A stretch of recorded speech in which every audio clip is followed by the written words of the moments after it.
Hugh Ross denies.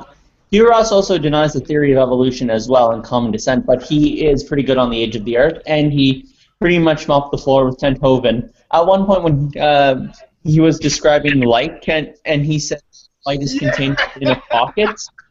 Yeah, he said, "What is it? A light packet? A mustard? Or I will say this: Kent Hovind is probably the reason I have any interest whatsoever in this whole debate, because through some weird, strange wiki crawl, I ended up on drdino.com back in like 2002 or so, and I was just stunned. Dr. Dino. That is, but he said he taught science. He taught science high school. That's his. Well, as at a Christian homeschool school. Oh, he makes it seem like he taught at a public high school. No. Not at all. No, his PhD is from fucking, a diploma mill, not accredited at all. I know he has a bachelor's. However, I do not know if he has a master's or a PhD from an accredited university. I know he does not have a PhD. Yeah. You know what's funny? For some reason, I feel like Kent Hovind's an atheist. Well, he might be actually. Because the claims are so wild. I think that he's made a lot of money off of this with the amusement park and all that. I wouldn't be surprised if this is a facade. Yeah, many people have said that. I would not be surprised. Yeah, I would not be surprised either, but the claim is kind of interesting. We're assuming because he's a shitty person, he has to be an atheist. Well, there's kind of that, yeah. So it's not him personally. I'm just talking about the claims are so wild. I don't think he believes them. I just did a little bit of research, and he actually does not have a degree, period, from an accredited university. But he says he does, though. He actually got another doctorate from Patriot while he was in jail. Oh, great. It's better than one fake degree, 2 fake degrees. Yeah. You thought I was bad before I had 1 fake degree, and now I have 2 bitches. Deal with it. Well, technically, he has 4. Holy shit. Hold on. Bachelor's, master's, PhD. Damn. I didn't know you could major. I didn't know you could major in bullshit. I had no idea. Hey, talk to any philosophy major. They can guarantee you can major in bullshit. Oh. Ouch. Snap. Oh, was that a shot at Maximus? I think he would agree. Not really. It would depend. Yeah, I have to disagree with you here. There is a lot in philosophy. Other philosophers will say is bullshit, but as an enterprise itself, it's a respectable one. Right. I mean, then again, you have scientists saying that. That's actually an interesting question though, because if you major in philosophy, basically all you could do is become a philosophy teacher. Or what else would you do? Well, don't forget. Be unemployed. Don't forget, if you have a degree, then you have an entryway into a lot of jobs that don't have a required degree. They just have a degree required. Oh, okay. Yeah, because I was like, what are the other jobs of a philosopher? Like, if you have a master's in philosophy, like, what other jobs other than teaching would you be, that would suit that degree? Well, you can work in a Chinese restaurant and write really deep, cookie messages. It would depend. It would ultimately depend on what your research interests were. So, for example, you could actually major in philosophy, meaning just to be logic. Logic that could go into computer science, and logic that could go into pretty much any kind of field that utilizes logic. So you could be like a counselor. Could you go be a counselor or something like that? Well, central philosophy has a lot of interesting overlaps with psychology. So, for example, Christian.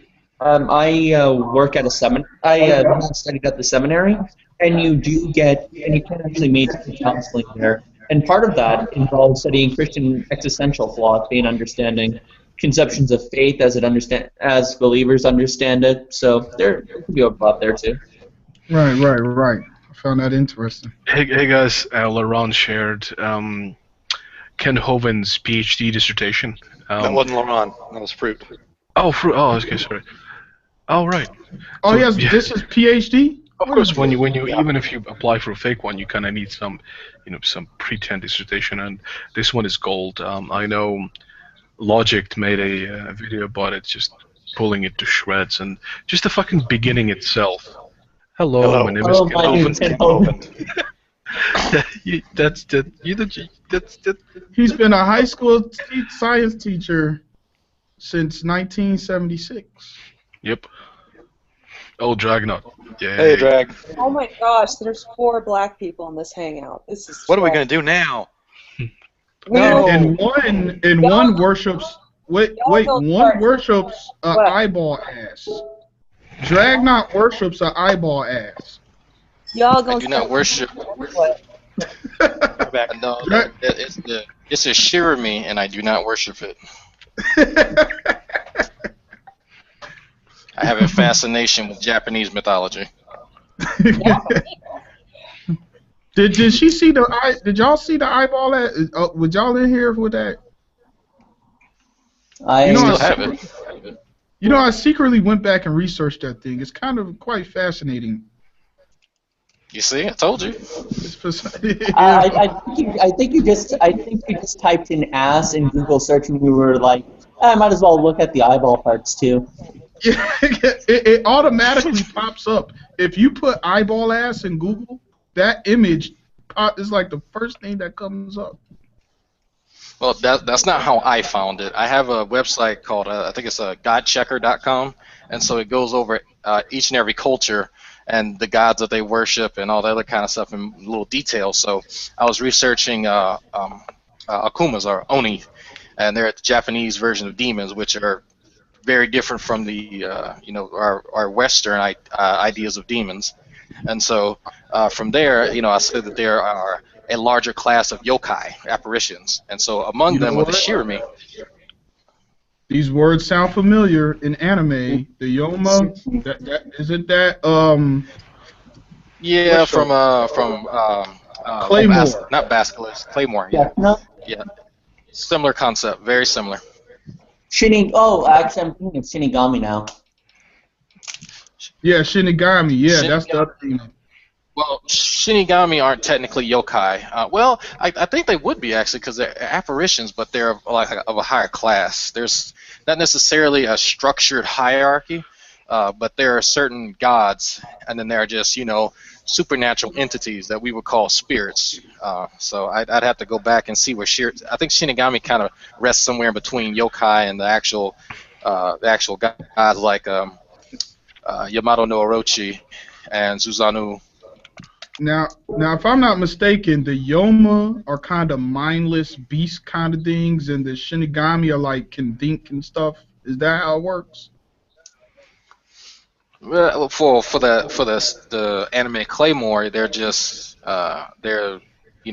monsters, for the lack of a better term. You know what? That Claymore series is the reason why I can't watch animes no more, because they'll get you sucked into a really good series and they never finish it. Or if they lose funding and they just stop. I hate that so much, because you'll get into it, and then for some reason they'll just lose money, and and then you're just left hanging. You're like, oh, that's crap. Hey, Maximus. What up? Was Thomas Aquinas a pantheist? No. Oh, Ken Hoven says he was. Ken Hoven's some shit. Yeah, I know. What? Thomas? Yeah, he basically says in 1225 AD, a man was born named Thomas Aquinas. He was called the Angelic Doctor. He continued Augustine's idea of the pantheistic God. What? I know that's bullshit. That is bullshit. In fact, Thomas Aquinas took down a very popular heretical pantheist theologian who was writing at the time and said he was full of shit. So I don't know how that happened. Okay, so I go automatically to Wikipedia. It says he's a Catholic priest. Well, he's a pantheist now, apparently. Vicky is So, yeah, I mean, that is so bullshit. But here's the problem. How do you write stuff like that and people just say, yeah, okay, and it just goes unchecked? It's Well, called this- avoiding. It's called avoiding the citation system. Well, and besides that, this was written for the diploma mill, so it wasn't checked at all. He sent it in. He sent the check in. He got his degree. Yeah, I mean, these diploma mills, basically your cat can get a diploma there. Like fucking. There's actually a video. DPR Jones called Patriot University and asked about getting a doctorate. He's got a video of it on his channel. He actually was kind of sciencey. The sacred doctrine, he was kind of sciencey, but I don't see anywhere of a pantheist here. Yeah, pantheism is the notion that the universe, that the divine and the universe are in some sense ontologically connected, that they have some kind of mutual property together. That was the case with Aquinas. He thought God was wholly transcendent and other to the universe. God reveals himself through... Okay, this is what happened. According to Thomas, God reveals himself through nature, so to study nature is to study God. Okay, so he kind of... So Wouldn't that be Thomas qualifying Aquinas, as natural revelation?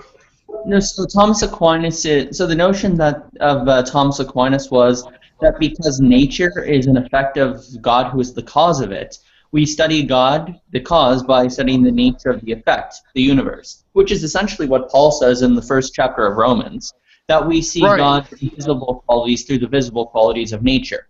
Right. I agree. I think this is where but I think this is what he saw that led him to the pantheist claim. Yeah, I don't think that's pantheism, though. I mean, pantheism is, no belief in a personal God, and Thomas Aquinas clearly had that belief, so he... Right, correct. Mm-hmm. Man, people be making up stuff. Yeah. In this, he later on talks about Darwin's father, Ernest Darwin, and he writes, grandfather of Charles Darwin. He was born in 1731 and died in 1802. He was an extremely fat person, in fact. He was so fat they had to cut a curve in the dining room table. Now, that automatically discredits the whole article. Look, what does the fatness have to do? Yeah, it's an ad hoc. He's trying to poison the well, and he continues to say that, okay, he was also very immoral. He had 12 legitimate children and 2 illegitimate children. He was known to have had many affairs. The ad hominems. See, Yep. here's the problem. Yeah, I mean, Poisoning as opposed to Ken Hovind, who's just a stand-up citizen. Yeah. No, Who can no longer own a firearm. You know who's worse than Ken Hovind and everybody? Dinesh D'Souza. He's a fucking weasel. Yo, did you see what he did? He lied about something, and he was giving money to his mistress, and then was like blaming Obama for the persecution.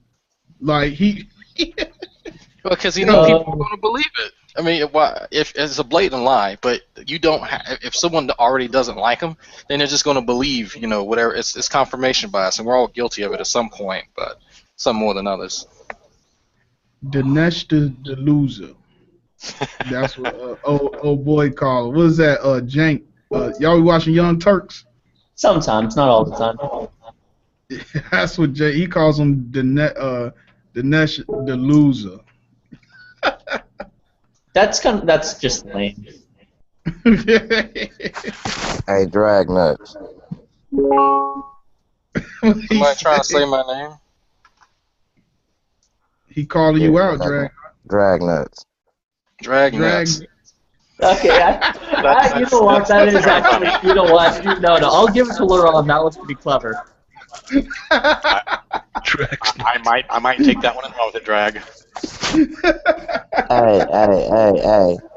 Did you go back and you listened to yourself the other day? Yesterday? Oh, you talking about when I was making claims about the universe. Yeah, go back and listen to yourself and go back and do the research. Again, get wrong? I asked him that yesterday. Hey, hold on. He still hasn't You was live, right? I'm fully aware of me being live. All right. Well, when y'all go back and listen to him, just know that he made a lot of inaccurate statements yesterday, and he was Such not dealing as? with science yesterday. Such So, as. well, let's take He was them one at a outside time. of science yesterday. If I was to draw a circle right now, I could take you. If I was to draw a circle right now, and put science in the middle, you was outside of science yesterday. Oh man, that's so. Oh darn. Okay, cool. So let's name. Hold on. Let's name the sciencey. Let's name the sciencey things that I stated. You was done. You done, man. You done. You was done yesterday. You was outside of science. Some of us yesterday. weren't there yesterday. Would you mind filling us in on what you were? Yeah. Go back and listen to it, Dragnut. No, we don't have to. I know what I said because I didn't have to look anything up. You gonna let me talk? You was dragging your nuts yesterday. I was dragging them across your face. I know. Anyway. So let me demonstrate again. So let me demonstrate again exactly what I said. Nah, Dragnut. Stop. No, you. Okay, I'll let you get your little punches in. So let's go one by one. Okay, because I didn't look any of this stuff up. We ain't gotta go one by one. We can. No, we can. You keep calling me out, man. Okay, so let's address it. I don't know what to say about you, Dragnut. Hey, you don't have to say nothing. I talk about homosexuality. You agree with that. Maximus agree with it too. What? Wait, what was this? What do you mean agree with homosexuality? I don't know what to say about you. I don't know if to call you dragnuts or homosexuality or what. You know what I'm saying? You can call me homo. LeRon, what did he say that was wrong yesterday? I want to know. Man, go back and just listen to him, man. He just do a lot of he's an excellent speaker, and that's about it. But the information he brings is garbage. It's trash. So was it the speed of light being 186,000 miles per second? Was that it? Nah, man, nah. You know what it was. You know what it was because you came back and you corrected yourself. Well, was it the existence of the ancient homosexual cult gods? I think he's talking about the ionosphere and the stratosphere. Was it that? You know exactly what it was, Dragnut. Why don't you stop dancing around and tell us what you're talking about? I did your best ballerina impression. And see, I made an error. So what LeRon doesn't know is I made two purposeful mistakes. I made one in front of him and then one after he left. The Chocobo people, which he agreed to, was an ancient group of people. Anybody who's played Final Fantasy knows what the Chocobo are. Yeah. So if you go back and watch the video, you'll see him agreeing that the Chocobo were a people of the ancient cultures in real life. The second one was me saying that the ozone layer is in the ionosphere, which it's not. It's in the stratosphere. The ionosphere contains charged particles. So you didn't correct me on either one of those, and actually to one of those you agreed that a fictional character was a real group of people. So if you're going to call me out on something, try not to look stupid with agreeing to a Final Fantasy fictional character that was an actual person. Hold on, I think y'all should go back. I think y'all should go back and listen to it. Was it the atheist people? Was it the atheist tribe? Was it that? There is no atheist tribe. That's the thing about it. When you go back, that's what it was right there. They're atheists. Well, they're actually. I think I know what people you're talking about. They're the piranhas. Yeah, the piranhas. The piranha. Yeah. In the sense, they're atheists, but they're not naturalists. There's a distinction. Piranha people. Piranha. I know it starts with a P. I just don't. I know they're in the Amazon, but. Yeah, Ocean put it in the side link yesterday. Hold on, let me get it for you. It's usually if you want to call somebody out, you got to be pretty specific. You made a couple of vital mistakes yesterday. Really? Like the ancient Chocobo people? The ancient Chocobo people was one of them? You know you made some mistakes. Look at the silly smile on his face, y'all. Look at Obviously, Yeah, man. You said ancient chocobo. Look at him. He looks guilty, y'all. He looks guilty. Because you went on this whole rant. If you go back and watch the video, you went on this whole rant about ancient groups of people, and I said, "Oh yeah, I think I know one of them. They were the Look like chocobo you need people, to weren't cut they?" your beard. Yeah, You yeah. can't That talk. sounds like say the chocobo people? Yeah, man. Did you say the chocobo? Look like you need to cut your beard. You can't talk. Say the I'm like, chocobo man, people, get out of fuck here. me. Drag on You that. look like Michael Actually, here's the funny part. Hold on, here's the funny part. If you go to my page right now, I put ancient chocobo You people. look like if you LOL turn on your it. head set upside down, that could be your beard. That's fine. That's you can say whatever you want. You don't know what the hell you're talking about, and I called you out on it. You look like you could cut that hair on your top lip. Hold on, LeRon. You can't talk about right. his. Wait, hold a minute. You can't talk about his beard. He's keeping Torah right now. He's keeping his beard. According to Torah, he gotta have his beard. So this It looks like it's interfering with his speech. But you can't tell him to say Your lip is interfering with your speech. Hey, that's fine. That's You fine. can't tell him to shave his beard if he's keeping Torah. Hey, look, man, if you're gonna be doing the show, at least put a shirt on, man. We don't want to see none of that. Are you uncomfortable with seeing it? Wait, LeRon, are you uncomfortable seeing another guy with his top off? Nah, we don't want to see little Mike Tyson's brother on here with a shirt on. With you? Put a shirt on, Dag. Now what's wrong with you, man? Hey, look, LeRon be gunning people. He be gunning me sometimes. That's just what he be doing sometimes. And that's fine. Hey, everybody can get it, but if you're gonna get it, you can receive it. You know what I'm saying? I'm coming for you. I said that's how it works. If you gonna come to me, you better come correct. Nah, drag nuts. You really want to drag nuts? I'm gonna drag you. I broke my nuts across your face. Hey, Drag, now talk about that wrinkled skull cap he got on his profile. And I ain't gonna mess with him, man. No, he covering up his bald spot. Yo, beautiful black nudity. Scare me, Drag. Now You got bald spots in your chin hairs. Yeah, that's Pull up Hey, LeRon, why don't you brush them little kernels you got under your chin right now, right quick though? Oh. Hey, Alan, why don't you get on, man? Looking like a black Mr. Clean. Yeah, black Mr. Clean. LeRon chin look like my nuts. Shit. Now, for God's sake, Dragnot, don't show us those. That is the thickest mustache I ever seen up under somebody's nose. That's cool then. That means I'm a grown ass man. It's like if you ain't seen no thick mustaches, man. Hey, listen, you sniffing your stash right now, ain't you? Maximus, listen, that's how grown men argue about facial hair. Take note, Maximus. Look, take note.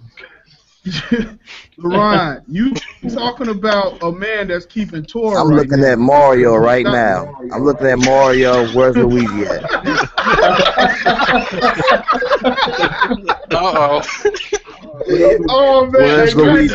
He got you with that one. Yeah, he did. He got you Don't with show Mario. Don't show him that goddamn poster on the wall. Whatever you do, he'll be dining out on that for a week. There's Luigi. Hey Maximus, he might have got you with the Hey Maximus. Hey. I know LeRon has a tendency to mix up fictional characters with real characters. I mean, ancient chocobo people, really. So I never said anything about that. That was Dragnuts. Dragnuts brought that up. He was definitely he was. Hey Dragnuts, if you need your toilet, listen, if you need your toilet plumbed, Mario is right here. He on this plumbing game today. He's gonna bring Luigi behind him. He's gonna bring his lunch pail with him. He's gonna eat right in the bathroom. He doesn't take breaks. He's right at the stool. What do you got to say about that? He doesn't take breaks. He's right at the stool. You hear me? I tell you this, he will show his lunchbox right in the bathroom. Listen, he came to my house and did some plumbing and pulled out a dish bag and drunk out of it. Your sister out in the bathroom, or girlfriend out in the bathroom. Yeah, he came to my house. He came to my house and did some plumbing right and pulled out a douche bag and drunk out of it. What the fuck, Archer? What has this place turned into? Archer must be asleep. What happened? I don't know. Apparently. It seems He to. put out one of them old ones. with He put out one of them old ones, the red bags Shut that up a hang minute. on the. Would you shut up a fucking minute? I'm trying to talk to Look, Archer. I don't have to take this shit from a KRS-One lookalike wannabe reject. Oh, come on, Maximus. You can't stutter when you roasting, man. You Maximus, stuttering. that's not hot. He has to work on his delivery. He got to work on his delivery. He's not hot. You need to get All your he does is delivery. talk a lot. You got a little nice little mustache too. Yours look Where's like your Dragnuts. respect on the block? That's not hot. But then he tried to cut the little dimple at the bottom. He tried to put the little hair at the bottom and messed up and just I'm just gonna leave it there. I'm just gonna leave it there. Look, I don't have to take shit from a guy whose IRLs are thicker than mine. So Archer, I'm you're done, looking- Mario, because you got the biggest guys, eyebrows that I ever guys, you're seen. like, Like ass hairs above your eyes. Laurent. Damn it. Archer, hell, what is happening? You'd never let me do this shit, Archer. Well, it seems to be inane, more or less. So I'm kind of like, whatever. But how about we talk about? Oh man, look at him, man. Look at him. He didn't walk to the back. That boy got titties. Hey, excited by the man titties? Oh, yes. Look at him. He got nipples. When he was sitting down, he looked like he might have lifted weights. He had jumped up and then Don't got feel titties. shamed. Don't feel shamed. I had to go find a bra. Excuse me. Dragnuts, you had a Man's here. Okay, guys, get a grip, damn it, get a grip. It's just a guy on the show. Yeah, I'm done. I'm just playing games. Yeah, I'm done. Hang up that man. I didn't got down on Ken Hovind in here the whole time, so then I'm gonna fire Well, back. let's talk about that. Let's talk about. See, y'all don't talk about LeRon Master Teacher, man. He'll get, What's he gonna teach me? He gonna teach me how to put a shirt on. That's what he gonna teach me. I think they was asking about what argument about Ken Hovind made that y'all disagree with. We can start from there. Name one. Where to start? let's tip my match. Okay, were there dinosaurs? Were there dinosaurs on the Ark, LeRon? Fuck no. LeRon, was there dinosaurs on the Ark? You say what? Was there dinosaurs on the Ark? Baby Pay attention, dinosaurs? son. Pay I attention. mean, I'm not. I don't know. I'm not sure. Oh, okay, that's cool. There's a biblical scholar for you. Any other questions you want to ask him? Hey, what's in the book of Titus? Inside joke. Inside joke. Yeah, I bet I can make that circle a little bit bigger. Come on. No, y'all mad because I be slaying I'm y'all gonna like get this. Y'all mad. organized. That's what it is. I know you mad. Okay, I'm gonna organize it. Go I'm gonna organize it. Micro versus macro. You say that there's only micro evolution, right, LeRon? I said microevolution has been observed. Macro evolution has not been observed. False. I'm turning off my mic. I'm turning off my mic right now. Don't do it, Dragnot. Don't do it, man. Don't do it. We need you here. Turn off your mic. We on the topic now. Micro versus macro evolution. Yeah, microevolution just happened over there. Look at him. He eating all that shit and then he changed it slowly. He changed it slow. I mean, he changed it fast. He didn't change it slow. He changed it fast. No. He's changing at a fast pace. Look, he eats a donut and in about 2 weeks that shit is on him. We Hey, just LeRon, wrote hey, LeRon, here's the Brother evidence John's for heart. No one pulls this macro-micro shit in mathematics class. Hey, teacher, yeah, I believe in inches, but I don't believe in feet. Feet goes too. I mean, explain what is macroevolution? What are the different terms of it, and Well, there also, really is no such we thing could as say that macroevolution. There's just a we had this Change in talk the already, frequency man. over You can't say generations. there's no such thing as what? There's really no We could difference. say that Macroevolution is They just. said they contrast. Look it up. It says they contrast each other. Look it up. I'm trying Look it to up answer. where? We Look could it up say in that fact. microevolution is the change in allele frequencies over generations over time, and macroevolution is the change in allele frequencies over generations over time. Oh, But fuck then you have a that. problem. Macro does not deal with little frequencies. Macro deals with changes this you can notice, basically. Jesus, some of you here all day. It so- deals actually with not Is that a just phenotype things or a you notice, genotype it's- difference? macro, when biologists refer to macroevolution, I'm saying a whale used to be a whale used to be a dry land animal. Laurent, I fucking want to hell. interrupt people. A whale. So, anyways, a whale. Macroevolution. So, what we're referring to here is evolution changes above the species level. A whale. So the issue is the distinction between macro and micro is arbitrary, really. If we look at in the grand scheme of things, we're still talking about allele frequency changes over Which generations. one has been observed though? So both of them, you can actually Oh see. really? Okay, give me an example. Give me an example of macroevolution. Give me an example of macroevolution being observed. So a fully aquatic animal like a fish turning into an amphibian would be the difference between it jumping into a whole different genus. Would you agree? And that's been observed? Actually, it has been. We have walking perch who have developed labyrinthine chambers above their gills. Oh man. A whale. Oh my. Yeah, that's what I'm talking about. I mean, you laugh, but do you know what a labyrinthine chamber is? Yeah, man. You look stupid as your profile picture. Let me go you look stupid when you said that too. Okay. If you want to look up labyrinthine. Hey, listen, man. I'm gonna tell y'all this. Laurent, no. I'm gonna tell y'all this. He's using words that don't understand. Wait, stop. Hold on, guys. So I'm gonna be leaving right now. I'm gonna. Oh, sure. Now you're fucking. Wait. Hold on. So I gave Peripheral mods, Maximus as mods. Perif Maximus, you represent the theistic side. Vanderman and Dragnot. You also have mods. You're gonna be the atheistic mods. Keep this calm. I know it's gonna be tough. Try to stick on topic, guys. I'll be back in like 30 minutes. The rules of the room basically do not make it about a person. Focus on the arguments. Okay, guys? You know, the minute you step out the door, it's on, right? I know. But when the cat's away, the mice come out to play.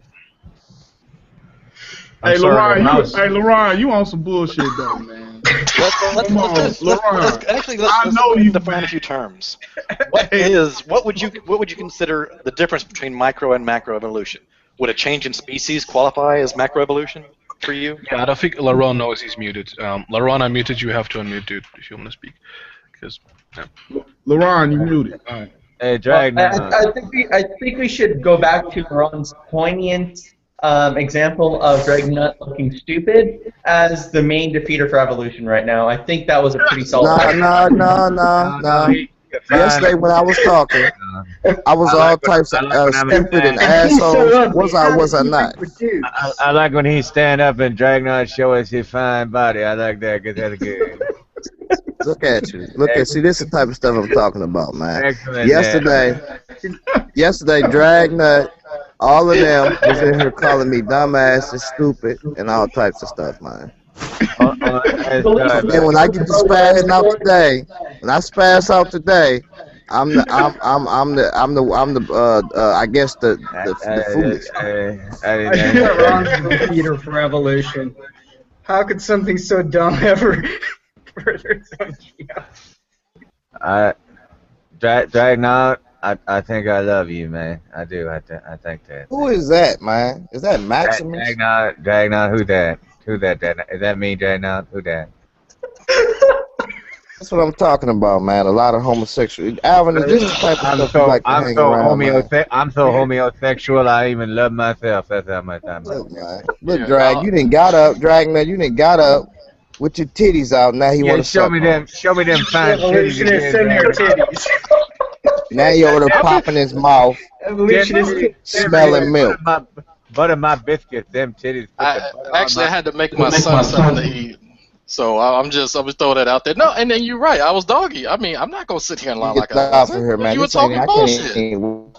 Where's my data on this touch? Where's my data? If you want to still talk, man, I might be able to teach you some things. You know, I'm saying I got friends that are marine biologists. You messed up yesterday. You ain't even got enough. You still haven't told us what he messed up on. It's the Hey, go back and Chocobo listen to people. it. Y'all listen to everything else. It's them Chocobo people. He I messed haven't up seen them the Chocobo hangout. people. I'm in this hangout. Yeah, hey, LeRon, I do want to know what he messed up on yesterday. What was it?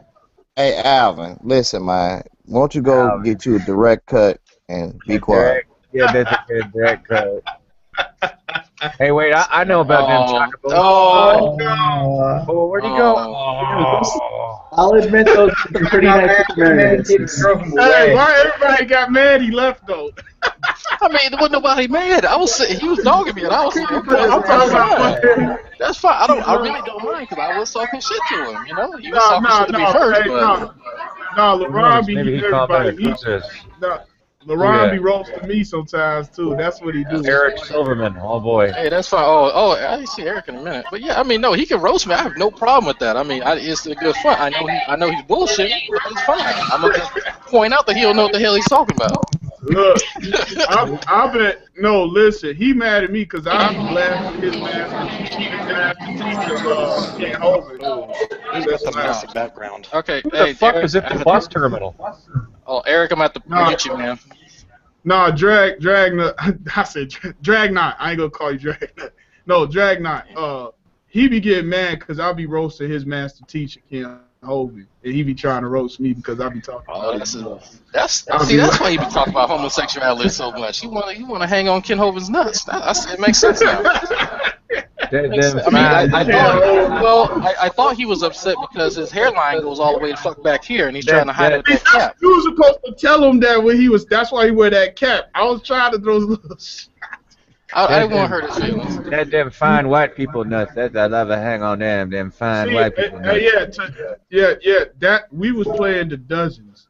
That's just it's a black thing, I guess, where we find comfort in roasting each other.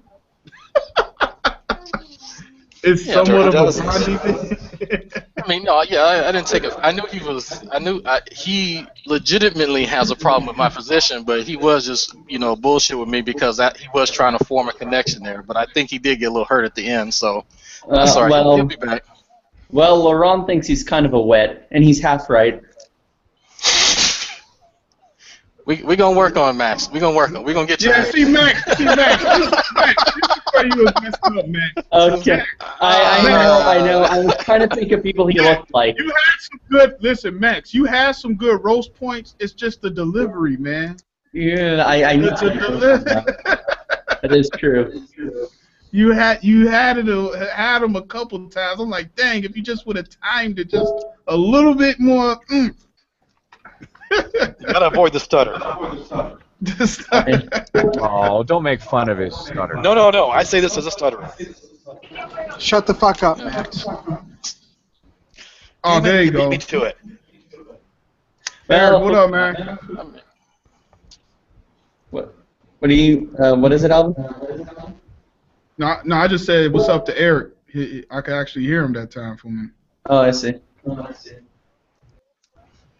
Yeah, that was funny though. I really wanted to see what he was talking about, Dragnut. I don't know what nobody knows what he's talking about. What was he talking about? Well, I don't think he knows what he's talking Water about. from a stone there.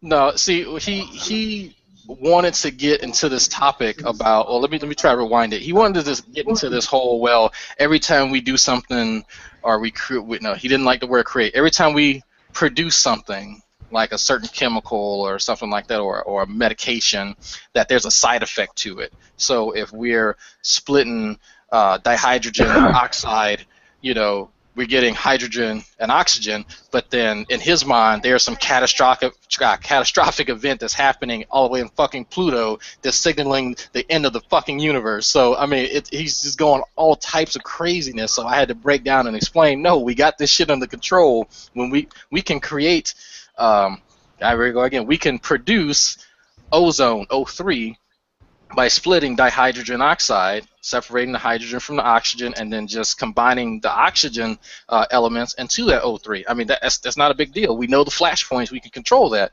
That just kind of dashed all his fucking hopes and dreams of this catastrophic event that humans cause. So I think he was getting a little upset by that I actually could say that just off the cuff.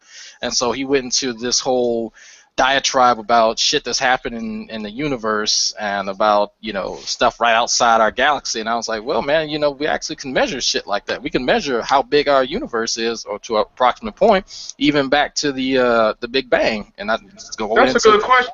Exactly how big is the universe? I would have to pull out a logarithm. Well, I'd put out a logarithm to show you. That's how big it is. It's like in the trillions, or what's beyond. Like I said, it's a logarithmic function. There doesn't have a set like name for that amount of numbers and zeros. So you have to give you an idea. Yeah, it gives you an idea. The observable universe is approximately 28 billion parsecs in diameter. The size of the whole universe is not known and may be infinite. Now, how many zeros is behind that number? Well, that's 91 billion light years. Wow. Were you talking about this known universe or the entire universe? The observable. Oh, okay. So yeah, that's what I'm saying. I think the one with parsecs, that goes all the way back to Planck time, right? And then it stops. Man, all I know is I can make the Kessel Run in 9 parsecs. Star Wars joke for no one that doesn't know that. But I'm just saying, that's insane. The universe, like, that's just, I guess it's unfathomable for something to be that big. Well, it's not unfathomable. It's not unfathomable in from the sun to an astronomical object that has a parallax angle of 1 arcsecond. It's not something times 10 to the 16th meters. It's not unfathomable as a concept. It's just unfathomable in exactitude. That's all. Yeah, that's what I mean. Like, I mean, so big you can't see the end of it. I mean, there was a time that human beings stood on one part of the world and looked out at the world and said, "That's so big, I can't see the end of it. It must go on forever." We'll figure it out. Is there an outside to this universe? Of course there is. It's the part outside the universe. Is there an outside? Well, like if we just start drifting into infinity and just go up for like forever, are we eventually going to reach a point to where we are now outside of the universe? Is there an outside? I don't know. I think. Short answer. Speaking on that front, if you were to actually just physically travel, you could not leave the universe. The laws there wouldn't is a allow lot. There's a lot of theories, or not theories, hypotheses about multiverse. Multiverse. Right. Corbin Right, Dallas about- multiverse. Now, the one that I'm interested in is the expanding and contracting one, where it's going to expand to a point and then contract back to the singularity, and That then one is expand awesome. again. Yes, that model is actually appealing to me, but it appears to be it is not in vogue at the moment. It's not the scholarly consensus as of right now. Right. As of right now, it's basically the universe is going to expand until you have one hydrogen atom every billion light years. Until that's basically the heat death of the universe. Like, that's insane. These numbers are insane. Like, that's just, Yeah, it's really funny how insane it is. Like, pretty much every image of our solar system you see, you can go, well, that's not on scale, because either the planets are not on scale or the distance between them is not. Somebody made a really awesome clip the other week where it's showing basically a hypothetical travel through our solar system for roughly an hour, and it gets just past Jupiter. Is that at light speed? We can't travel at light. Light speed is 186,000 miles per second. We can't travel that fast. In that video clip, just like in real life, it takes 8 minutes something to get from the sun to Earth. So how long would it take to take a trip to Jupiter at light speed? At light speed, 3 16 hours. hours from Earth. No, 8 hours from Earth. 3 hours something. it would still take 8 hours. Well, I guess it depends on what part of the orbit they're in, too. Yeah. It would probably be more like a couple hours, wouldn't it? How far No, away it's is just over an hour. Sorry, because that video clip shows just under. So that's so these planets, these little Earth-like planets they're finding, when they say 14 million light years, that means even if you're going at the speed of light, it's going to take you 14 million years to get. That's insane. Yes. That is insane. Well, you have to remember, just to correct you a little bit, they're not the planets we're finding are not that far away. Compared to the rest of the galaxy. They're not 14 million light years away. I mean, they're 14, within. I think it's 1400. Yeah. Yeah, I'm getting close to that. Correct. The difference between the Sun and the Earth is 8 light minutes. Yeah. Actually, you're correct. That was the planet I was just looking at. It was 1,400 light years away. I'm just looking at it right now. But still, that's 1,400 years still. To even if you're going at light speed, it's taking you 1,400 years to get there. Well, that's why we're trying to find out ways to manipulate what we're calling dark matter, and we know that we don't know what it is, but we can observe it at this point, and we know that it expands. We can observe the effect of it. So we're going. So you're talking about the Dune folding space thing? Well, here's where it gets interesting. If we see it expanding, then we figure out how that works. Like if there's in the Higgs boson field, we found out that actually gives everything its actual mass.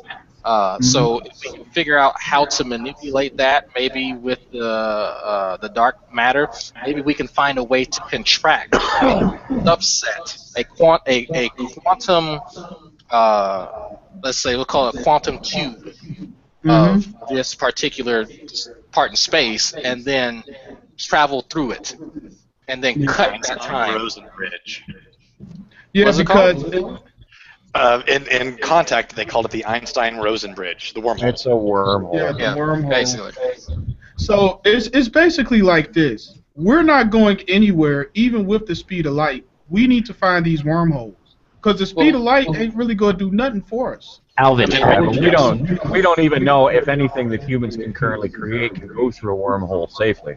Alvin, all of this is explained on Through the Wormhole with Morgan Freeman. Check up on it. And Morgan Freeman is an excellent source of information. Man, we got some massive echo.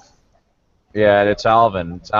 We gotta take up a collection, get Alvin a fucking headset before he makes these. Hold on, you know what? You know what it is? Because I'm playing it. It's my speaker's so loud. I think that's what happened. Is y'all hear echo now? Well, let's test it. No. Oh no! There we go. No. It's a miracle. The video I mentioned, I put it. You gotta change your volume periodically. Comments under this video, but it's titled "Riding Light." Let me quickly see. It's posted by Alphonse Swinehart. I don't know if that's the name of the creator. If you actually watch the movie Interstellar, it's really good. Even Neil deGrasse Tyson liked it, except when they got to the part of the black hole, and he's like, Yeah, I saw Interstellar. He actually said all the physics was right up until that point. Yeah, even the way he said, like the waves on that planet, he said that was accurate. Other than he said that it wouldn't have been like a hump like that. He said it would have been more like it would have been crashing in on them. You know, that planet with all the water on it. Yeah. Movie. Yeah. Movie. They actually worked pretty hard to get the physics on that. Jumping back real quick on the scale yell. thing, the size of the Milky Way galaxy is estimated at 100,000 light years across. That's crazy, man. I think Neil deGrasse Tyson would be like the worst to see a movie with, especially science fiction. Oh yeah, he'd be like, no, stop it, you're wrong. It's No, kind of, just stop. no, hear me out. He'd be like that fat black woman in front, except he'd be yelling about science shit. Yeah. The stars aren't placed in the right order. This is some bullshit. God damn it, F equal black times woman in A. front. That fat black woman in front. What the hell is that? Is that a thing? Does every That's movie a theater come with one of those? Does every movie it- theater come with one of those? Is that standard issue Gus now? has never been to a scary movie in the United States. Okay. or watched Eddie Murphy stand up. Well, I've watched Eddie Murphy stand up, but I didn't see no fat black women in the theaters. So it's basically like this. We're not getting off this rock, y'all. Shut up. We have to. Listen, even if we can't. No. Dude, it's in the movies, bro. No. It's gonna happen. We have to get off this rock. But how we go? We can't even conceptualize how to go through a wormhole. We don't need to conceptualize how to go through a wormhole. We can start small. Orbital colonies at Lagrange points, colonies on Mars, colonies on the moon. Something. But how we? But that's not gonna. Is that going to escape us from the red giant, though? This sun finna gobble all of us. No, that's billions of years away. Yeah, listen. After a couple of billion years, we're not even going to be around. When the sun goes like that, that's not going to be our problem. I'm worried about the cosmic game of bumper pool we're in. That's what I'm worried about. I'm worried about that one big rock. I'm worried about that one big fucking rock that wants another shot at the fucking Earth. Because the first time it only fucked up the dinosaurs. You know what I mean? Like, that's what I'm worried about. Because if we get hit with one of those, that's it, we're done. We're done. Nothing will be alive except fucking Twinkies and cockroaches. Yeah, and the Twinkies will be eating the cockroaches. Yeah, but here's the thing, Gus. If we stay here, we might have to deal with an asteroid, but if we go into space and build orbital colonies, soon we'll have to fight the Covenants. Yeah. You know what I'm saying? Did you just say that to me? Yes, I did. No, we'll fight the Turians first. Gotcha. Maximus. Or the Borg. No, the Borg first. Oh, the Borg. Okay, hold on. What was the Mobile Suit Gundam? Oh yeah, those dudes. I hated watching Gundam because Gundam was not a fucking mecha. It was not an anime about mecha. Gundam was a high school fucking soap opera that every now and then they sat down in mecha and looked around. Like it's like, oh, nothing can destroy the Gundams because they're made of Gundanium. Oh, okay. Well, fucking that's nice then. Like, here's the problem, folks. If we truly get invaded, look, this is a problem. If we truly get invaded by an alien force, their technology is so superior to ours just for the fact they got here. Just for the simple fact they got here. Who even says they'll invade? We're already dead. Who even says they'll invade? We might not even see them. I mean, they might just, you know, they'll drop some fucking spores or something on us. We'll all turn into fucking trees, and then we'll be dead by the time they get here. Or there's lots of empty real estate in our solar system. That's for sure. Got to fight nobody. They would literally get here. You know what? It's kind of like how one man could kind of defeat. Okay, like check this out. Could one man defeat? I could like the Alexander the Great. Oh, I could get 2 fighter jets to take out his whole army. It was just 2 people to take out an army of what, 30,000? Yeah, you'd probably need less than that. Quite a bit. Yeah. Less. I could just helicopter. Well, no. Alexander the Great's father was the god Zeus, so you'd be kind of fucked with your fighter jets. Yeah, I'm just saying, like one or a tank. I could just get 1 tank, and I would take out the whole Persian army by myself. That's bullshit. That is bullshit. I think you could probably take out a bit of the Persian army, but get this. If you look at ancient military tactics, they were pretty phenomenal. I mean, Hannibal was able to take down all the Roman Empire using pretty much any makeshift shit he could. Back up. Hannibal was not able to take out the entire Roman Empire. He challenged a lot of it. Hannibal was able to take out an unprepared, overly confident force, and a couple of them, because the second one didn't learn from the first one, because these unprepared, overly confident forces were headed up by fucking aristocratic officers who hadn't spent no time in the field and had no understanding whatsoever of what they were dealing with. When they finally did get their head and their ass wired together, fucking the Romans chased Hannibal back across the fucking Alps and caused him to commit suicide. So let's not be too wiggly piggly in fucking history. All right, I'm telling you right now. So one of Hannibal's tactics was sending a small troop force to take on the to take on the army, and when it came in close, he had two bigger troops come at it from the side to attack. Yeah. That was a form of entrapment that I think could take down a tank. No. Matter of fact. You know why? Here's why. Okay. Well, first of all, an Abram tank has only one real weakness when it comes to people that poorly equipped, and that's its treads. And even then, the fucking thing with the big problem with an Abrams, the big problem with an Abrams tank is that ultimately it would run out of ammunition before it ran out of enemies. I mean, you know, there is a limit. How would they penetrate that tank? It's impossible. That Chobham armor, those guys seal their hatches up and that's it. There's nothing they could do. Nothing. What about pushing the tank into the ocean? Sorry, pushing a 72-ton tank. If you have enough manpower, I assume you could do it. It's not necessarily a question of manpower. It's a question of how you get the manpower to act its force upon that object. There's a certain limited amount of surface area on that tank. And it doesn't matter if you've got 30,000 people if you can't get 30,000 hands on that tank. Now, also, there's a limited amount of can openers in the army.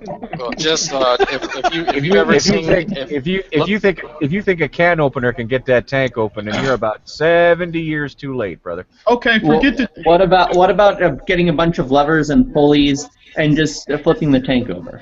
Okay, you know what? Forget the tank. If you just give me 10 guys, 72-ton tank. Oh my God! You give me 10 guys with machine guns. They are taking out everybody. They're taking out 30,000 troops. No, because you need 30,000 bullets. Actually, you'd probably need closer to 60,000 bullets. Yeah, because I'm banking on they'll start running. Like the people will start running away after a while. There will be some people running away. Yes. Okay. So let's say 45,000 bullets. Yeah. Look. If I'm pretty sure if the people of Wakanda could take down Iron Man, then there's pretty much nothing that can't be done with regards to modern military technology. Maximus, listen. Can you dry up already, Maximus? Listen, I know I know there's a show or somebody tried this about how many people would it take with today's technology to take down the Persian army, like Xerxes' army.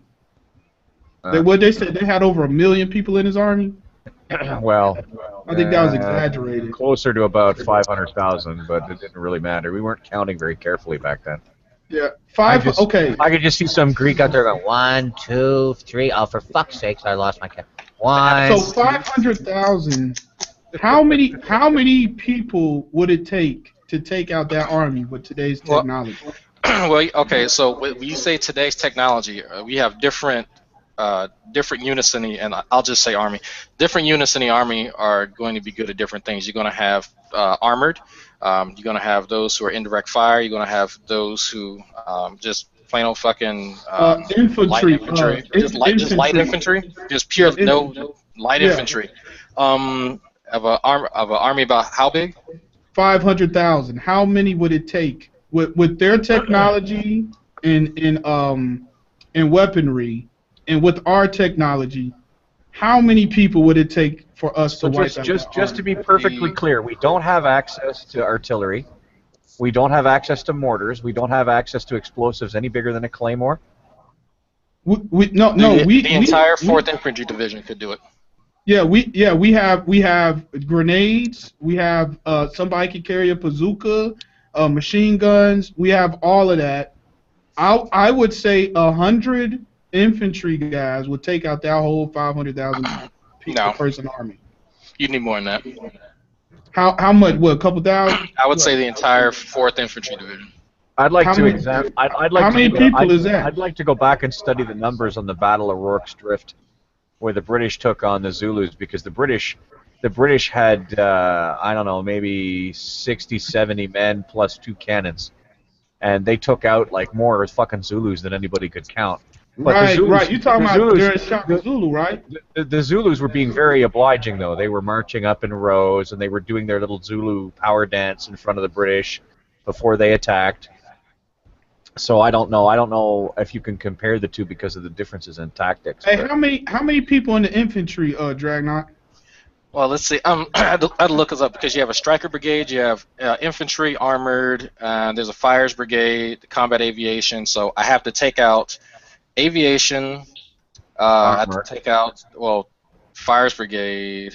I had to take out armored brigade. Yeah, I gotta take the armor out. All really what you would have was the 2nd Infantry Combat Team because a striker. Because I would have to take out half of the striker brigade because only because there's a battalion of field artillery and just the field artillery because everyone else and the engineers and the support brigade. But I would say two to three battalion-sized units, and a battalion-size. Yeah, one battalion can run easily, maybe 1,500 guys. So Easily 1,500. 3,000 people would take out that 500,000 person army with our technology. I believe that's about right. Let me see. I would say maybe 45 to 50,000. Yeah, and that's 50,000. I was 45 to 50,000 because you have to think of something. If he has people, if he had that many people, and we don't have access to a lot of our technology, then it's going to come down to skirmish on skirmish, back to back, and he could just throw people at you and just literally build barricades with the dead people's bodies. So it's going to become a game of attrition at a point. But still, that's still pretty incredible. Now watch this. I could eliminate that whole army with 2 people. With one person, really, the stealth bomber. I fly over and I drop that and eliminate the whole army. Well, yeah, you can drop a JDAM. Yeah, I'm talking about. So with today's technology, one person can destroy 500,000 people. Yo, so just think about what the aliens will come over here and do to us. They have a movie, I think it was After Earth. Independence Day. Independence Day. I saw After Earth, and that was a bad movie. I think it would be more like Mars Attacks, personally, if there was ever an alien invasion. Actually, I really do think it'll be like how we do when we find a new species. We would capture them and do tests. That's what we do. What was that M. Night Shyamalan movie where... That's right, Maximus. That's right, Maximus. Get ready for the anal probe. You know it. Oh, boy. What was the M. Night Shyamalan movie where aliens crop circles? Oh, that was so terrible. The Happening. The Happening. Oh, no, you're talking about It turns out that the aliens' only weakness was water. The aliens were so fucking stupid, they invaded a planet that was 2/3 water, knowing that their weakness was water. But they're eating the corn. The corn got water in it. That's not water. That's not water. That's corn juice. No water in that. Oh, right. It would be like if we were like, hey guys, there's a planet made of lava. Let's go invade the lava planet. M. Night Shyamalan. I really thought. I really thought he was about to be something special, man. M. Night Shyamalan. But after that lady in the water, after that lady in the water with the Avatar thing, I was like, man. Yeah, I know. We thought he'd be something special, and then he sucked. It's quite the twist. Yeah, it's quite. See, Maximus, that was good. That was good. Thank you. That was good. But you know what? Go ahead. No, there's a couple of movies that I didn't know sucked until I started looking at YouTube and people started saying they sucked. Like the Star Wars prequels, I had no idea they sucked. Like, I had no idea people thought. Like, I thought they were okay. I was like, yeah, this is Star Wars. But then when I started looking on YouTube and people just talking about how terrible they were, I was like, I had no idea people really hated these movies. Yeah, I hear you. I have those moments too where I have those moments too where I think something is good. Someone makes a decent point about why it sucks, and then I change my mind. It's one thing and this is stuff that's supposed to be like subjective. Yeah. I still like the prequels, but I just never knew the disdain people, especially hardcore Star Wars fans. Yeah, but you can't please the hardcore Star Wars fans, man. They judge those prequels by criteria they would never fucking judge their favorite ones by. You know, it's like it's got bad dialogue. Really? Have you watched the fucking first 3 movies? That's what. Listen, Gus, I'm so happy you said that because this is what I did, man.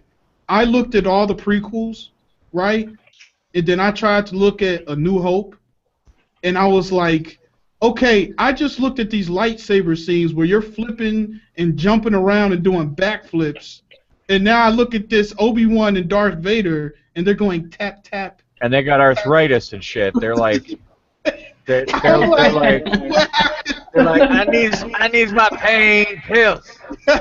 Look, like there's one part where Obi-Wan did this spin move. It was the slowest spin move I've ever. It was, and that last battle in Star Wars: The New Hope, that final little lightsaber scene, he literally did a 360. It took him like 4 hours to complete the circle. Arthritis attacks. I was like, Obi-Wan, I just saw you flipping around and doing backflips and jumping 50 feet up in the air. Yeah, but now he is a senior citizen now, man. Don't rag on him. He's a senior citizen now. I saw. What? Here's another one. Here's another one. What about the fact? Now Jar Jar Binks is an annoying character, and everyone rightfully rags on him, but the Ewoks were not any better, and there was a whole race of them. Yeah, look, Jar Jar Binks. I actually did find him annoying in the first. Before the internet, and I was looking on YouTube. I also felt he was kind of annoying, but I mean, people really hate that thing. Yeah. Like they hate that. It's like serious. Well, they hate it like a fat kid hates a diet, man. I'm telling you. But you know what? With all that hate, they made him iconic. Jar Jar Binks is iconic now. He is an iconic figure. Not for good reason. Not for good. But I will say this. However, it's shameless plug time. For those of you that want to have more of this discussion, this evening at 7 o'clock Eastern, I'll be holding an all-Star Wars hangout. Thank you very much. So we should probably pause this one. Well, I don't tell it. No. I'm not like that. No. Believe me, listen. Star Wars has been going on for about 40-some-odd years now, close to, I don't know, what is it, 1977, so that's 87, 97, 07, and close to 17. So it's almost 40 years old. Believe me, there's plenty we can talk about. We could talk for days and days about it. As a matter of fact, if the hangout, hang on a second, Alvin, hold on, man. If the hangout is successful, we're going to do more than one. How does that sound? We'll have different. We'll actually have topics. Because anyway, I just got done. You won't hear a whole argument from me on that. I was looking out. Yeah, I actually just got done reading that Darth Plagueis book. That was pretty good, man. Did you read Darth Vader: Rise of a Dark Lord? The Plagueis is the only Star Wars book I've ever read. Oh, I never read there's a brand new. Hurry up and read it before J.J. Abrams makes it completely irrelevant. Yeah, that Plagueis. But see, I didn't know Plagueis was the guy that he's the one that set up the whole thing. The whole thing with the clones and all of that. It was him. Was it like a thousand-year plan or something like that? It wasn't even Darth Sidious. It was his master. He set up the whole thing with the clones and the Republic taking over and all of that. So he was the Emperor's master. Right. It was all his idea. Well, didn't he know that his apprentice was going to kill him? Like, he knew it. Well, every Sith Lord knows their apprentice has got one eye on the prize, man. That's what they raised them up to do. Okay, that's true. The rule of two. That's true. Yeah, Darth Bane. I do not understand why Darth Bane created that rule of two, because to me it's one of the most destructive things for the Sith that ever happened. There can only ever be two. Oh, so that means you guys are going to fight each other, and then the Jedi will just stand around and mop up the one or two of you that's left. Dumb as fucking... Dog. Wasn't he obsessed with constantly challenging and pushing barriers? Isn't that like his motivation for creating that? Yeah, his whole thing was he was trying to become a god, basically.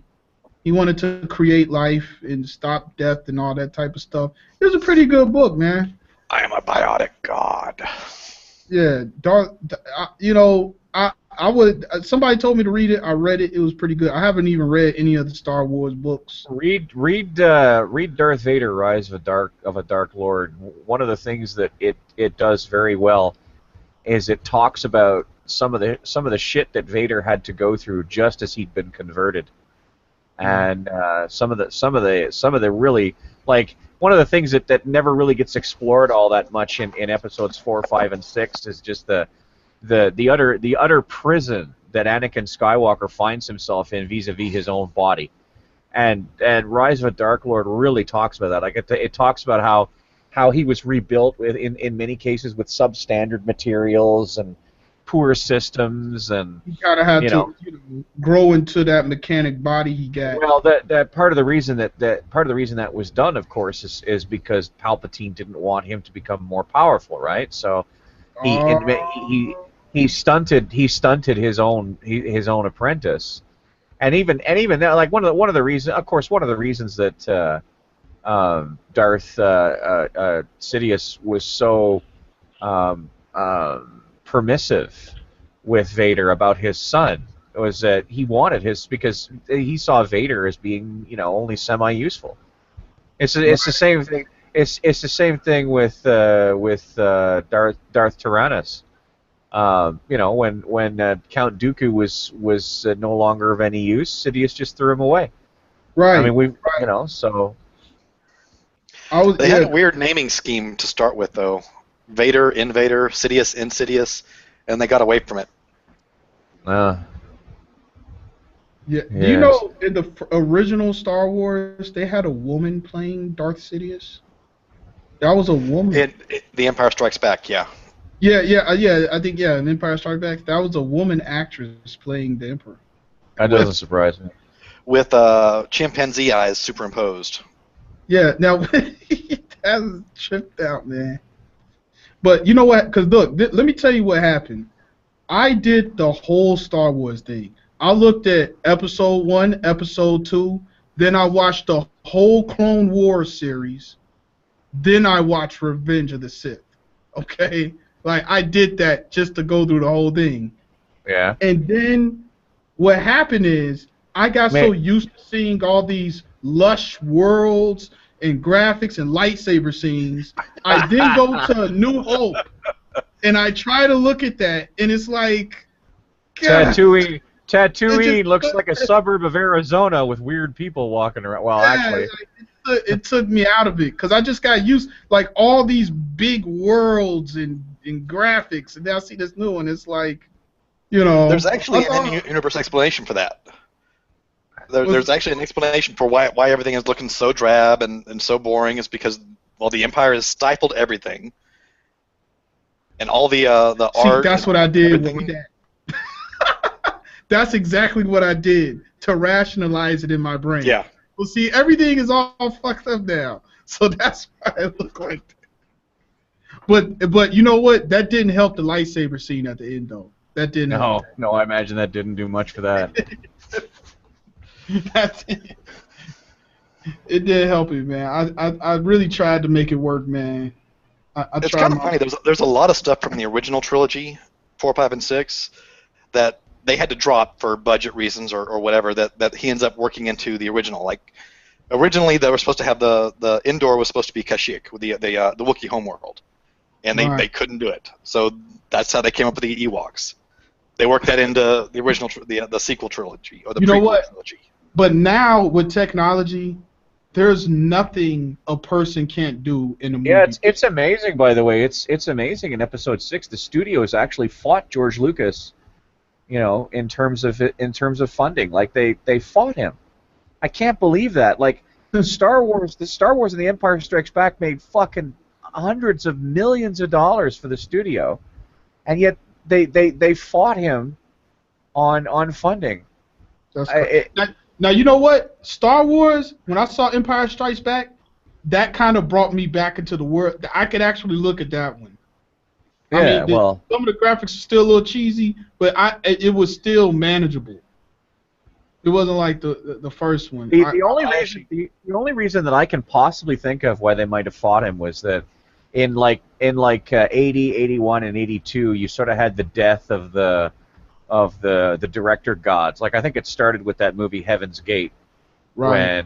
when they essentially pissed away just tens of millions of dollars on a movie that just didn't make a nickel back. Right. And I think there were a couple of other movies where the studio really got burned. So I think they sort of said, look, George Lucas or no George Lucas, we don't think lightning can strike 3 times, and we're just gonna play it safe. And because I kept hearing stories of how the other thing too is that they were getting after him about different aspects of the script he wanted too. Yeah, like they wanted it to be more lighthearted, and they wanted it to be this and that, and another problem was what he was asking in the script. They just didn't have the technology to do. I think that was something he was more aware of. Like it was more of an internal imposition of that. Like you're right, but it's not. George Lucas would have found a way to work around the stuff that he didn't have technology for, but what he couldn't work around was the studio fucking interfering with him right, left, and center, particularly the money people. Yeah. But I tell you this, we have one more hurdle to cross in technology. Right now, we can pretty much do anything we want in a movie except make a truly unnoticeable CG human. We're almost there, but not quite. Like, when I see a CG human, I can still tell it's CG.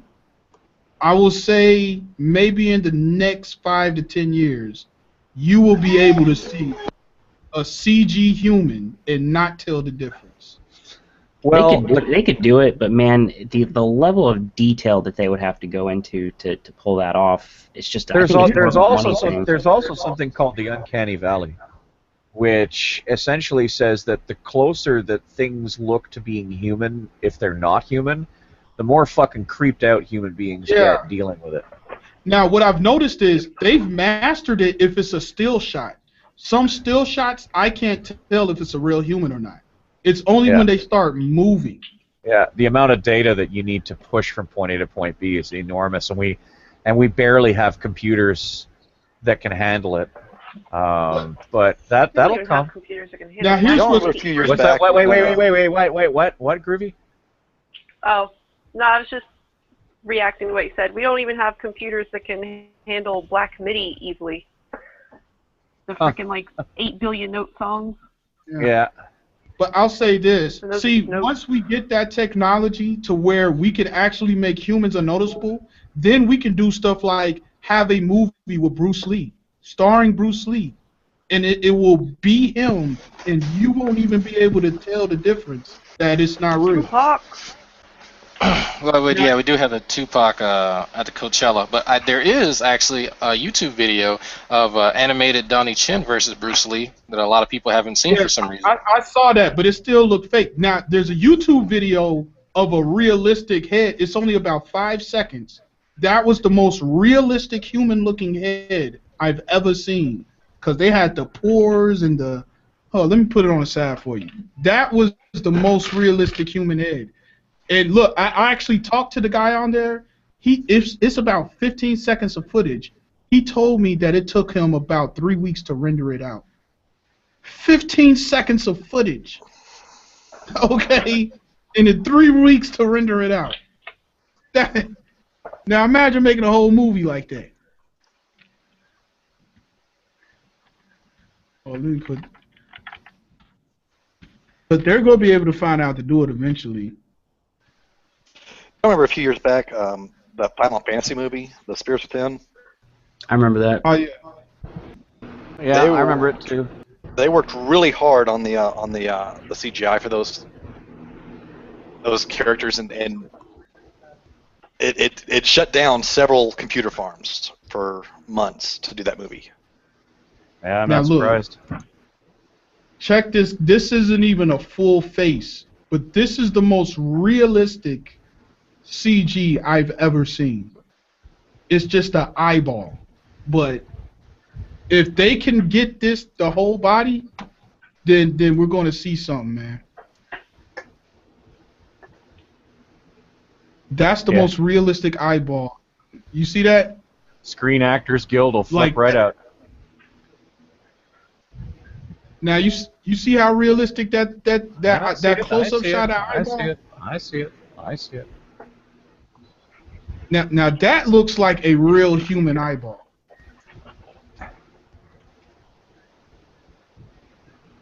I don't know if they can make a whole body. You know what like effect I like? What? I like, have any of you seen Waking Dreams? I think that's what it's called. Waking No, I Dreams. don't think so. Hang on. You see how they got the moisture in the eyeball though? Like little shit like that.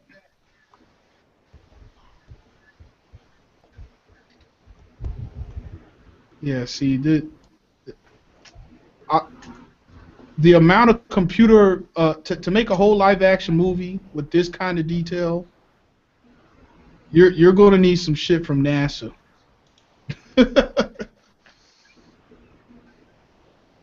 That's pretty slick. It has like even the tiniest fuzziest hairs.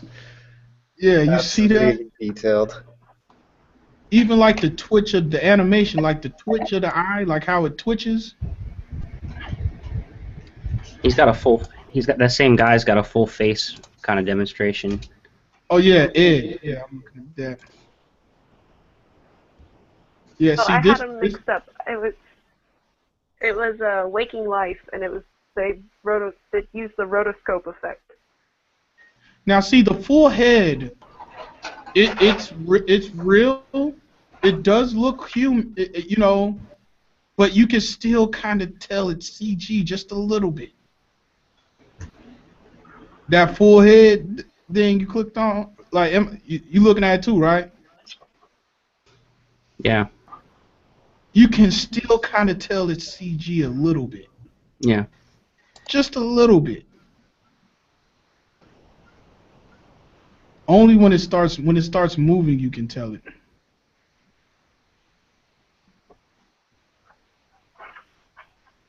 That's scary, man. Imagine going back to the 1930s and showing those people Avatar. Here, we're gonna watch this movie Avatar, and you show it to them in 3D. It would be like, what in the world? Be like the Church of Avatar. We'd But- start a cult. I don't even have to go that extreme. Let me go back to 1991 and pull out an iPhone. They'll be like, this is alien technology. You know, I think somebody did. They said an iPhone in 1991 cost like $2 million. It was something like that. They actually put a number on it. It would be about $2 million to make an iPhone back in 1991. And then 50 years from now, iPhone would be like $50. Like iPhone 6 now would be like $50. It wouldn't be nothing. They'll be disposable. Yeah. What do they call that? There's a name for that. Like it's technology, progressive stuff starts getting cheaper. I forget the name of that. I do too. You know what I'm talking about, though, right? Yeah.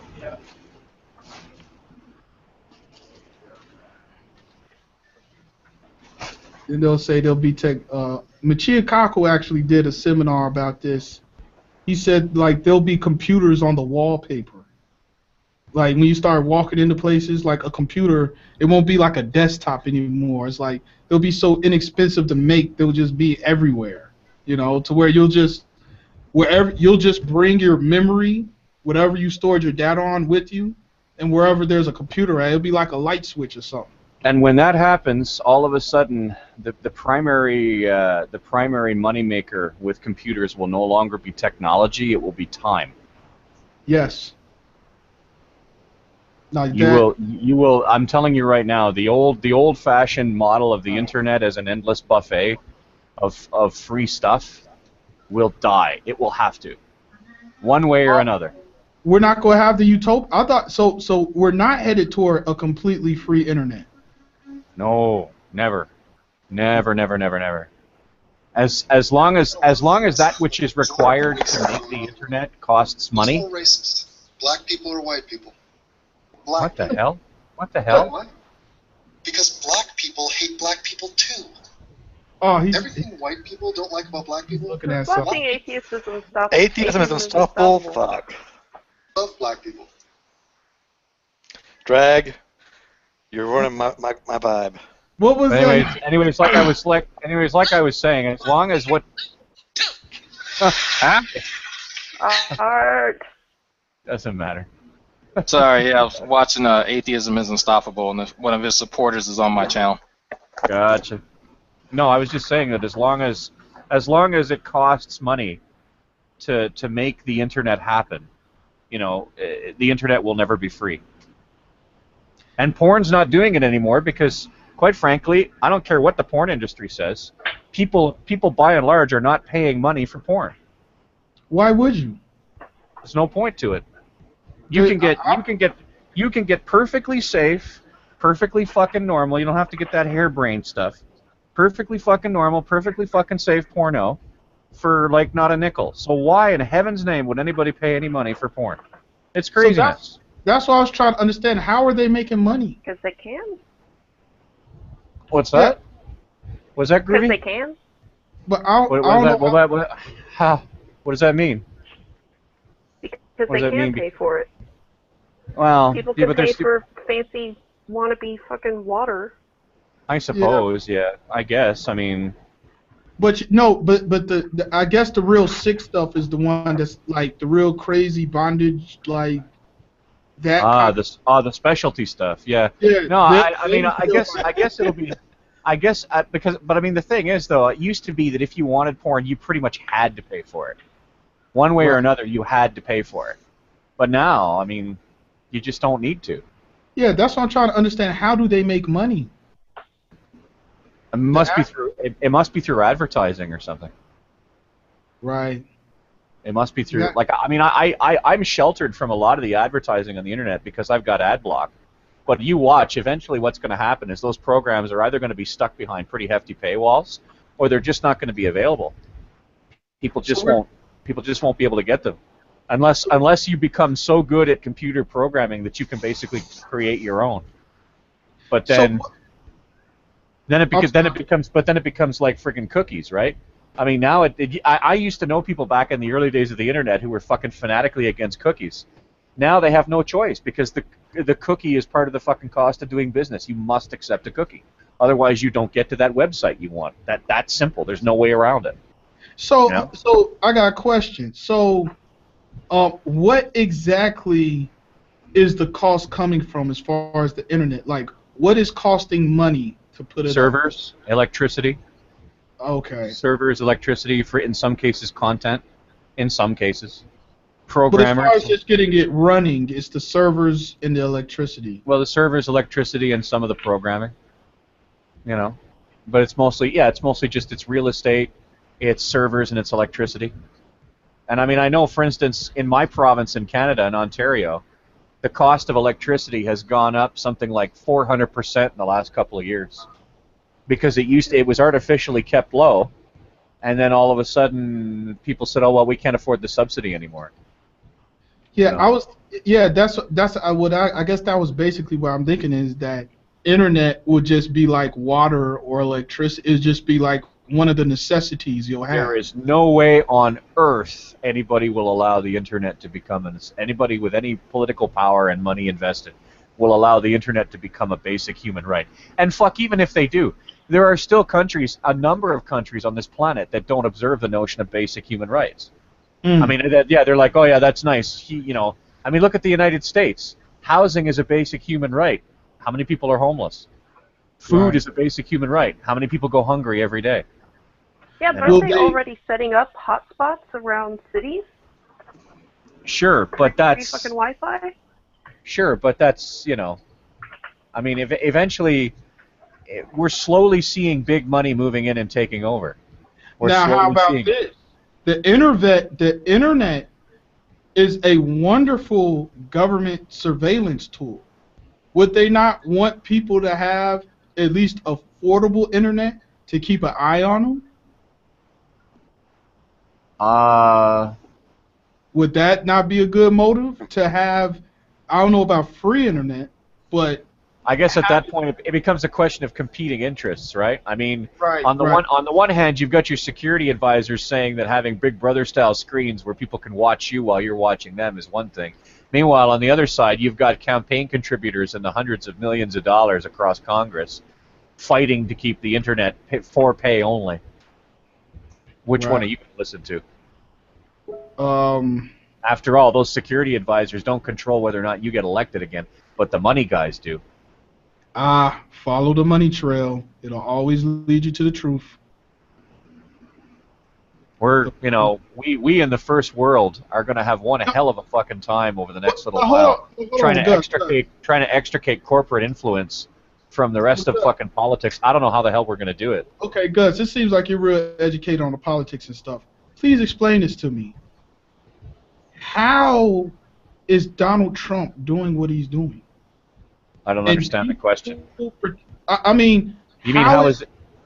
Like, it's incredible. Like, how is he able to say some of the most insane things, and people are acting like it's normal, and he is the leading candidate in the Republican Party? How is he doing this? Wait a minute. Is he the leading Republican right now? He is the leading Republican as of yesterday. Yeah. He is the leading Republican. Well, there's a couple of things. One, wait until the primaries. Wait until the primaries start. Because believe me, when people start trying to figure out who their candidate is going to be, they stop comparing you to the almighty and they start comparing you to the alternative. And there's a lot of Republicans that talk tough. But remember something: a hardcore Republican has not been able to get real hold of the nation's agenda. They tried in the 80s with the fucking moral majority, couldn't do it. Yep. They tried it in the mid 90s when Bill Clinton had that sex scandal and all that other shit was going on, couldn't do it.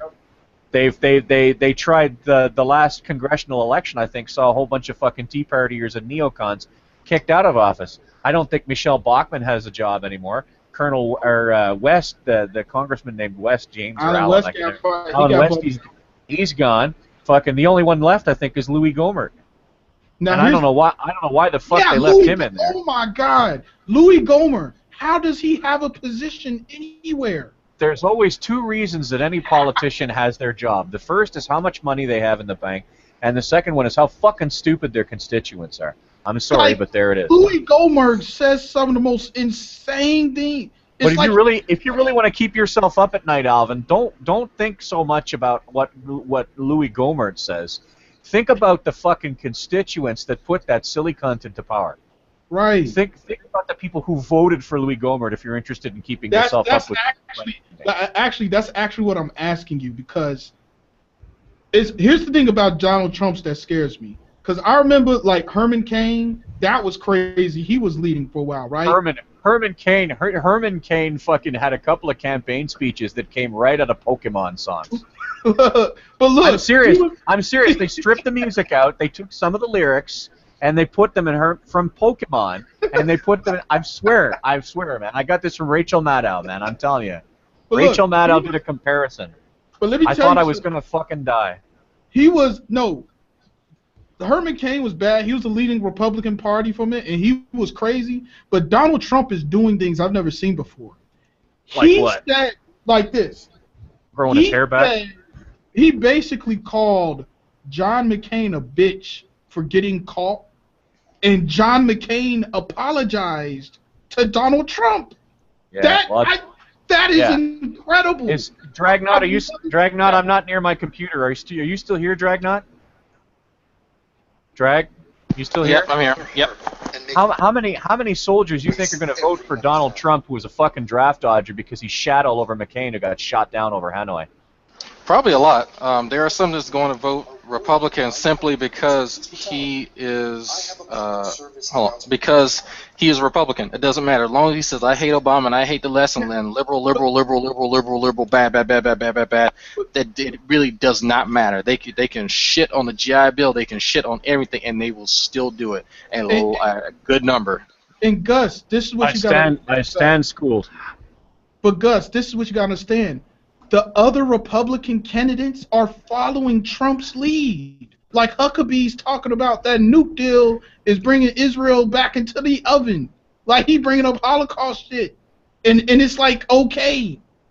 Like it is mad. I've never seen this before. I know I'm young. I'm only 32 years old, but the type of lunacy that I'm just supposed to sit up here and now he's talking about Palin. Think about a Palin Trump ticket. Just think about that. Think about how that he's talking about how much he adores Palin. Like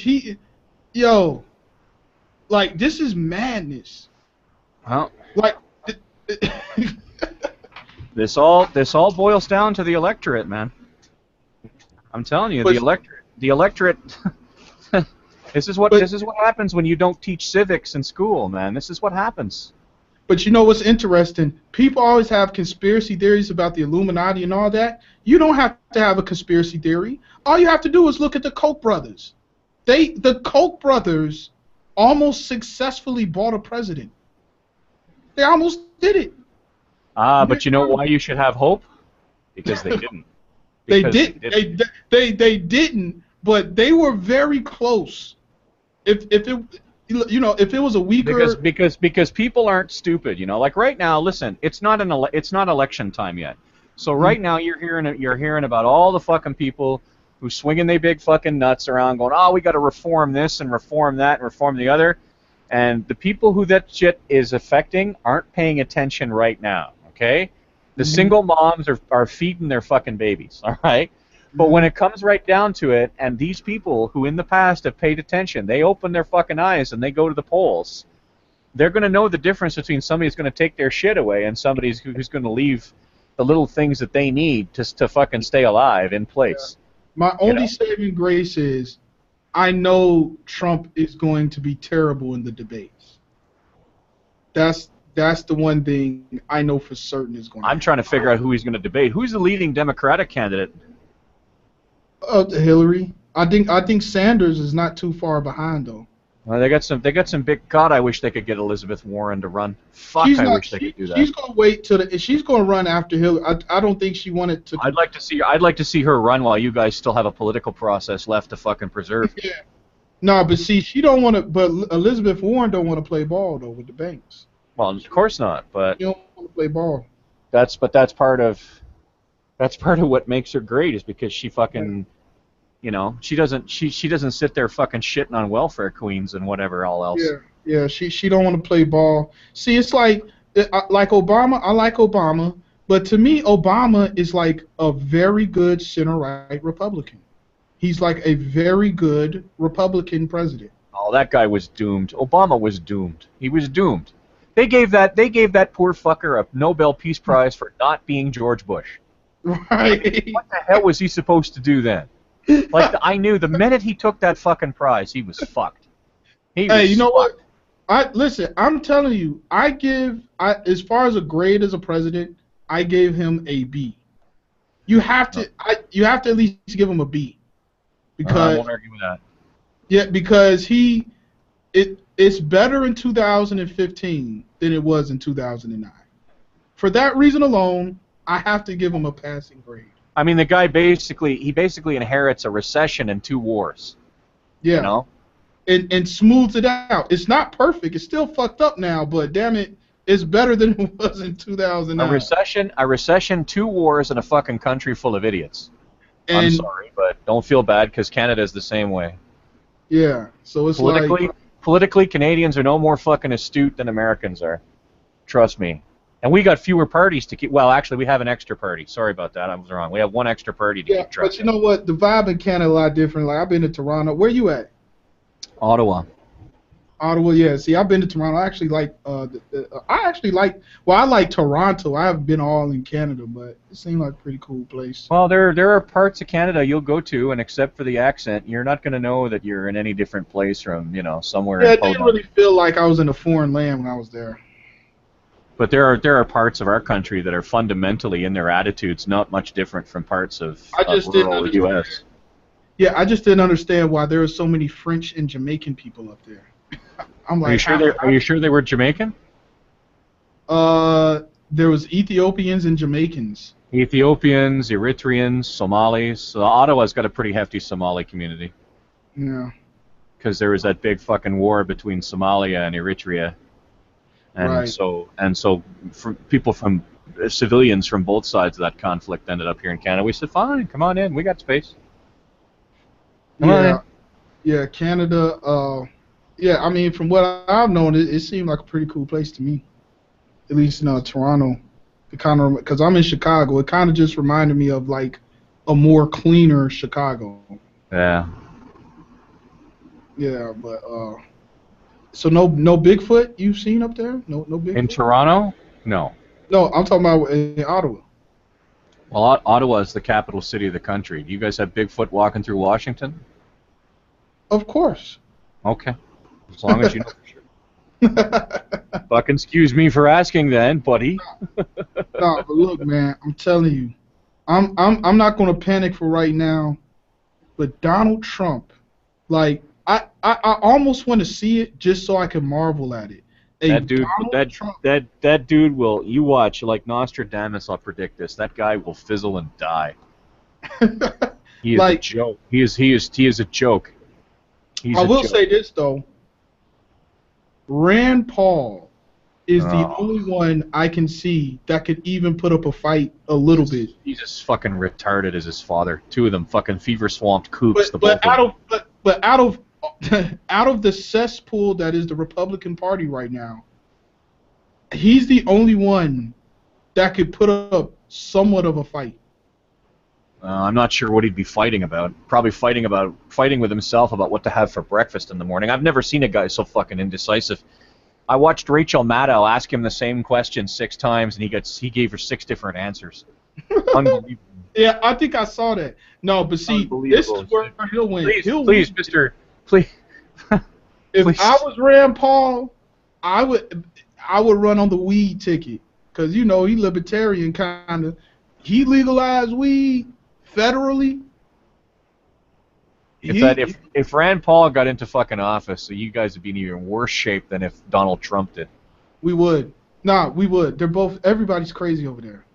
But actually, his father, let me tell you something. Ron Paul, if Ron Paul would have made it towards the debates, Obama would have had some problems. No, he wouldn't have. As far as the debate, he would have had some problems a little bit. Well, he might have put in a slightly better performance in the debates, but Ron Paul is a kook. The guy's a constitutional literalist. It's unbelievable. You cannot run a fucking country by slavishly following every last consonant of a document that was written in 1776. He said he wants to get rid of the Federal Reserve. Oh yeah. The Federal Reserve, yeah, it only controls the nation's money or anything. No, just throw those guys in the river. Like, what the fuck? The Libertarian is a very... you know what, though? Jesse Ventura, Libertarian. Yeah, but I would consider... Jesse Ventura did not govern like a Libertarian. When he was the governor, he didn't govern like a Libertarian. But Libertarians, they're socially democrat, fiscally conservative. Isn't that their thing? Listen, a libertarian. Okay, the first thing you got to understand about a libertarian is they hate the government. They hate government. They hate it. You guys thought the Tea Party hated government. No. The libertarian would snap his fingers and make the government fucking completely unexist. Okay, that's. Aren't those groups that say I'm an American citizen, not a U.S. citizen, and then when cops stop them, they those guys crazy. Fucking freemen on the land and fucking sovereign citizens and all that other shit. Yeah, sovereign citizens, all that bullshit. Yeah, and the judge usually fucking squints his eye at them and says, "Are you for fucking? Would you stand over there so I can get a picture of you? Good, fuck, get out, pay your fines." But you know what? You're right. He really didn't run it as a libertarian, actually.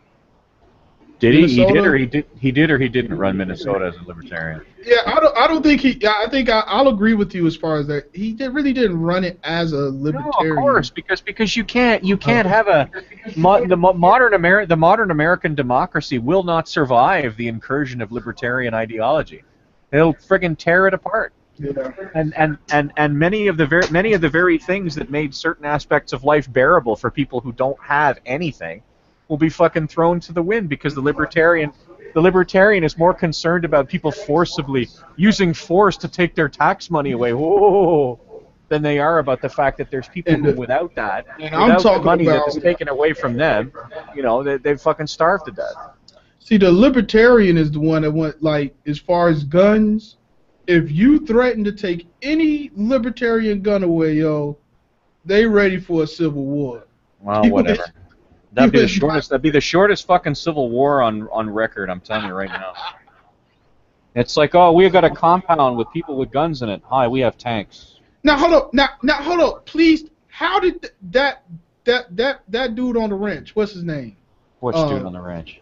The dude on the ranch that didn't want to pay the taxes for the cows or whatever. Oh, that guy. Yeah. Look, the government came up to his house and he pulled out rifles and pistols on them, and they just walked away. Sure, but let's get something straight, though. Everybody thinks that, oh well, the first time it happens, if the government gets shined on, then that's the end of it. The government is patient, and if they had wanted him that badly right then and there, they would have taken him that badly right then and there. But what's that guy doing now? Where is he now? See, nobody knows. The spotlight's off of him. We got no idea what the government's doing now. That is an excellent point. That is an excellent point. The government can play the fucking waiting game, and if they don't kick your fucking doors down, they'll starve you out. And if they don't starve you out, they'll make it impossible for you to live in the very world that you're living in. Governments are not to be fucked with. That's kind of what they did with Iran. They starved them out with all those sanctions and stuff to the point to where they're like, hey, we'll give up everything. Just uplift these motherfuckers. They kind of starved out Iran. That's why this deal went out that these Republicans hate so much. Well, it doesn't surprise me. I They mean, hate I'm telling you, man, the minute Iran has the fucking bomb, the entire balance of power in the Middle East is going to change. The minute Iran gets the bomb, like don't make no fucking mistake, man. The American government has fucked around in that country so long. There's nobody left there, but in power there, but fucking nutbars. Now there's a whole new generation of people who are tired of that shit. But it's a question of whether or not those people will ever get to power. Now here's the thing. Did you see how happy them Iranian people was with Obama when he was talking about sure. Did you see how they was taking pictures and selfies with his picture and all that? Yeah. Because Obama had a marketing machine that said, where I'm going to solve all your problems, a chicken in every pot, some pot stuffed in all the chicken. His propaganda machine didn't necessarily make promises he couldn't keep, but they didn't dispel any of the promises that people thought he was making either. Right. I mean, he was the guy that was supposed to do it all, and he did some things, but he ran headlong into Congress, and everybody got disappointed because why? Because most people don't know how their fucking government works. Why do they want war? Who wants war? Like, why do they want war so badly? Republicans. Why do they want to go to war at any given chance? Because there's big money in it. Yeah. There's money and there's power in it. And besides, when 9/11 happened, the world proved that America is not a fortress. And that scares a lot of Republicans. There's a lot of Republicans out there that literally see ISIS behind every bush. Every time they look at a fucking Muslim, they see a terrorist. Because these people don't know any better. And because there are parts in the world where fucking Muslims be crazy, yo. You want to know what a certain man said in the 1990s? This man said invading Iraq would be a terrible idea. As soon as you get rid of the power, each of the tribes will start going against each other. It'll be chaos. You know who said that in the 90s? Dick fucking Cheney. Oh yeah. He said that in the 90s. Oh yeah. I know. But Dick Cheney. Dick Yo. Cheney was fucking Darth Palpatine of fucking American politics for like 10 years. Yo, he said that in the 90s, man. And then now, 2002, let's go in there and take him out. And then I'm going to make hundreds of millions of dollars with my arms company. And then pretend it didn't happen. Yep. But I just don't understand how... I mean, I guess I understand how to get away with it, but I'm like, damn, they don't even be trying to hide this shit. It's like in plain sight. That's why I tell my people like that be all into the Illuminati conspiracy theory stuff. I'm like, you don't even have to do the conspiracy theories. It's right there in front of your face. Look at Dick Cheney. That's your Illuminati right there. He did it in front of your face. You don't have to go to an underground bookstore to see stuff that they don't want you to see. It's that they're hiding in plain sight. You got the Koch brothers. You got these Republicans, the Koch brothers trying to buy a president. Hey, man. But, so Gus, how long does America have before we are no longer the superpower, if we're not even the superpower now? Depends on what you mean by superpower. Like, is America considered the leader of the world right now? In what? The number is America the #1 overall nation in the world? Shit, no. There are quite a few topics where you're not. Education. Like overall. Education, we're like what, 56? In science, we're maybe like 12. I mean, we're #1 prison capital. On the bright side, you're #1 in defense budgets. Yeah. Yeah, that's what I'm saying. I'm trying to, cause like in the 80s or 90s, it was like America on top. Now it's like you got China floating around, you know, Saudi Arabia. You know, I don't know what America's status is right now. Or lagging. It really depends on the topic. You can't. I mean, if you want to go by GDP, then that would be, I guess, a determining factor just economically. But it really doesn't include a lot of other factors, which I think would contribute to what people would consider a superpower per se. Right. Yes, it's weird because the days of like Alexander the Great and all these conquerors are gone. Like, you just can't go conquering countries and shit and then taking them. Even though we try to do that, you can't really. You gotta ask for permission to do that now, as opposed to the ancient times where you could just go and try to take over the world. Yeah, we stopped that whole imperialism thing. Didn't work out too well. Yeah. I actually saw this thing about Christianity in Europe. Ironically, all of the bloodshed and stuff in the name of Christianity in Europe actually unified Europe into what it is today. Because if Christianity never came about and there was no bloodshed or nothing, Europe would look very much like Africa. You would have European tribes. It would be like separate. Matter of fact, I'm gonna find this thing for you. It was this thing like, what if Christianity didn't exist?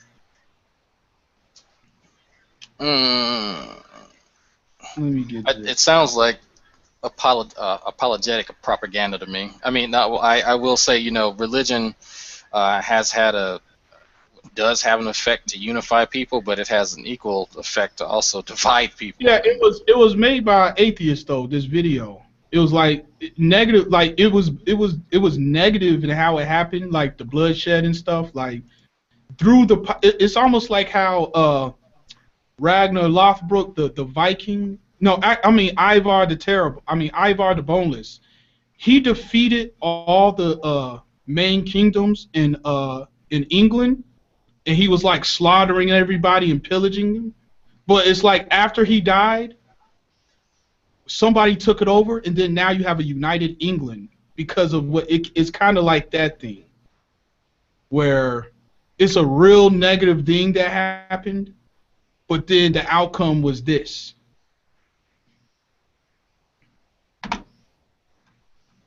Oh, let me find that. Yeah, but it said you had European tribes that would still, like, people would still be worshiping Thor and shit like right now in Zeus. Even though there's still people that worship Zeus today. I wonder, are there people that still worship Zeus like in Greece and shit now? I think we'd have to ask not Househoy. I don't know. Well, there are people I think who still worship Thor, Odin, but I don't know about like the Greek gods. Yeah, I know some Norse pagans. I don't know any Greco-Roman pagans. They are. I know one. His name is Kevin. He's a gay dude. And he worked. Yeah, is it Ocean? He does the Norse thing, don't he? He does a plethora of different ones. Like, he cherry picks from all of them, basically. But there's, you said you know somebody that still worship Zeus and Dionysus and Pan and all them? Yep. He's a all-out. What do you call it? What's the animist. No, not animist. The focus on the Greek Pantheist. gods. On the Greek gods. What's the It begins with an Hellenist. Hellenist. There we go. Hellenist. Yes. Hellenistic pantheon. Yeah. She's a Hellenist. So they're still around. Yep. Wow. Hey, if there's a god, you can find somebody who worships him. That's amazing, that dude. I know people that still worship Egyptian gods too, though. Actually, this one guy got real mad at me because I was making fun of the little crane head guy, Thoth. I was like, man, that dude looked tripped out. He's like, you better be careful because Thoth will punish you. I was like, what do you do? He's like, he likes to decapitate people. I'm like, for real? He told me that. I was like, wow. With his scythe. Yeah. Them gods be angry, yo. Yeah, but the Zeus, the Dionysus, so people said that's fascinating. It's really fascinating. But Hinduism is still the oldest religion in the world right now. That's right, and don't you forget it.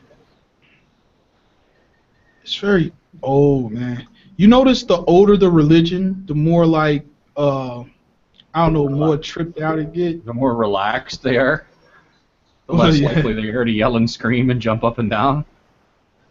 Yeah, you know, Hinduism is interesting because you could go in a Hindu house and there'll be like a Muslim and a Christian at the table, and all it's all accepted. There's no there's no prohibition in Hinduism as far as beliefs. Like if you're born in a Hindu household and you told your parents that you want to be a Christian, it's not going to be a big deal. Because they're like, okay, you want to do it this way, so you go ahead and do it that way. Yeah, well, there is certain aspect of sort of violence between Hinduism and other religions from the side of Hindus against Muslims, for example. But but I mean, I think they do seem to be more nicer. I think it's because it's not a proselytizing religion, right?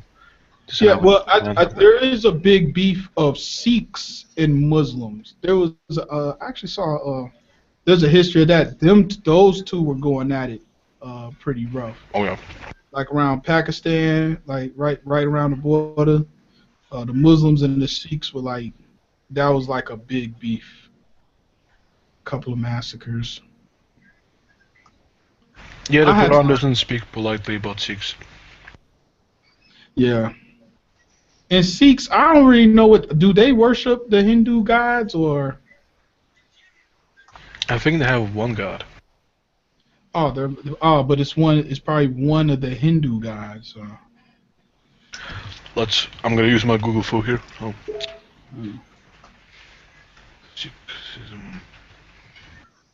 Because what I find interesting is that Buddhism originated in India, but almost no Indians are Buddhists now.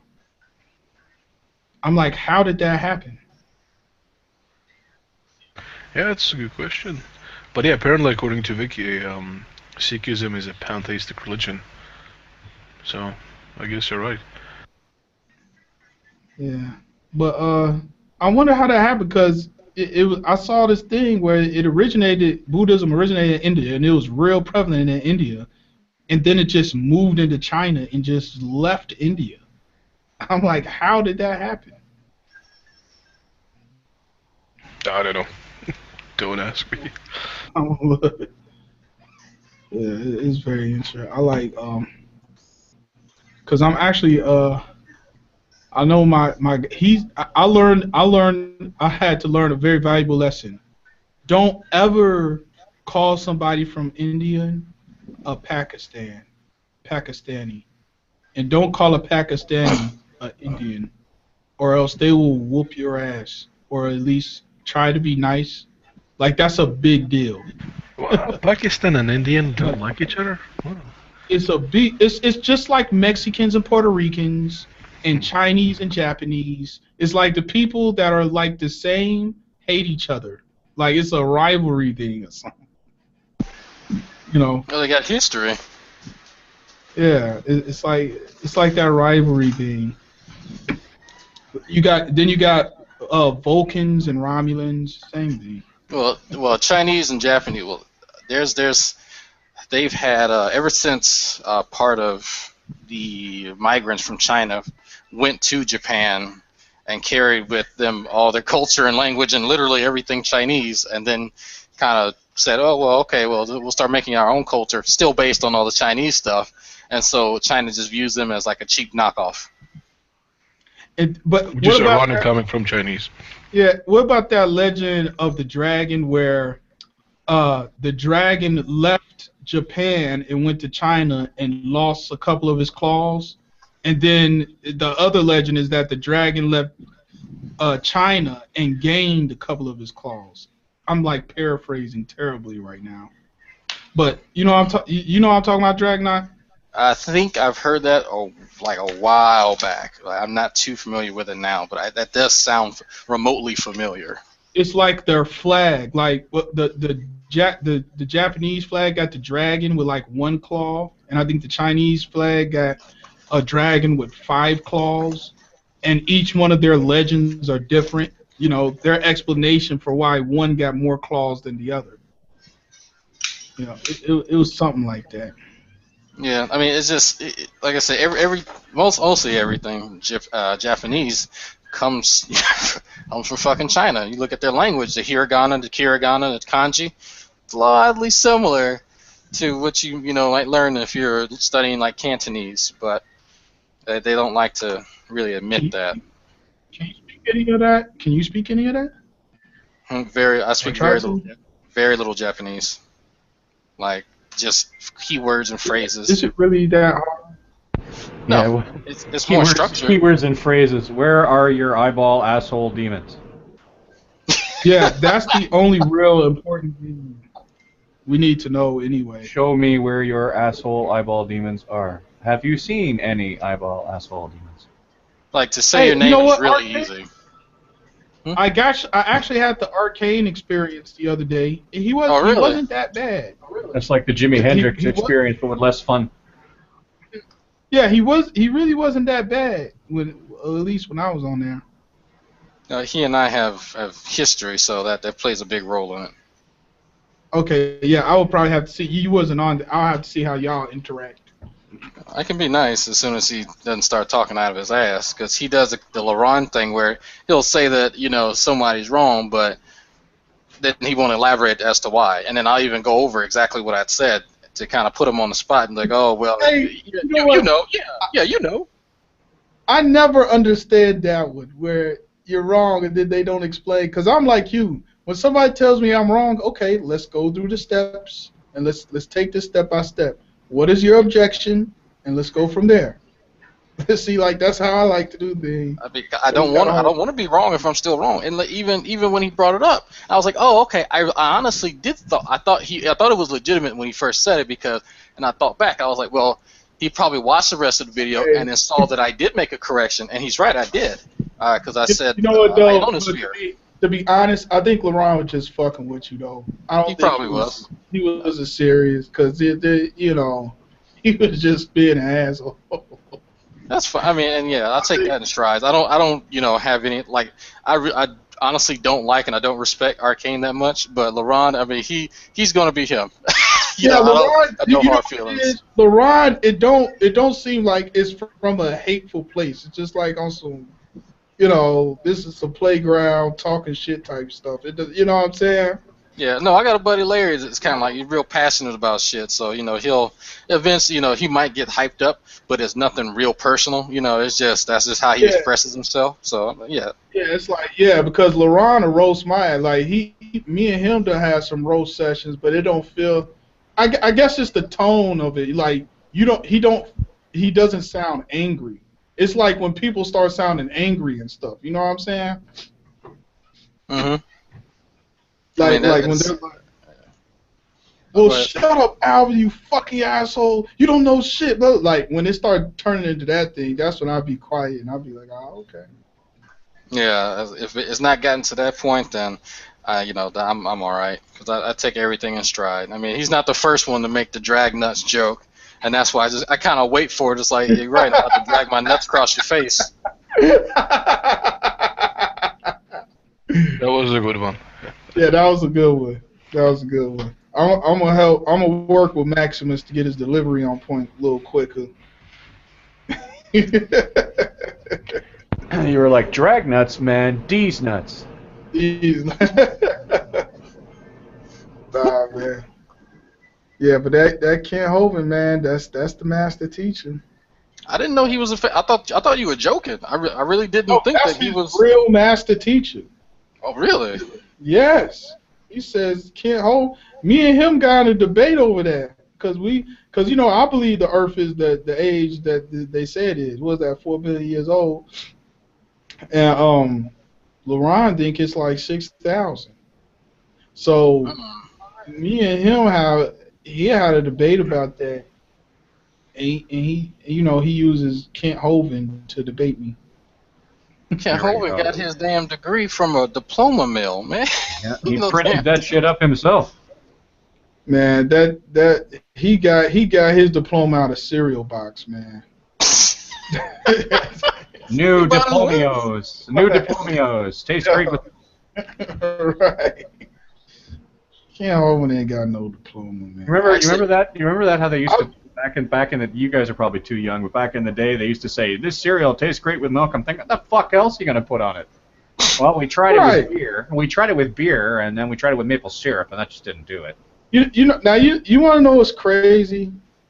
I kind of went through an evolution because there was one point in time when I used to really like William Lane Craig.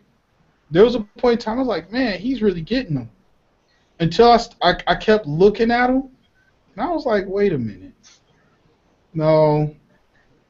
And then I was like, I can't watch this guy anymore. Really, there's only two people that I respect.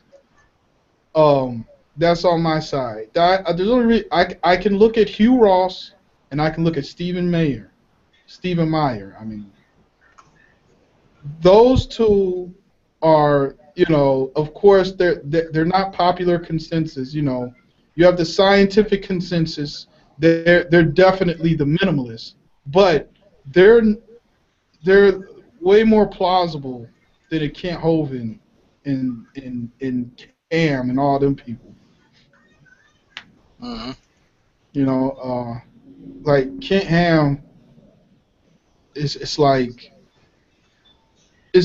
I guess the problem with Kent Ham and Hovind, they don't understand. Like if you're talking to people who don't believe in the Bible, it doesn't make sense to use the Bible as a reference. And that's for them and a lot of other Christians here, like what's his name, who loves doing it, Mark Thomas. Like Mark Thomas will include a Bible quote after everything he says, like it's his fucking footer on a research paper or something, like that's supposed to somehow amplify his argument. Yeah, see, you can't do that because when the whole point of a conversation or even a debate is to use things that you both agree on as an authority. So if I'm using something we both agree on as an authority, and I say no, Dragnot, because it says right here in this source that you also agree as an authority, then we can debate like that. You know what I'm saying? But if I'm using if I'm using a source that you don't agree upon as an authority, then it's just nowhere. You'll just say, well, I don't agree with that source. That's not a credible source. So, I mean, that's kind of what the great debate's about. Is the the disparity between what we call valid sources, right? I mean, if we all accepted each other's sources as valid, then we'd all just be in here having a good time talking about something else. Well, yeah, like for example, like this, like I'm glad you said that, like peripheral. Like this is the type of debates I'll run into. As far as the kingdom of Israel, did it exist? There's people, like I can understand if you say there's no evidence for a 14-year-old boy killing a 9-foot giant with a slingshot, okay? Like if you're saying there's no evidence for that, okay. But as far as there actually being a kingdom of Israel, at least in the 9th century BC, it was there. Now, does that mean that all the stories in the Bible about that kingdom are factually true? Does that prove that? No. But as far as that kingdom physically being there, there's evidence that it was there. I run into people that try to say the kingdom of Israel never existed. And I'm like, well, now you're just going against the scholarly consensus, devoid of religion. Just if you're a historian, there was a kingdom there. Yeah, I mean that's some things are going to be factually supported. Oh, go ahead, Griff. Well, it was never like an empire or anything, but yeah, I mean there's archaeological evidence of ancient Israel. Obviously, I've never personally met somebody who said it didn't exist or. Yeah, well, it's in the Hotep community. The Hotepers will say something. I don't even know what that means. Dragna, you know the Hotepers. Black Hebrew Israelite folks. No, not black. No. Oh, are you making a distinction between the Israelites or the ones who are like just full Egypt? That was it. That's everything. The full Egypt people will say things like the Israelites didn't even exist. Matter of fact, this one dude tried to tell me the Hebrew language doesn't exist. I'm like, well, how does it? Okay, well, what is this right here? He said that's a forgery. So, how, in his scholarly opinion, how does he discern, what is a forgery and what's not? Okay, here's the problem. He's saying Hebrew is nothing but Phoenician, which, Hebrew, the language, is a derivative of Phoenician. It did come out of Phoenician, but it's not Phoenician. Like, it turned into something else.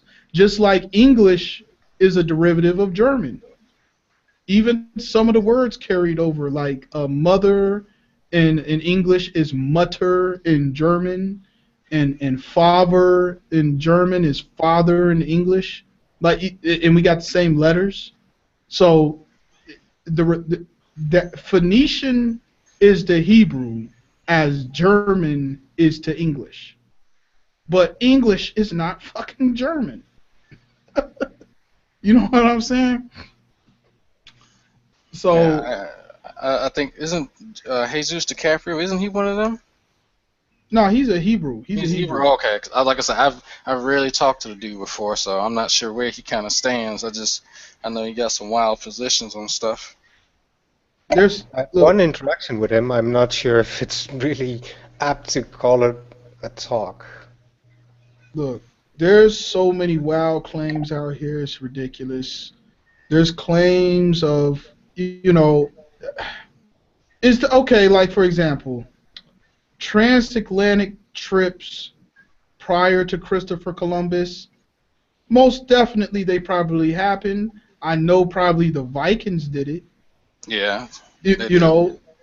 Can you make an argument that maybe the Phoenicians got over here? Maybe? I don't know. There would have to be evidence of it. Like I said, there's none that I know of.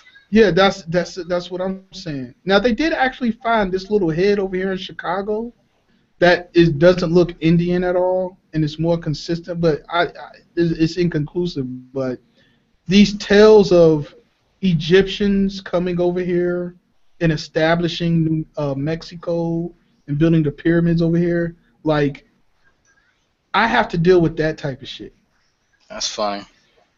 And I'm like, no, you know what I'm saying? Where is the evidence of this? Like, Do they at least give you some kind of archaeological source or something to go on? See, here's the problem, Dragnaut, and it's on both sides. The Hotep, Egypt, Kemetic, RGB, Black Power people want to make everybody black, and a lot of the Hebrew Israelites want everybody to be a Hebrew Israelite, and that's the problem. Except us white people, right? Of course, you are damned to hell, Peripheral. To the Hebrew Israelites one day, right? No, there's no salvation for you, Peripheral. Oh, okay. Even though the scripture says there's no difference between the Greek and the Jew, there's still no salvation for you, Peripheral. There's none. Shucks. Because of your sin. Like, that's the type of stuff.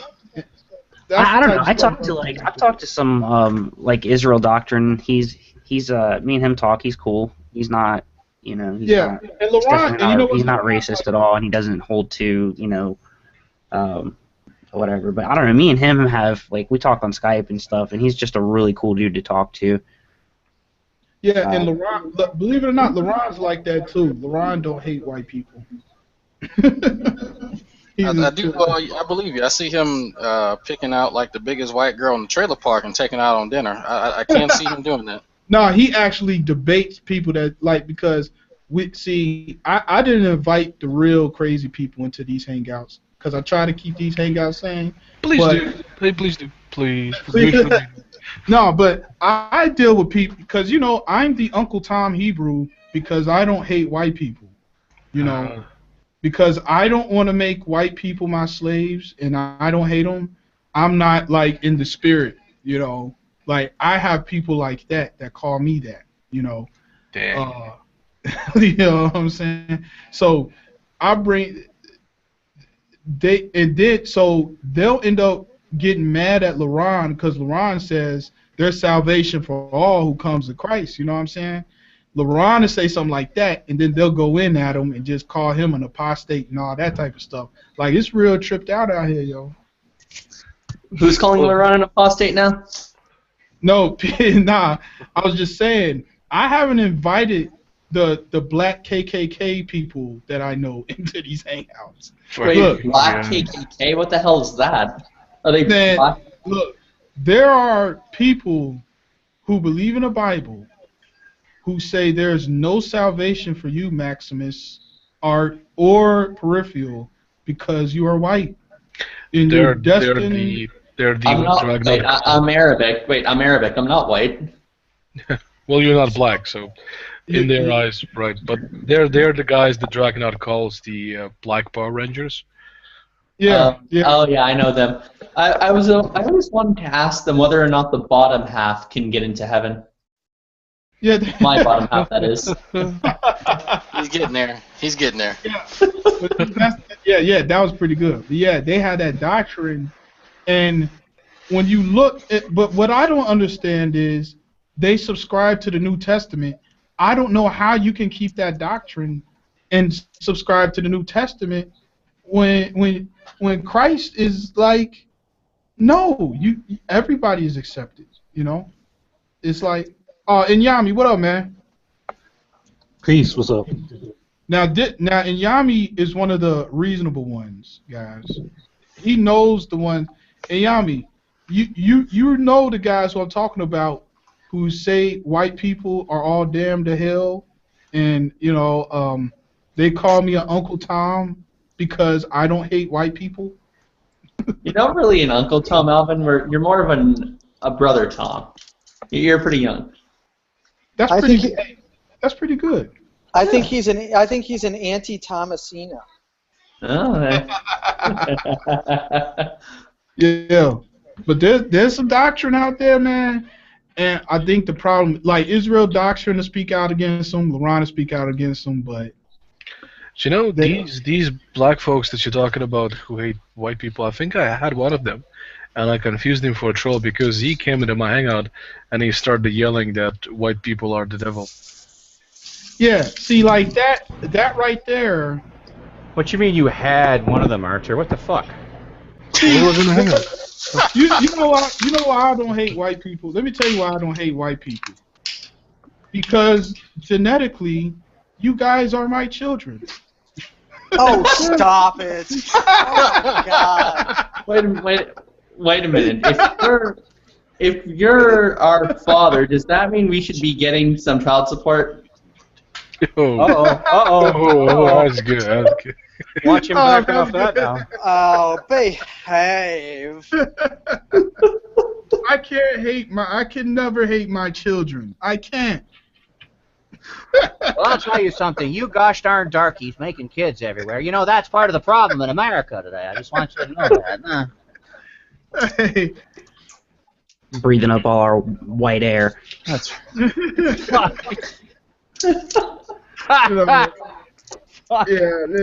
breathing up all our white air. Fuck me, that's good. I think I'm telling you though, as bad as all the racism with the cops and all that's happening, I think racism is going away because of the youth. And I always say this, when that cop was beating up that little girl, them little white kids looked very confused by what was going on. It didn't. I was looking at them. It did not register in them little white kids' heads why this cop was just picking on all the black kids. You know, they looked. Even the guy that recorded it, he was like, I don't understand why he was doing that. You know what? If you put little kids together in a room, and you don't, and they're all different races, ethnicities, and even body types. There's no prejudice. It's all learned. Yeah. Yeah. It's all learned. Yeah, because I was just looking, but this youth growing up is growing up in a different era from like our fathers and our grandfathers. But you know what, Alvin? That's what the previous generations were saying, and I'm old enough to remember that. So yeah. I unfortunately I don't think that that's the case. I think it comes up when people feel threatened for whatever reason. And right now I think white people in the United States feel threatened because they have a black president. And it's like we can't be led by a black person. It's like you're offended by it. And it's just very misguided. We voted him into office. I get that. I get that. But they didn't. The people that are so right. No, Eric's right. In all fairness, he is still half white, so it's all good. No, well, wait till you see what happens if we have a woman president. Seriously. But actually, Eric, you're right as far as the older generation, but I'm talking about the 12 to 14-year-old kids. They're growing up, like, they're listening to rap music and twerking. Well, considering that it was written for them. Yeah, I mean, modern black music is not written for black people. Modern black music is written by is performed by black people. but it's written by white people, and it's written under the auspices of white corporate executives. It's not for black people. Okay, you know what? Correct. I'll agree with that, but they're still seeing it performed by black kids. So these white kids growing up are used to, wanting to be like black kids, like that's the hit. Yeah, but they're getting a distorted vision of what that is, though.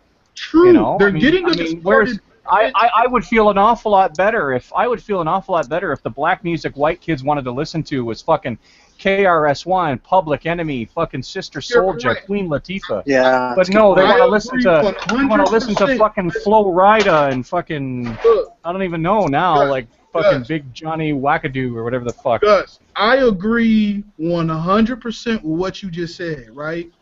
But even as watered down as the material is, it's still this perception of I want to be cool.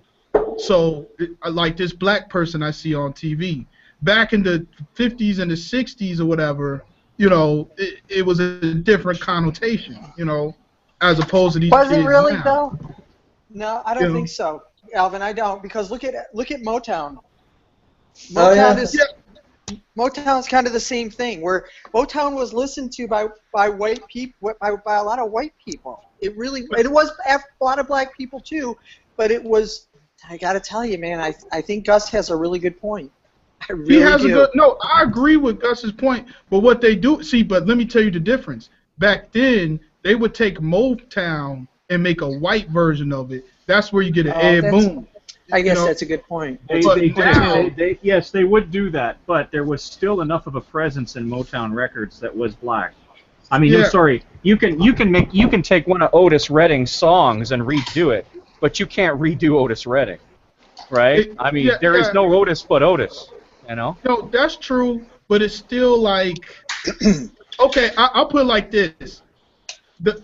Back in the 50s and 60s, the black person was just like the performing monkey, as opposed to now, the people actually want to be them. Like a lot of these white kids actually want to dress and be like the performer what they see. Want to emulate, not be black. Being black entails much more than putting on a costume. Like the lady who wanted to be black. What's her face? Rachel Dolezal. Yeah. See, that's a different kind of phenomenon than what we saw in the 50s and the 60s. Yes, it is. Yes, it is. So You're right. These new kids growing up are growing up in a different era from the type of racism that my father and my grandfather have seen. Just to back up Alvin's point, what are you more likely going to see? A white kid who's dressing up and trying to look like a black kid with his pants sagged halfway down and his cap backwards and a hoodie, or a black kid with emo face paint and sliding hair on the side and parted hair on the side? Yep, that's the point. Yeah, I don't see many. I never saw many black goths because personally, I think a lot of their lives were depressing enough as it was. Yeah, so that's but what really opened my eyes when I saw that thing in McKenzie, Texas, when that cop was doing all that thing to them kids. Those white kids looked confused. Good. Good for them. Good. That gave me hope because that little kid that filmed it, he really didn't understand why that cop was doing that to the black kids. It didn't register to him. See, back in the 50s I just and wish 60s, that black people would stop trying to look like me. Yeah. But hey, what's so funny? Yeah, yeah, but I think I'm gonna give it maybe another 150 years. Oh my God! Jesus, is that all? God. I'll give it another 150 years. I think racism is pretty much going to be out of here. As we speak right now, I'm talking to a defender of atheism is unstoppable, and this guy doesn't understand why cherry-picking certain statistics and making a correlation is bad. So, this is a young guy, too, that's been subscribed to me, because I said, hey, if you're a fan of him, just do me a favor and unsubscribe. If you don't understand how this guy is making a fallacious argument, then really, I don't know what to tell you. It's quite obvious. Alvin? I agree, and yeah, racism is something that infects both communities, I think. Although I think it's probably to a greater extent in the theistic community because we have more in line with conservative thought in general. Like that Josh guy.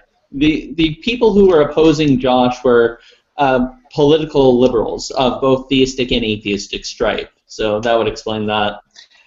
Alvin, I think that when you talk about racism going away, I think what you're saying is black-white racism, and I think that there's other racisms that may not, that it may shift attention.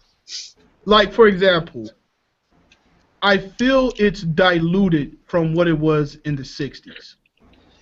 Boy, I'll tell you, it's different. It's different. I don't know. It's there, but a white person can't get away with what he got away with in the 60s. It's true. It's very true. You know what I'm saying? Mm-hmm. So at some level, it's decayed.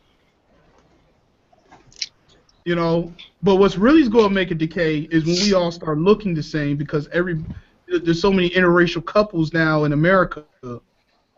You know, there's going to be a time where everybody's pretty much, you're not really going to tell who's who. Everybody tells me that I look like Michael Jordan. Don't kid yourself. You're right. You know what? If Michael Jordan lived up in Antarctica for a while and yes. Yeah. That was just insulting. I'm just playing. I do look like him. But I think the more problem is the system put into play that a person probably want to worry about more so than the people.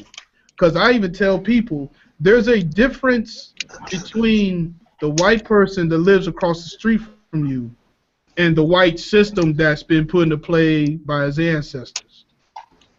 You know, there's a difference between the two. The system is probably going to be here longer than the racism. Man, you know what I'm saying? You know what I'm saying, Dragnot?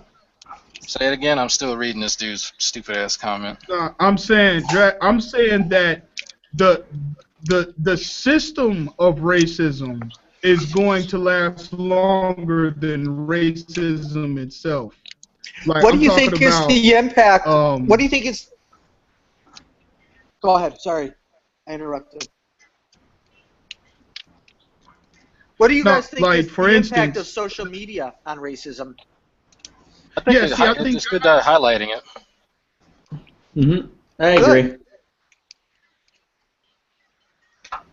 Yeah, and I think that's another, something.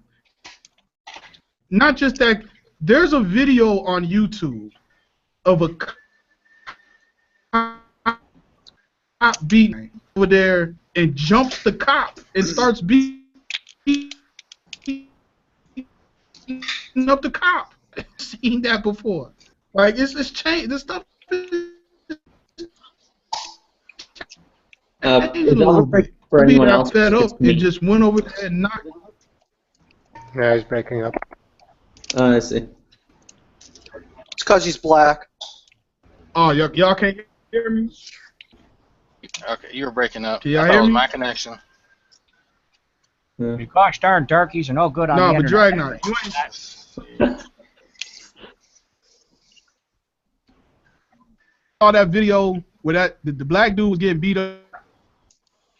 I think the Illuminati doesn't want him to talk about that. By the came over there, are beating up the cop. So when somebody trips the cop and then they all start getting on? Hey, come here. You talking about that one?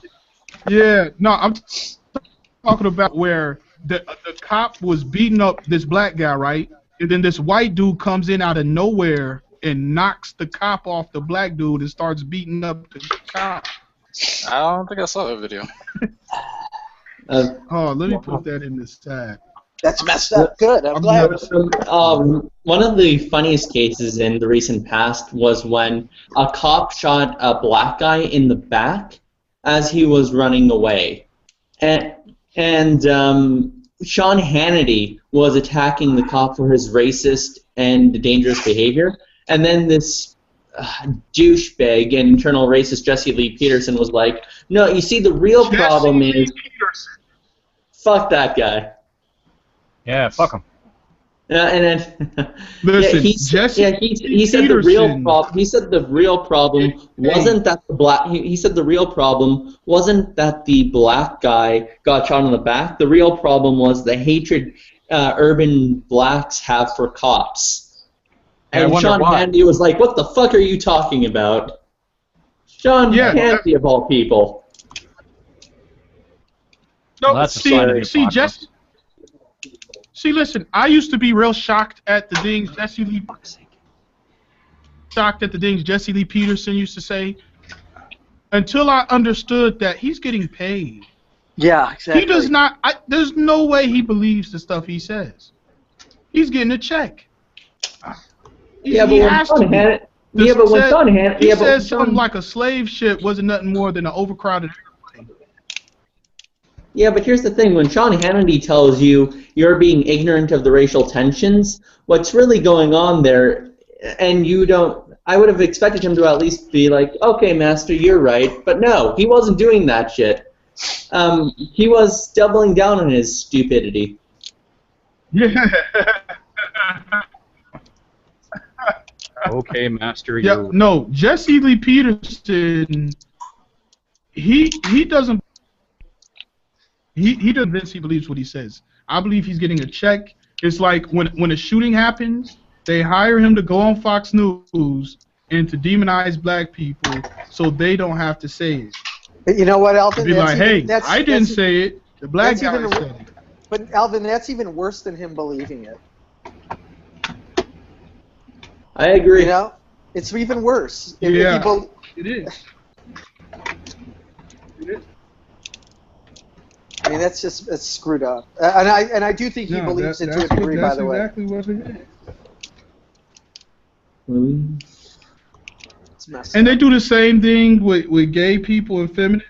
They had a woman who was against feminism, and they put her on there, and she was talking about how You're breaking up, the dude. country got messed up when that's what Fox News does. Like they get somebody from the post You're breaking up real bad, Alvin. You might have to rejoin. and be like, "Hey, I didn't say it, said it." So, Well, yeah, that's Yeah. because they know that now, you know, being a cis, hetero, white male is now kind of that's not the cool thing to be anymore. So they've noticed this trend among, I guess, the younger generation, I'm all on social media and all that stuff. So it's easier to get someone from whatever camp that you want to kind of criticize. And if they're criticizing one of their own, then it's legitimate. It doesn't matter what their evidence is, doesn't matter what their educational background is. Then it's okay. And actually, I've actually had this done to me on Google Plus recently. Of Mr. Josh Brister, our resident. Actually, yes, Simon, you were there, where he tried to to bring up was it Josh or John Smith? I forget the guy's name. Something Smith. He's a sports analyst. And, I remember that. yeah, so he, like, I guess he thought invoking him would somehow change my mind. Like, oh shit, a person who has enough melanin content to match mine said it. Well, shit, let me just go ahead and change my opinion real quick. What if he honestly thought that was gonna fucking work? Oh god, that was hilarious. Fox News even has an atheist who opposes other atheists. S.E. Cupp. She said, she's an atheist, and she said, and I quote, "I prefer my president to be a theist because he represents most of the country, and I want a president who represents most of the country, and I want a president who believes there's a higher power over than him, so he can be kept in line." I can imagine a theist or a Christian saying that shit, but an atheist about other atheists, I've only seen that happen once before. Well, they have hired mouthpieces. That's what Fox News. That's the new strategy. Hire a mouthpiece and then hope people believe it. Oh, it's never been a news strategy. Yeah, that's true. What the hell is this TV show? Lazy Town? Oh hell no. You never heard of Lazy Town? That shit looks creepy. Hey Gus, I didn't see you there. How you doing, man? What's going on, Eric? Not a lot. Nice to see you. Nice to see you too, man.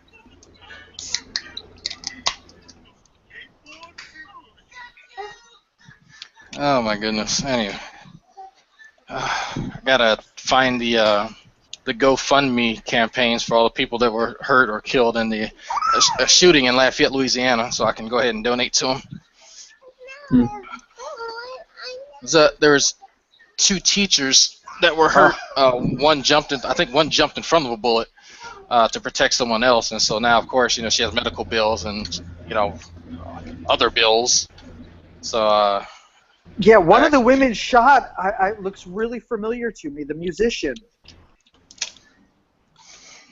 One of the 2 girls that died, I think one of them name was Laney? Johnson. No, Johnson was the one. I think I know her. Like really? She's a musician, but her face looks so familiar to me. Like I don't know if I went to college with her or something, but it just really resonated. I might just be one of those things where she resembles somebody. I just don't know. It's possible. But I've found out that one of not Johnson, the other one. The young one. Yeah, the younger one of the 2. She was the apple of my buddy's eye. My buddy Larry. Actually, yeah, and well, this not currently. This was back when he was still in college before he had gotten his degree. She was a mutual acquaintance of somebody that Larry now works for, and so he's like, "Hey, who's that girl? It's a pretty tall, good-looking girl." And so he's, "Oh yeah, that's so and so." So he was introduced to her through him, and it clicked later after, because as soon as it happened, my mother called me and I turned on. I'm like, shit, I need to hang up. I need to call all of my people in Lafayette, which my heart sank when I called Larry, because he said he was going to see Ant-Man in that theater this other Friday or the Saturday. So I'm like, Larry could have been one of the ones who've been shot, and I called him twice. He didn't pick up. So I'm like, I'm just sitting there like, what the fuck's going on here? And I get a message on Google Plus that says, in all caps, AJ, I'm fucking alive. Stop calling me. So I said, okay, good. That's good. So I continue, kind of going down the line, making sure everybody's there. So yeah, it's friends of friends kind of knew her, and that's how we found out. Dude, I know what that feeling is like. By the way, when I was young, my mom's sister used to date Fred Goldman, and his son was Ron Goldman. So I knew Ron Goldman when I was a little kid. Yeah, he stayed at my parents' house. When I was like 20, he was like 13. So I didn't know him well, but I mean, if I had seen him, we would have known each other. But that was it. We would not have known anything about each other. But still, when that happens, it's a weird feeling. I understand exactly. It is a weird fucking feeling. Ron Goldman, was he the guy who slept with OJ's wife or girlfriend? I don't know if he did or not. I don't know if he did, but yeah, it's the same person. Ah, gotcha.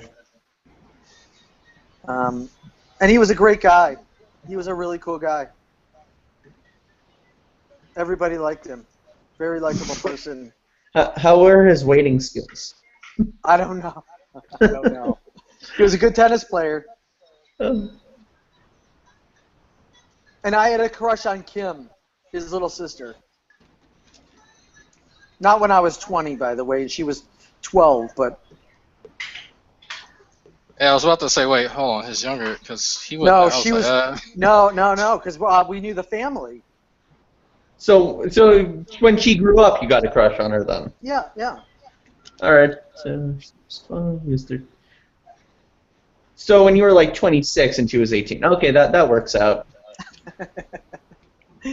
No, when actually when I saw their family, I've seen them since after that happened. Yeah, Ron. Oh, I forgot. Yeah, Ron Goldman was a handsome dude.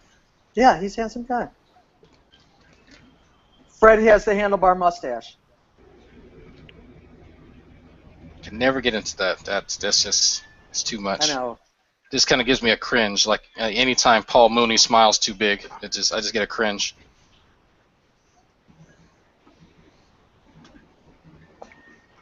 Let's see.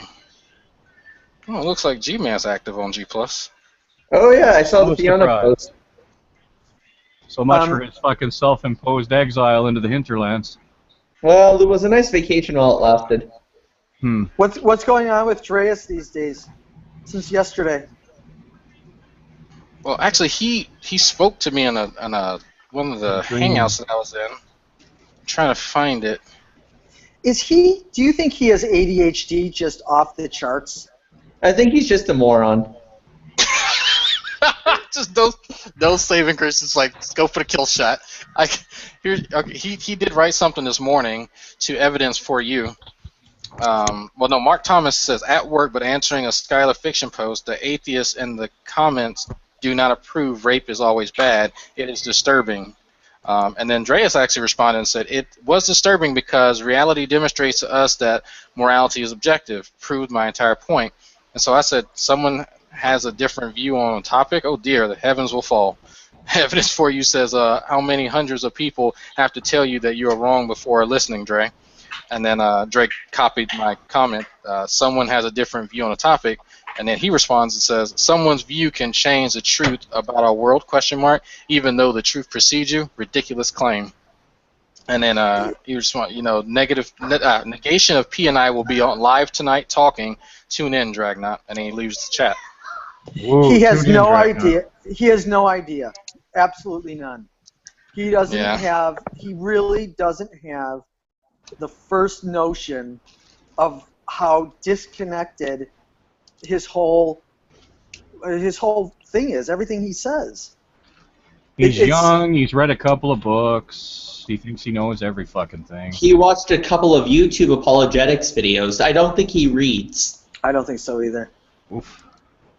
Yeah, I'm sorry. I'm not too kind to people who tell friends of mine to go that they hope they get raped. Who did he say that to? Skylar Fiction. Skylar. Yes. I think someone was trying to there was a conversation last night that went on where someone was trying to say that he meant it kind of metaphorically and not literally. I hope you metaphorically get raped. Yeah, that's what I'm saying. That's what it kind of sounds like, that the argument that they were making. So it wasn't a legitimate rape. It wasn't a legitimate rape then. It never is. Metaphorical rape. The body has ways of shutting that down. But yeah, I couldn't help it. Thank you. You ran with that well. That's exactly what I meant. Would somebody mind inviting Dreas again, just so he knows we're available? Why? I know. I wouldn't mind cleaning the stock again. I have a strategy this time. He's had a taste of victory. He wants more. He, Dreas is. I have a hard time with the he's young stuff. I just do. Maybe I just don't like him. He's older than me and much more mature. Yeah, he's more mature. He's about as mature as my. He's more mature as my ass.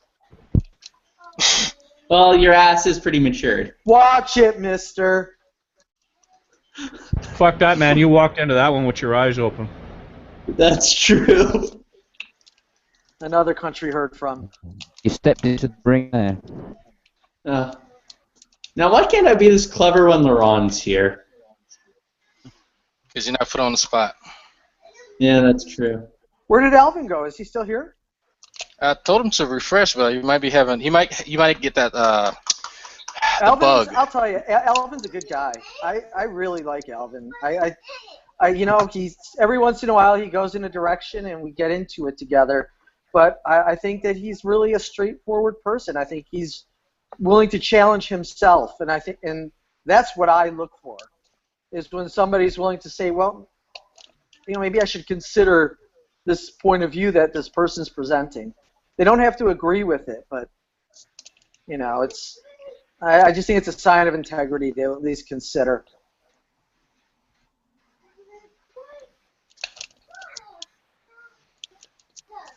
And Max, I say that's what I say about you.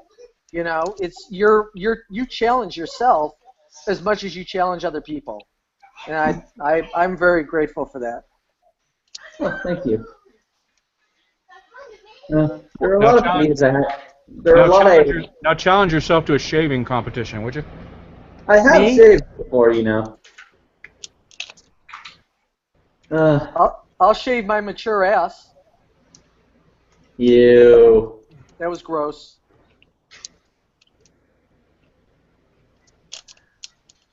I said that for effect. There have been a lot of viewpoints I've changed on. I mean, I used to be a staunch libertarian, and yeah, that quickly went away. There's no room for God in a libertarian America. Well, it's not about that. It's just that libertarianism I discovered was fat shit. Hey guys, it's not that it's bad. It's just it's far too idealistic. D-Res is in the external chat and he wants to get in. Okay. Someone get out so I can kick his ass, please. I'll mute my mic and I'll just listen to the stupid. I've never listened to it live before. Somebody right. would somebody. So for who hasn't been speaking. Yeah, I'd really like to be present.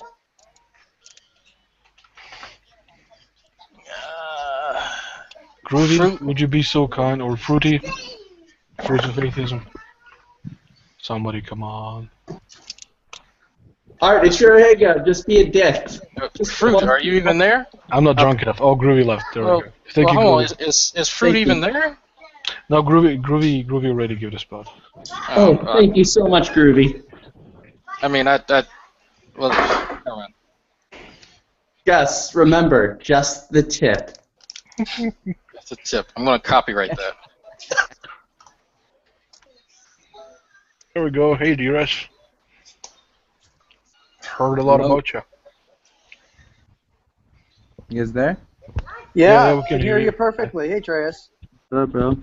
Yo, that's weird how only a certain amount of people could get on. I'm not really familiar with how this works, but what's up with that? I can't hear Dreas. You cannot hear him, Maximus? No. I can hear him. Try quickly reconnecting, Maximus. Can you hear me? Dreas, it's only enough seats. It's only a certain number of seats available. It depends on permissions for the person hosting. Ah, so whoever has more permissions can host more people. Up to a limit. I think it's up to 15 total at the most. It's actually 20. I've heard somewhere that you can do 20 now, but after I think there's some class or something you have to do. Yeah, some shit. Now, is that amount of people that can be interacting live, but as many as they want can watch it live? Is that correct? Yes, as many as anybody can watch it, and a million people can watch it. As long as it's live. Yeah. Awesome. Yeah. That's pretty cool. Thanks for teaching me that. Yeah, well, I think this is going to all be changing soon because G+ is going to be changing. Yeah, I heard it's being gutted. It's going to be not connected to YouTube anymore. Oh, wow, that sucks. No, it'll be good. Hey, just a second. So we have here an issue. Cerberus, Maximus, can you hear D-Res? Dreas. Yes, I'm here. Yeah, that's exactly why I rebooted, because I couldn't hear him. Can you hear him now? Yeah, I just heard him say I'm here. Okay, cool. So Maximus, you need to reconnect if you want to hear Dreas. Dreas, yeah. Yeah. This is Dreas. Hello. Oh, wait, Max got not locked out. That sucks. Yeah, he's gonna drop out and then reconnect quickly. Yeah, Maximus, keep pushing the join button. It's showing Maximus in the Hangout. Yeah, his account kind of froze. His computer froze. That is, and the server thinks he's still here, but he's not receiving. It's a long story. There's still a lot of errors with all this stuff. Yes. Indeed. So, D-Res, why do you hate atheists? Dreas! It's Dreas, not D-Ras. Yeah, it's Dreas. And bro, I don't hate atheists, I hate evil. Well, but So you you hate atheists. associate atheism with evil, though. No, not at all. Not at all. Now, that's an equivocation right there that I never made. I just am trying to inform people. First of all, I love talking to you guys, okay? That's... Hold up. I'm about to cut my Wi-Fi off, so hopefully I don't cut out. Are you gonna cut your wife? Why? Don't So do wait, it. so you admit that you make equivocations then? You guys still there? Yeah, Yes. we can hear you, yeah. You still... Ah, shit. Not anymore. He'll come back. He said he's just cutting the Wi-Fi. I heard he said it is cutting the wife. He's cutting his wife? The wife is cut off. It's like, I don't know what we did for her to deserve it. Whatever. Alright, he's back. For sure. Welcome back. Hey guys, sorry I'm back. Hello? Welcome back. Your dreams Hey. are your No. ticket now. It was Welcome Back Cotter. No, I was saying, you know... Sorry. You're saying what? Yeah, I was just saying I enjoy talking to you guys because... I know, Dreas, but you don't enjoy atheists think listening. more than... Well, I do, and you know, that first one that you guys are judging me off of, it's kind of not fair because that was my first hangout, so... I mean, you know... Well, you did say some horrible things, as I've heard. You wished somebody to get raped. But did you hear the context I put it in? Because if you're not allowing for the context, then you're just not being fair. Alright. So, Dreas, from what I understood of the context, you were using that for the sake of polemic. You're saying that it's inconsistent of Skylar to hold you for being a douchebag, while at the same time... I'm sorry, hold you for, say that rape is wrong, or wishing rape is wrong on somebody else, but at the same time, holding that morality is subjective. And you were just trying to illustrate that, correct? That was the context? Yeah, if he's saying that anyone outside of himself is wrong, then he's saying we're all holding ourselves to some kind of transcendent moral authority. Well, what he's saying, no, actually, I think what he's saying is, so on his position, he thinks wrongness is relative to each and every person. And yeah, and for him to say you're a douchebag or you're immoral is just his opinion, but it's something he has the right to say on his viewpoint. And whoever agrees with him can agree with him. Let me understand what you just said correctly. You just said that everybody can hold to their own form of wrongness? That's what on Skylar's viewpoint. I'm saying I'm saying it's not inconsistent so long as he knows that it's only relative to him, and what you say is only relative towards you. And if you want to change his mind about that, then polemical attacks don't really do the job. I've talked to Skylar. I mean, I've disagreed with Skylar on this issue too, but we went into a hangout, and I just illustrated him to the best of my ability why such a view is inconsistent to our moral experience, which is what I think you should have. I think you were right at least on that approach. I just think you let it get out of hand.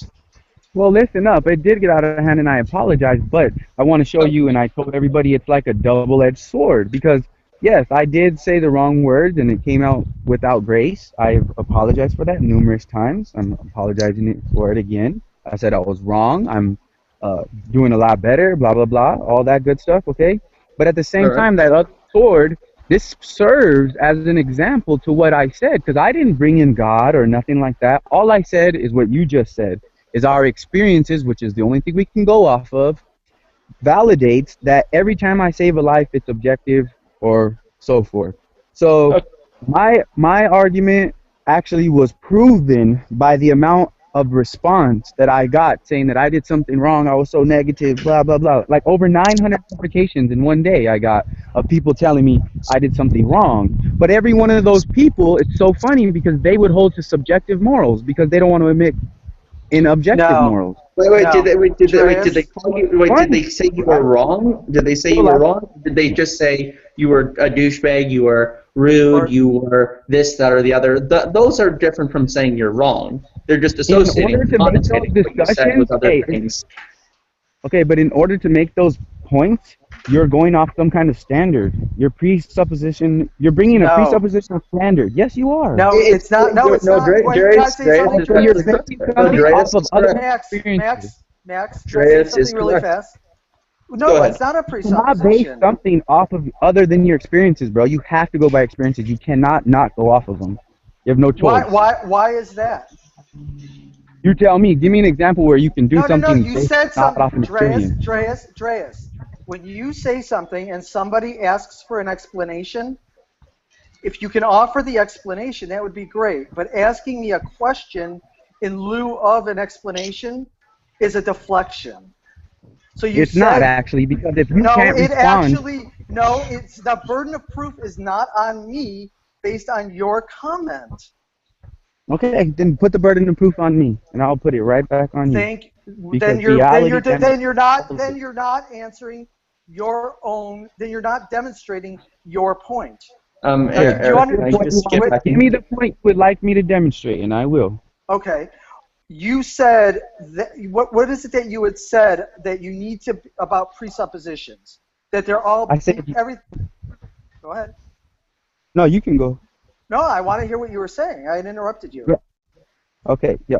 I was saying that you have no choice, because you guys are saying, oh, douchebag, whatever. You're making a decision in your head, like, oh, he's a douchebag. Well, what are you basing douchebag off of? Whatever experience you had prior coming to that experience. The definition of douchebag, it's definitional. It's just by what the definition is. If somebody was to ask me what a triangle was, I'd say it's a three-sided object. That's just the definition of what a triangle is. It's definition. You learned that, and you learned that by experiences. It's called knowledge. Well, I think you're using the word. Wait. I learned that by convention. Language is conventional. Language, we associate certain experiences with certain definitions, and this is how our language emerges, and this is how we can have a reasonable discussion between us. The word I agree, experience. and it's still all under the big umbrella of experience. See, that's the thing, Dreas. When you use the word experience, you use the word experience, I think you're using it to encompass more than it really does. Really? How? All right. If I read about something and I identify with what I'm reading, yeah, I have not necessarily experienced the events that I'm reading about, but I may be able to develop an understanding based on what I'm learning. That isn't necessarily an experience. Not just based on what you're learning, but hold up, also throw this in, and then you keep based off also what you have learned. Right. So learning what you're talking But about. he hasn't necessarily experienced it firsthand. You need Indeed, foundation. Ray, there are some situations whereby if you were to experience what you were reading about firsthand, you wouldn't live long enough to learn about it. Well, I think you're using. Bro, but it doesn't matter because you're still having an experience, and I'm saying you cannot. You're misusing the word experience. You are grossly misusing the word experience. Yeah. They use a different word for what I mean. If you got it. All right. Learned understanding. Learned understanding. Okay, let's go with that. Then I'll get that word. Well, do you understand what the distinction is? I mean, if this is a class, then I might get a bad grade. But let's move on. It's not. No, let's not move on because it's an important point. Let's stay on experience. I think, and if you'll let yourself try to hear it, I think it might actually help you to be able to connect with people better. How about, can we do this though? Just somebody that's near a computer, just pull up what the computer definition on the internet says of experience, and we'll go with that. Okay? Wait, let's do that. what exactly? How exactly is he using experience wrong? Okay, here. Hold on. Here it is. Experience. Okay, as a noun or verb, which one do you want? Do you want it as a noun or verb? Which one? Verb. To experience. To experience? Okay. So, it is encounter or undergo an event or occurrence. That's great. That's a wonderful definition. Can we So use that? if I read about something, I'm not undergoing that experience. Yeah, you are. You're reading. Yeah, that's an experience. Thank you. I'm reading, but I'm not firsthand experiencing, and I think that's what he's. If he reads a story about Alaskan crab fishermen, he's not fishing for Alaskan crab when it's sea. Okay, no, let me. But he is experiencing. No, he's got not. it. He's Okay, experiencing hold on. The issue is that no, we were confusing the math with the place. Okay, I can Yeah, read I'll all fix day. it. I can read all day about mountain climbing. I've actually climbed a mountain. They are not Yeah. the same thing at all. Here, whatsoever. here. That's Yeah. the map, and that's the May I say place. something? May I say something? Yes. I want to separate the two real quick because if I'm reading about an Alaskan crab fisher, I'm not an Alaskan crab fisher. I agree, hands down. Okay, but simultaneously, okay, keep this in mind, bro. At the same very time I'm as not you're a reading, bro. I'm not a dude, and I'm not a bro. I'm not a surfer, and I'm not a college kid. You would do well to drop dude and bro from the way you talk, because it makes Why? you sound Don't like worry you're about it. 12 Gus is years just being a dick. Guys, Are you that's a hurt small yourself? point. I mean, come on. Hey, you know what? Let's I'm not. being real. You want me to be fake? Hey.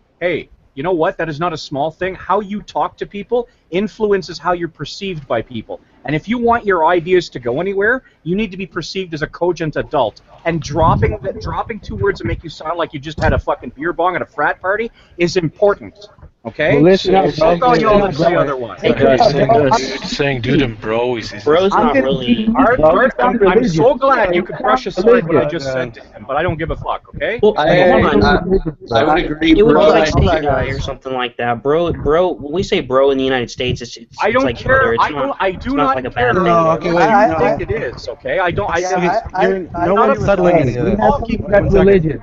Real minds are religious. He's talking to One at me. a time. One at Okay, a time. he's talking Gus. to me. Okay, one and second. when Gus, he talks stop to, being a don't bro. Gus me. Don't Gus me. Stop Don't being a fucking bro, Gus me. Gus. Don't Gus Okay, me. look, gentlemen, look. Guys, Fucking Gus me. Just like earlier, we are Calm actually down, very. calm down, calm down. Hold Don't on, fucking tell me to hold on. calm down either. God damn it to hell. Hold on, gentlemen. I meant it to Just everyone. at the beginning of this hangout, when I was talking to Laurent, he wanted me to call him Brother Conscious. I think that's stupid, but I'm going to call him that because I do think it's stupid. But I'm still going to call him that out of respect.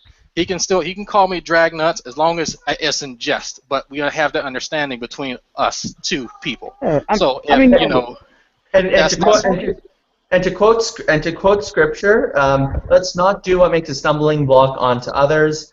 I mean, Timothy got himself circumcised just to not piss off Jews. I think we can drop the terms dude and bro for the sake of this And discussion. I wouldn't do that, dog. Amen for Timothy, but I'm not religious like that. I would not do that. Well, Okay, 'cause I'll use my moral reasoning. Well Let's done for missing the compromise a point, little. but that's a pretty common thing for you apparently. Well done for missing the point. May I say something? Okay, because I'm pretty highly respected in society, so just hear me out. Whoa, Treyas. Can I say something? Let's please Can I say something? let's drop that. Can I say something? Seriously. Somebody call an ambulance for God's sake. I mean, yo, if you guys have some manners, then let me speak. Can I speak? I can't control my laughter, man. If you Can say I funny speak? shit, I'm gonna laugh. What do you want from me? Wait, I'm only did human. we seriously Right. get bogged down because Okay. someone said bro? Really? Like, would you seriously hold fuck up, off hold and up, die, hold up. whoever said that? Hold on. Who gives a Hold on. fuck about bro? Just Oh, guys, hold on. Let I me do, say- shitbird. I do, Let okay? me say- I give I a know fuck. that makes you an idiot. Okay, well, that's Let me say- nice. Fuck you, too. How does that sound? How Can you I like say something? fine. I'm You about to- like hey, them guys. apples? How you like them apples? I don't want to be on this hangout, bro, if this is going to be how it is. You wanna Let be me explain fucking- I don't know something. who the fuck that is, but if you want Treyas, to Treyas, hold on for a consent. second. Just hold on, Treyas. Hold on. We Let do it want- play out. Let it play out. Sometimes it hits the fan. Thank you. I was about to exit, guys. That's crazy. That's calamity. Check it out. I'm just going to be who I am, guys. I'm a 28-year-old. I have tattoos. I'm a real dude. I'm about to have a baby. I have a beautiful wife. I have a dog. I make bad mistakes. Okay? I'm a regular human being. So I'm going to talk like I am. And that sometimes happens to have bro. You know? My Yeah, bad.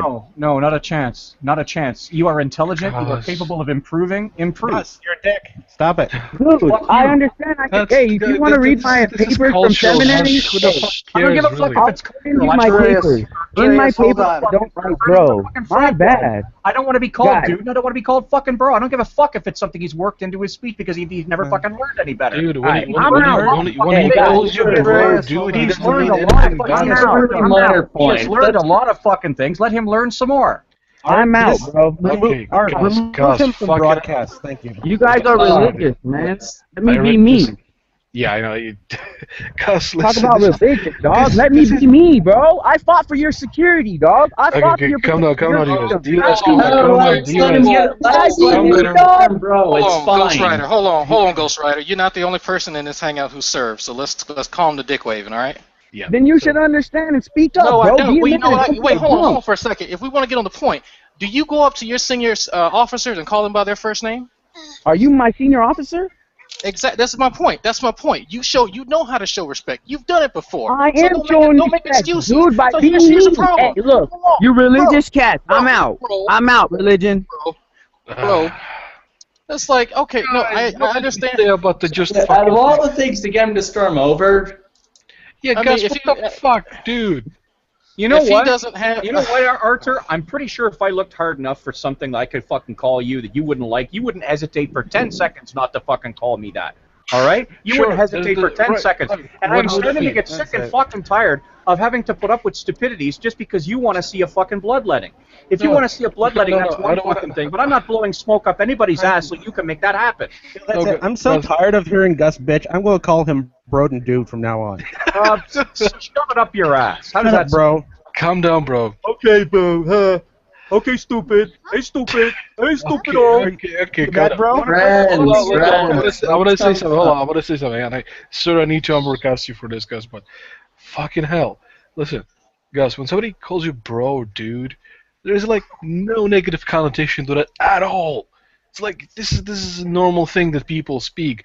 Yeah, it might not be as high, or as, I don't know, posh of a, term as, sir or your honor, or I don't know, whatever.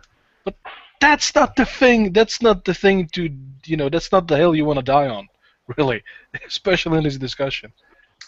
Y'all made me leave for that. Yeah, I know. Well, thank you, Gus. We're sorry, Groovy. Thank you so much for your cooperation. We love you. Here's my thing. Here's my thing. You have a right to be referred to by what you want to. Even though it may be a nitpicky thing, but for me, that means a lot. If someone's not referring to me by my name that I tell them to, then that shows a clear level of disrespect that we're not going to see eye to eye on anything after that point. It's the principle of the matter for me. And He's not changing your name. I know he's not changing my name. If someone said, "Well, you know what? I'm just going to call you Peter Pan." Okay, Peter Pan. I mean, it does. If he is going to dick wave his service, then he knows how to be disciplined. He is making an excuse. The fact that he did that made me lose my shit just now because he fucking knows better. He does know better, and he can control it because he did it while he was serving. Okay, sure, maybe he should have called us. The fuck is, really? This is the hill we wanna die on. It's not really? about fucking dying on a hill, Arthur. Like, I'm really sorry you don't see that. It is, It's not dude. about dying on a We had a fucking chance hill. to talk to this You guy. know, like it's not about dying on a fucking hill. I'm really sorry people didn't get to see their fucking festival. Yeah, I'm Gus, really we know sorry you about talk that. a lot. You know Calm what? down. Fuck you. How does fuck you It's like- sound? How does it's like suck getting my pissed. fucking talk sound? As How soon does as you're that done. sound? As soon as you're done. Are you done? How's that? Good. As soon as you're done. As soon as you're done. As soon as you're done. It's like getting You pissed at finished? my father for Are calling you me finished? bud. Are you finished? Why would I get you upset finished? with my Are you father finished? for Are calling you me bud? finished? Are you Why done? would I get upset Are with you my done? friend for calling me like? I don't give a fuck. I don't live in your head, you dumb fuck. I live in mine. Okay. Okay, chill down. Look, I brought up the example of Timothy.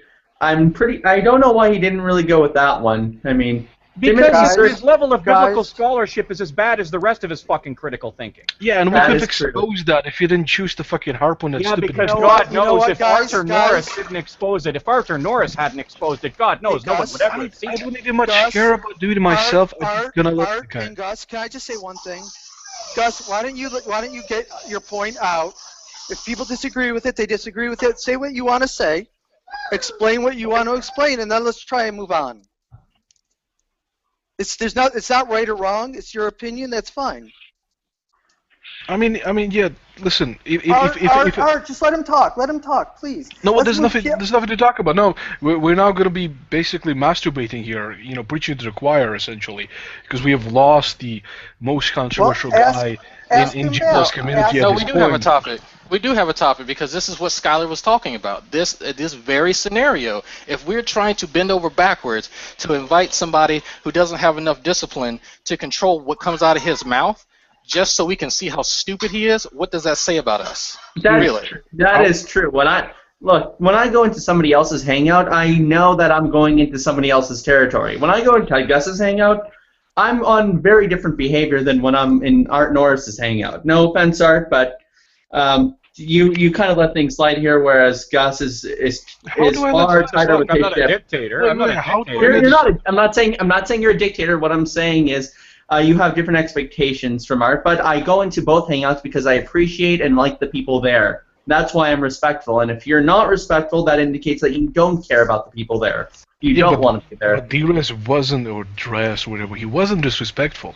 Oh, bullshit. How was he disrespectful? Well, you know what, Art? It's been explained to you twice from two different people. If you I don't get it, grant you this. I don't accept the disrespect. Okay, well that's fine. That's fine. That's grand and all. That's good. Well done, stupid. That's grand and all. But at the end of the day, there's only so many ways that can be explained to you. You either get it or you. Such a dude. You haven't established it. I disagree. I mean, go back to banging your head against the wall. Well, I have explained to you the opposite point. So yeah, I mean, there's so many ways people can explain it to you. That's fantastic. And at the end of the day, we either accept it or we don't. But I don't sit there and ask for an explanation for that which has already been explained to me 10 times. Here's the interesting thing about me. I had that same problem in high school. That dude, bro, coming into our JROTC, my first experience with anything remotely resembling military, and so that was broken. That whole calling someone dude and bro thing, and that was a traumatic thing because I thought it was a part of my regular speech, and it's not. That's something that he uses as a filler. It's not part of his actual speech pattern. So I understand we want to try and get guys like this to talk, but he has to meet people halfway. Especially if he's going to be giving out rape threats to people, he is the last person to try and put himself up like, oh, I'm a respected member of fucking society. Oh my fucking god! Yeah, Not that it makes it any better. They weren't really rape threats. They were rape wishes. Rape wishes. Dragnot. All right, yeah, that's Dragnot. much better. I'm just saying there's a difference. Eric's trying to say something. So Dragnot, are you saying that he's learned the discipline of respect, and it's something that he's supposed to bring into his civilian life? It is. You are permanently changed if you, as a civilian, were broken from the habit of calling someone dude and bro and referring to them only by last name or their rank. You have the ability to continue doing it. It doesn't just go away. I still, in my professional life, I still refer to myself by my last name. So it's not just something that immediately changes like that overnight. He's doing that on purpose. He's saying, oh, just let me be me, and you just be whatever, and you just need to accept whatever hell comes out of my mouth because I'm a respected, he's dick waving. And that's why I call him out for dick waving. He has a discipline. He doesn't want to. Yeah, if somebody says, Art, can I just respond? If somebody says to me, I don't want to be called by a certain thing, and I say, well, that's just who I am, then that's on me, and that's not on the person who doesn't want to be called by that. And I actually understand Gus's point perfectly.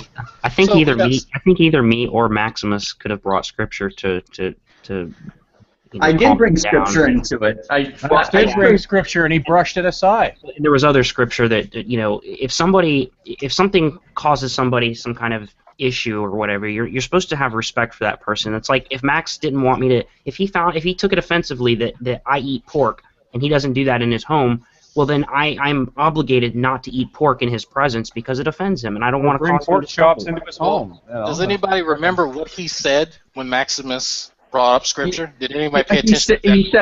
He said, I'm not religious like Timothy's religious. Yeah. So I mean, what the fuck? Oh, he said he wouldn't circumcise himself for someone. I'm not saying you should circumcise. I'm saying just don't use those words. I'm saying if Timothy was able to circumcise himself, you could stop saying dude and bro. But but guys, listen. Yeah. Listen, guys. Can we get a link to Timothy? He sounds interesting to talk to. So what? Link to what? Get a link out to Timothy. He sounds interesting to talk to. To who? Timothy. Oh. Yeah, sure. The thing is, like I understand, yeah, and I would grant that, right, to somebody. If somebody asks me, hey, Art, don't call me dude or bro. Like I don't call Ozzy dude or bro, right? I don't call a lot of other people dude or bro. And I will, be fine if they told me, hey, you know what, I don't like when you call me like that. But really, in a philosophical discussion, when we have this controversial person who's been, the sort of focus of Google Plus, our circle for quite a while now, who apparently said a lot of controversial things, and we now had a chance to actually expose him for what he said, what he did in our hangout. Well, how about maybe having to talk to him to bring up this ridiculous point of, hey, don't call me bro or dude, that's you missed your chance. Philosophical discussion, philosophical discussion, my ass. Sorry to say this, but one time when I was 14 years of age, I heard a friend call his mom by her first name, and I thought, oh, this is good. I could probably do this with my parents. When I went home and called my dad and mom by their names, my dad sent me to my room and yelled at me. When he said why he did what he did, he just said, no, I'm sorry. You show respect by people who are older than you by referring to them as their title. That's how we do it in the Lebanese community. I'd be embarrassed if anyone heard me say that. I didn't even want him to refer to me as a title. I just didn't want him to talk to me like I was a surfer or a frat boy. But my main point is, when my dad gave me that, I said, but Dad, it's just tradition. It's meaningless. Who cares? My dad said, I care, and as long as I'm paying for your ass to go to school and get the proper medicine, you will respect me. I'm sorry to say, or else you're going to be in this room. You're going to respect me and my culture. I tied it over. I said, fine, you're right. And that's the least. That was shitty teenager attitude that I gave him, but I realized, yes, certain elements come with certain respect. He's doing something for me. I can at least placate him in some other things. But no one's even showing any respect here for that. I mean, you're people for your position. And you saying you want me to throw you down? Listen. This thing is wholly subjective. This is about culture. In some other society, in some other clique of people, calling somebody dude or bro is in fact highly respectful. It means that you're on a level with a person. It means that you're somewhat an acquaintance or even a friend with him. No, yeah, you're laughing. Oh, yeah. Wait, do you really think he had any respect for us? There's a much better point being said here. Overly sensitive people don't get to dictate language. There we go. Thank you. Overly sensitive people. Oh, is that how that works? Oh, we're sensitive now. All right, pickfucker, you go ahead and decide what I can and can't call you there, Moose Licker. Go on. That's the thing. If you want to follow your own rules, you're not even following your own. Oh, I see. I get how that works then. Guys, can I just say something? So you just keep going ahead and laying out the rules, and I'll decide whether or not I want to follow them. I didn't lay out any rules. I'm because the last time I checked, I don't have to do what you fucking guys. Exactly. You don't have to, right? So exactly. Why does he? So what do you open your fucking mouth for, talking like you can command me? Why does he have this is the second day in a fucking row you step to me like you can tell me what you can tell like you can this is tell the me what second I'm day gonna you're fucking being do. an asshole for no good reason. Guys, I'm sorry. If anything is subjective in the world, hey, that bro, statement would be stop subjective. it, bro. Yes, cocklicker. What? What's on your mind, dick smacker? What? Quit being a guys. Okay, Eric is trying to talk, guys. Guys, it doesn't take much just to not call people what they don't want to be called. It doesn't take much. If anybody says to me, please don't call me that, and I continue to call them that, then I'm doing it to be a pain in the ass. Not really. Plenty of people do it just out of habit. So, yeah, exactly. So what? Then you acknowledge that it's out of habit and you'll try not to do it anymore. How about we don't even talk about it? How about we just don't even bring this up because we understand this is a cultural thing?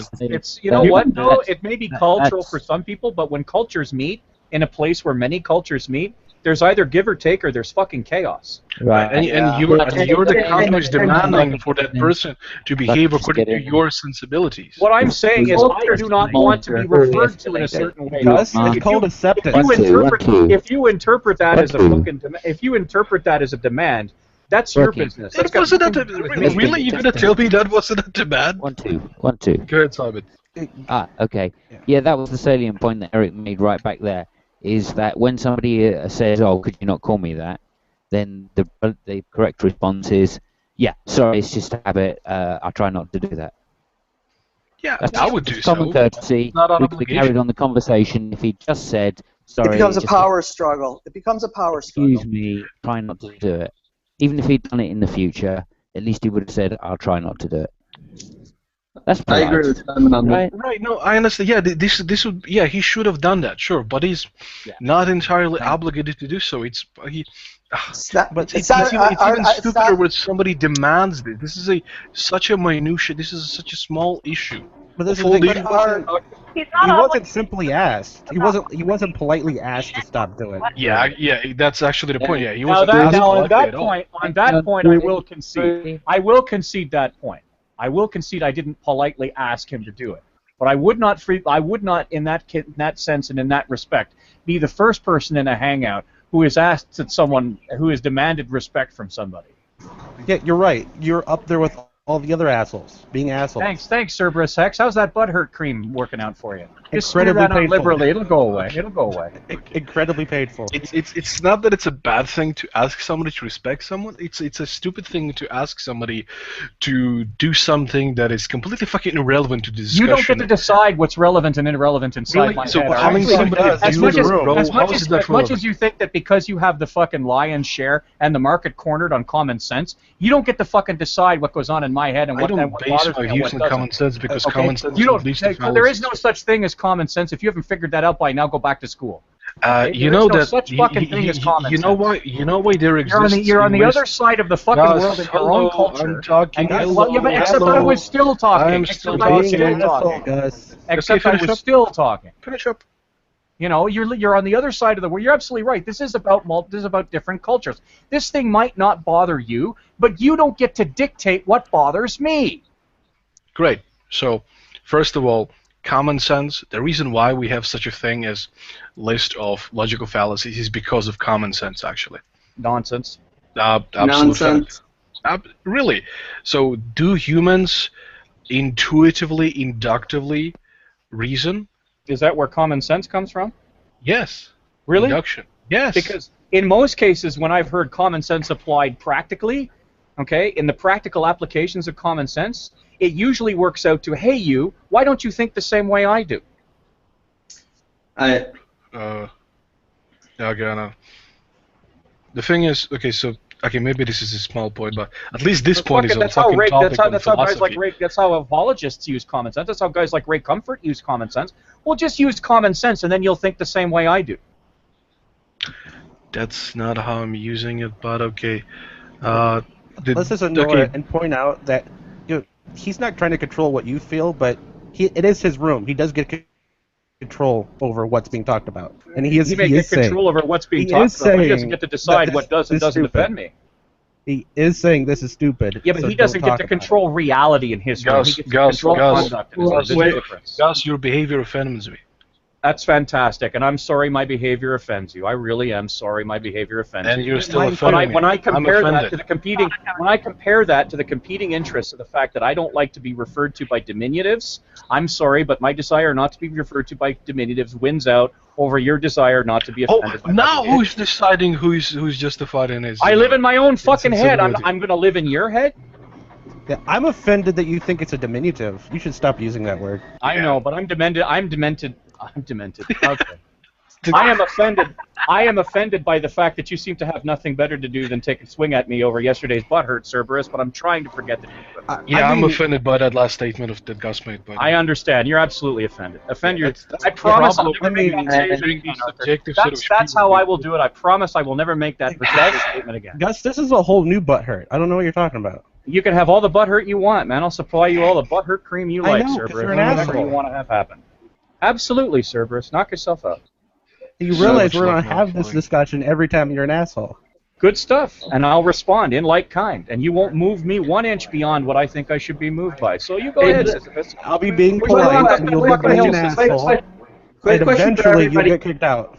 Quick question for everybody in this room: if you are asked to stop referring to somebody by the name, if you're asked to stop referring to somebody by the way you are, would you not change?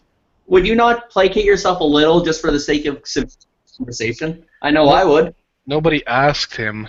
Somebody demanded of him that quite rudely, quite arrogantly, actually. Oh, so now you're a tone cop. Okay. Well, I didn't take full of himself, dude. You've made many objections to other people's tone. Don't pretend that you didn't. Yes, So- I will agree that it was demanded of him. That's true, but it was later asked kindly by other people. Sometimes even using and appealing to his own scripture. I don't understand why those subsequent appeals didn't work. I didn't use an improper tone. I didn't demean him. I know a lot of other people. I know Dregnot tried to appeal to the fact that he was a soldier. That didn't seem overtly demanding and rude. Sure, later on, but say again, Groovy, sorry? It was already a dick measuring contest at that point. Exactly. There's that, yeah. And that's the thing, you see, we could have avoided all of this if somebody didn't bring this stupid point up. Like, who the fuck cares if they call you a dude or a bro? For fuck's sake. I don't even without that, I don't think it would have been a civil conversation from the beginning. We brought him in here under the pretense of making sure he looked fucking stupid. I think we're glossing over that fact like that's not why we wanted to talk to him. Sure, but now it's far from being clear because this calling somebody a bro. It's far from being clear. When somebody arrogantly demands that they should stop it, and the person rejects, people out there it's that not can get showing that that person confused is about this guy. bad or irrational. No, that. Oh, nonsense. This is such a minutia point. I mean, nonsense, utter nonsense. If it was something that bothered you, you wouldn't fucking hesitate. Nonsense. Well, I understand that, but I have compared your offense to my need to use it, and I've decided that mine's better. And now you can go ahead and call me an asshole for that too. Justification to Well, I live in my head, Archer. I don't live in yours. So I'm you're a sorry. solipsist, okay? I didn't say that I did. I didn't say that I didn't believe that anything existed outside my head. I said I live in my head. There's a difference. I'm offended by that. I understand. Okay, let's cut. Don't mute. Yeah, that's not going in well. Yeah, maybe we could just fucking change the topic. Or, well, actually, before we go on, D, you just joined. Do you want to say anything on the last topic? I have no idea what the last topic was. Oh, okay. That's... I have no idea who Desra is. Well, I think you can just repeat what's in your image. Oh, okay. that's saying enough. Pretty much, yeah. I was out gardening, saw a link and joined, So I have no idea what's going on, other than what I just asked in the side chat. Yeah, the thing is, unfortunately, this is my circus and you're my monkey, so I kind of have to deal with this shit. I will be your monkey. If you guys like, if you guys want to debate the whole God thing, I could take up the presuppositional script and run with that for 30 minutes. Maximus sacrifice. No. Shut the fuck up, Max. We appreciate the sacrifice, Maximus, but we know you're a rational theist. Yeah. We'd hate to do it to you. Yeah. What does Simon's? I'm not sure. I think we've used our daily limit of butt cream. What does Simon say? Says we've used our daily limit of butt cream. Simon says, put your hands on your head. Everybody be nice now. We don't have to be because you didn't say Simon says. I don't have to. I'm Simon. You think I haven't played this game before? Are you absolutely sure? Oh dear, so. I think we all need a cigarette now. Way ahead of you. Yeah, I've just. Is it because we all just got fucked right there? Well, it was. It's don't amazing. Include me in your fuckery. It's interesting to see how the direction that Hangouts can go so quickly. Yeah. Maybe I'll watch this later and catch up. Oh, yeah. I'd like to just bring up the topic in a different way, maybe talk about it a little passionately, because I think what I've seen here is what I've seen in many Hangouts where there's a large group of one side and a small group of the other side, and the persons whose room it is in a really difficult situation if they're going for the views and the controversy and talking to the other side, right? That's the purpose of it, to have the great debate. So I can see both sides. This happened in Styes the other day where he wanted to give Matt Bell far too much rope, and of course all the atheists in the room were getting talked over, and then as soon as Matt was saying, "Oh, but they're talking over me," you know, Sty would then have to say, "Right, everybody stop talking over everybody," which wasn't happening. It was just Matt that was talking over people. So that led to a lot of difficulties because everybody in the room was then on to Sty, going, "Well, why are you letting him do this?" And there is a delicate balance there which has to be found by the room owner between, you know, saying if you can't show respect to the people in the room, well, fuck off straight away because you're not worth it. And then once they know that, they can at least are going to control themselves. But when they're let in the room as a please come in, and they think there are no consequences, that's when that shit happens. And I don't blame Gus in this situation for picking him up on something which he could have easily avoided himself if he'd wished to have dialogue. So, Sam, I get you. Yeah, I get your point, and yeah, you described my situation quite well, actually. I'm here to facilitate discussion, not just for the viewers, but for ourselves. And we don't have a discussion if we don't have a counterpoint in here somewhere. And we don't want a discussion if the guy's just going to be disrespectful, and if he doesn't think there's limits on his speech. Like we all think there's limits on our speech because we respect you. Right. The thing is, I don't think that it was a violation. Hang a minute. You have to get him to respect you before we're going to be able to have a decent discussion with him. You could have stepped in straight away there. Personally speaking, in hindsight, I can say this. You could have stepped in there, muted Gus, and said to Desiree, look, if you're going to call him that, then we're not going to go any further. So please just tell us you're not going to call him that. Otherwise, I'll kick you. The thing is, if he called Gus an idiot or a moron or some other actual insult, I would understand. I'm trying to say this, dude. I'm not trying to say it as a point. Well, you call me dude. No, don't call me dude. Don't call me dude. Yeah, sorry, it's my habit. I beg your pardon. Fuck you. Okay. Yeah.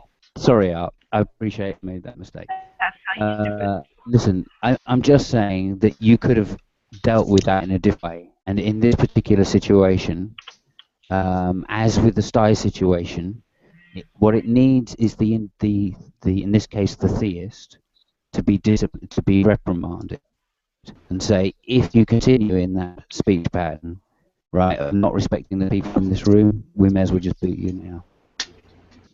So the way I kind of do it is I employ a delicate balance here through asserting rules for both sides, and not necessarily or trying to put blame on either one, kind of like Xbox, does. He's a good diplomat in his own way. Mm-hmm. That way you don't offend other party, but it's difficult with somebody. And if I would, you're talking about normal people. You're not talking about Matt Bell type people. Right, yeah. Well, Matt Bell is a cunt. It's hard to control him.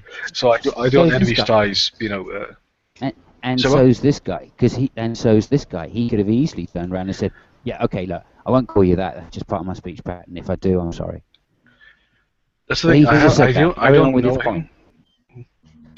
Right. So the thing is, wait, just the point I'm making. I'll make it again. I'll make it again. The point I'm making here is that I've seen this in a lot of hangouts where there's a one-on situation. Okay. And what happens is that person they've picked on, right? That does happen.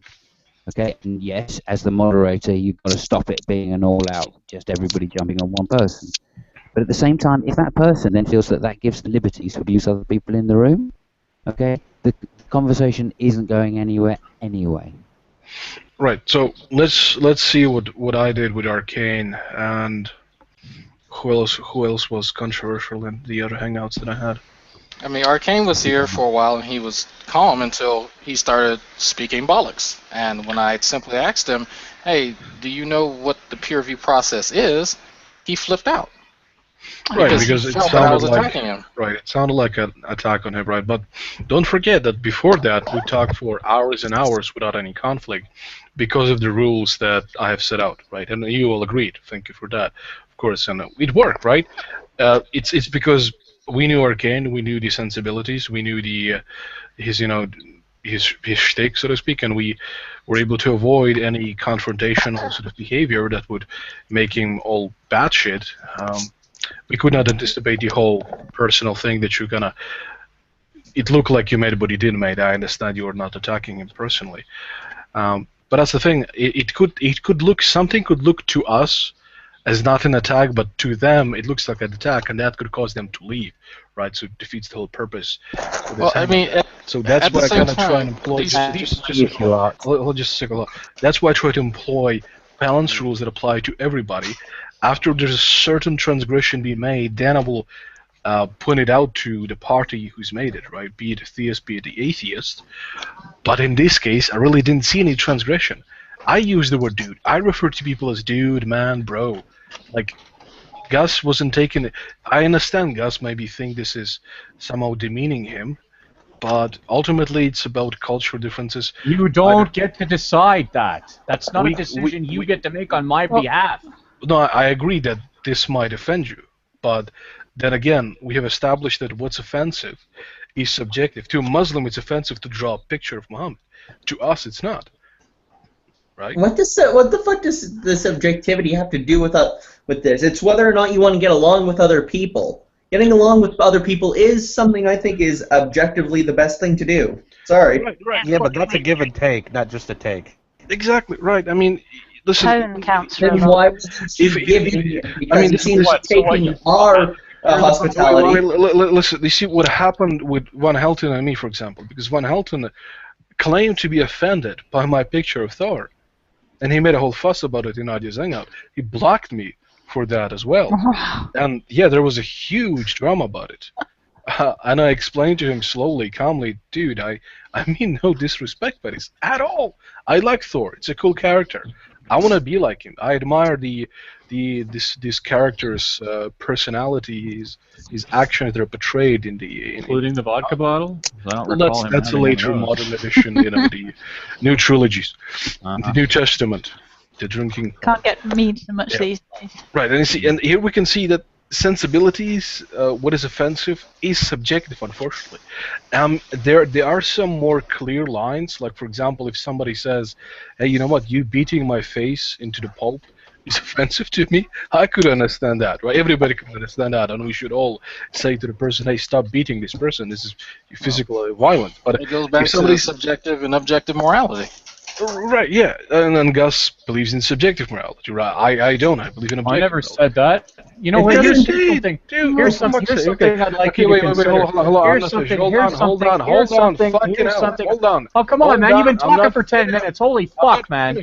Dude, you're the one to talk about. For fuck's sake! For fuck's sake! You talk a lot yourself. Hold on. Yeah. Okay. Before I lose the point, holy shit!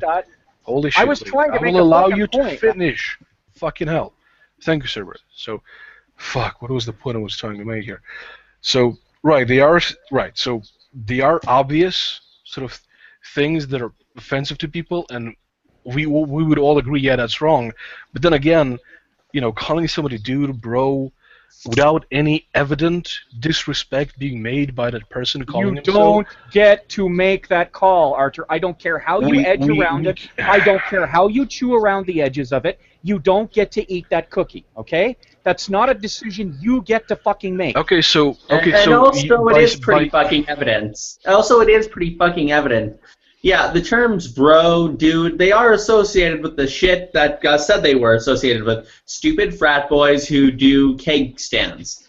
I'm sorry, but that association is very popular in media. It's even common to our experiences, more or less. And when that shit, and because somebody doesn't like to be associated with that, I think it's pretty evident why. Hey, maybe I shouldn't use it around this person. I have used these terms myself plenty of times.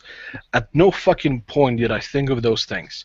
When I say to somebody, bro, dude, I intend to communicate friendship. It doesn't matter what I am you on the level intend. With them. If it offends you, that's your interpretation. Okay. Hold on, gentlemen. Hold on. I've heard the same line from Hillbilly when I told him to stop referring to me as drag boy, and he gave me the same line. I don't mean it in no kind of harm. I call everybody. My son calls me boy, and so I know exactly what he everyone knows what he means. It doesn't matter what he thinks that we're going to believe. At the end of the day, it's not up to him. Boy referred to a black person is almost universally considered a negative thing. Oh, Dude, so bro, which man are not. Okay, so which official organization do we have to consult for the official word on what's to be considered offensive and what's not? We don't have to. We just have not to have thin skin. Well, I'll tell you what, Cerberus. I'll tell you what, Cerberus. You go back to making some lovely pictures because you're doing a great job. You love that picture? You bought it now? Make another one. Make more. Make plenty. No, I only need one. On. Make lots, Cerberus. Come on, make lots. Go ahead. Go ahead. It's hilarious. I think it is. It is. I think it's funny. I think it's funny too. But you know, whatever. Knock yourself out. Make Actually, plenty. Gus, you have to change your picture because I find the sword imagery offensive. Fantastic. I'll change it to anything Hammer you is want. the best image ever. You have to change Go it. ahead. I'll change it to a Warhammer. Knock yourself out. I'll do it. I'll do it when I get a chance. I'm not beside my computer right now, but I promise I'll do it when I get a chance. Now, are you done fucking around? Oh no, because you see, what is offensive is subjective, so I can literally become Bring it a on. number. Are you fucking pulling a Sanchez on us? Hey, what? Bring it on. Bring it on. It's all subjective. And I'll tell you what. I'll decide. Maximus, at some don't you point think whether that or it not- was offensive I'll is decide subjective? at some point whether or not I decide to take you seriously, and then that'll be subjective too. How does that sound? Maximus, and then Cerberus can make another fucking being in a state of offense is an objective state of affairs. It's when you wait. Let me finish. When you are offended, yes, it is pretty objective that you are in a state of being pissed off, and feel personally slighted by an insult or some phrase somebody else uses on you. Is it relative person to person? Yes, it's relative. But the fact is, people do get objectively in a state of offense. Some people have thin skin, some people have thick skin, some people have a low tolerance for certain words, some people have a high tolerance for certain terms. It's relative to the person. Did he cut out or? Guess what? But if I could finish, just to finish one more point, if somebody gives you reasons why they personally find a term offensive, like, well, boy is associated with a very negative African American connotation, or bro and dude are things college kids say to one another, and I'm not a college kid. Things like that, like when you provide reasons for why you might not like something or why you might be offended, yeah, if you care about that person or you care about getting along with them, then yes, you are going to change your approach. If not, if you don't think that's worth your time, you get the fuck out of the hangout. Right, so And first of all, loves us. He would die for us. say again, Vivi. Dreas loves us. He loves all of us. Well, okay, yeah, He right, said he would fight for us to save us. right. But, I'm calling bro. Maximus, listen, I never disputed that there isn't a objective state of affairs of somebody being offended. Of course, it's a physical thing, it's an objective thing, but the standards on which somebody gets offended are completely and utterly subjective. They're dictated by culture and personal sensibilities. Those As are I brought up, wait, objective hold on. As I brought up before, the Muslim example, where it's considered a heresy, demanding even death in some Muslim countries, to draw the picture of Muhammad. In all culture, that's a laughable standard. That's absurd to kill somebody for drawing a picture of any fucking body, right? So, someone wait, once hold on, listen. Now, with regards to providing reasons for your offense, I would agree, yes. If you can provide cogent reasons that makes your offense, your feeling of offense being justified objectively through some objective standard of harm or evil or whatever, then yeah, sure. I don't think this has been established because words change in specific groups. For example, bro, dude, man, they change meaning within cultures and groups of people. Heck, there are words being made up as we speak today that have different connotations today, right? In different cultures. For example, take the N-word. In a black community, the N-word is not an insult. In a white community, said to a black person, it is an insult, right? There's these whole relative things in language and in meaning and connotations. Well, that's interesting. So I Would think I be that's allowed, a very would I be allowed to poor, call, that's a would I be very allowed to poor call standard Dragnot to the get N-word? offended by, and especially arrogantly demand the other person to stop using. Would I be allowed to call Dragnot the N-word? Would that be something that you No, just say? because like I said, according to our social sensibilities. Oh, so you mean the social sensibilities that you agree with? Yeah. That we agree with. We? For the purpose of this discussion, of course. Who's this we? Who's this we, my friend? Who's this we? You don't agree with it? Who's this we? Who is well, this? you don't agree with it? So, you think it's okay to call Dragnot the N-word? We don't have to admit. We don't have to submit this to an external body of some kind. So it really is up to us, and if it is up to us, body is society in this point of view, and unless there is a strict violation, well, this is where it gets back to your stand of morality, right? We can talk about that for sure, but usually how we avoid this whole rabbit hole is that we appeal to the closest sort of standard of morality that we have, which is our society, and in our society, it is not a bad thing necessarily to call somebody dude or bro.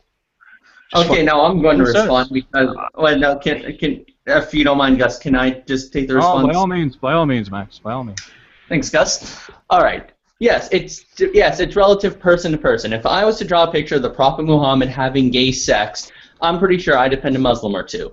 Now, there's a reason why I don't do shit like that. There's a reason I don't participate in Draw Muhammad Day. There are a lot of Muslims I've met on my journey as an Arab and as a Canadian that I've come to respect and love. In fact, I have shot myself in the foot making jokes at other people's expense and it ended up with negative repercussions. Sorry, I get to dictate. Yes, I can choose whatever I want to say and do so long as it doesn't hurt anybody. But guess what? I don't get to tell other people or dictate other people what gets to offend them. If I care about them enough, yes, I'm going to take them into consideration. And there's a lot of people who should be cared about. There's a reason why I don't draw pictures of Muhammad. And there's a reason why when somebody once told me that they wish the baby Jesus was, they wish the Virgin Mary had an abortion, I told them their face looks like they had an abortion, because my religion is something I care about to a certain extent too. And I don't associate with that person because fuck him, that's why. Now on the internet I might have thicker skin because maybe I need to, but there's no face-to-face basis. But other than that, nobody gets to dictate to me how offended I get. And if I care enough about someone, and I recognize that I care enough about somebody for either themselves or because I care about being involved in a discussion or a debate, then yes, I should recognize that I should be respectful to that other person. It doesn't matter if it's subjective. If it's subjective or if it's relative, that just means I should be more aware of this particular situation. That's it. Okay, so Maximus, you agree with Gus, right? You agree that it's that Dres or Tres or whatever his name is. Dreas, for Christ's sake. Just call him Sanchez. There we go, Sanchez. I know he sounds Mexican, doesn't look Mexican, but okay. So you agree that because Gus said that it's offensive for Sanchez to call Gus bro or dude, that Sanchez should have stopped doing that, right?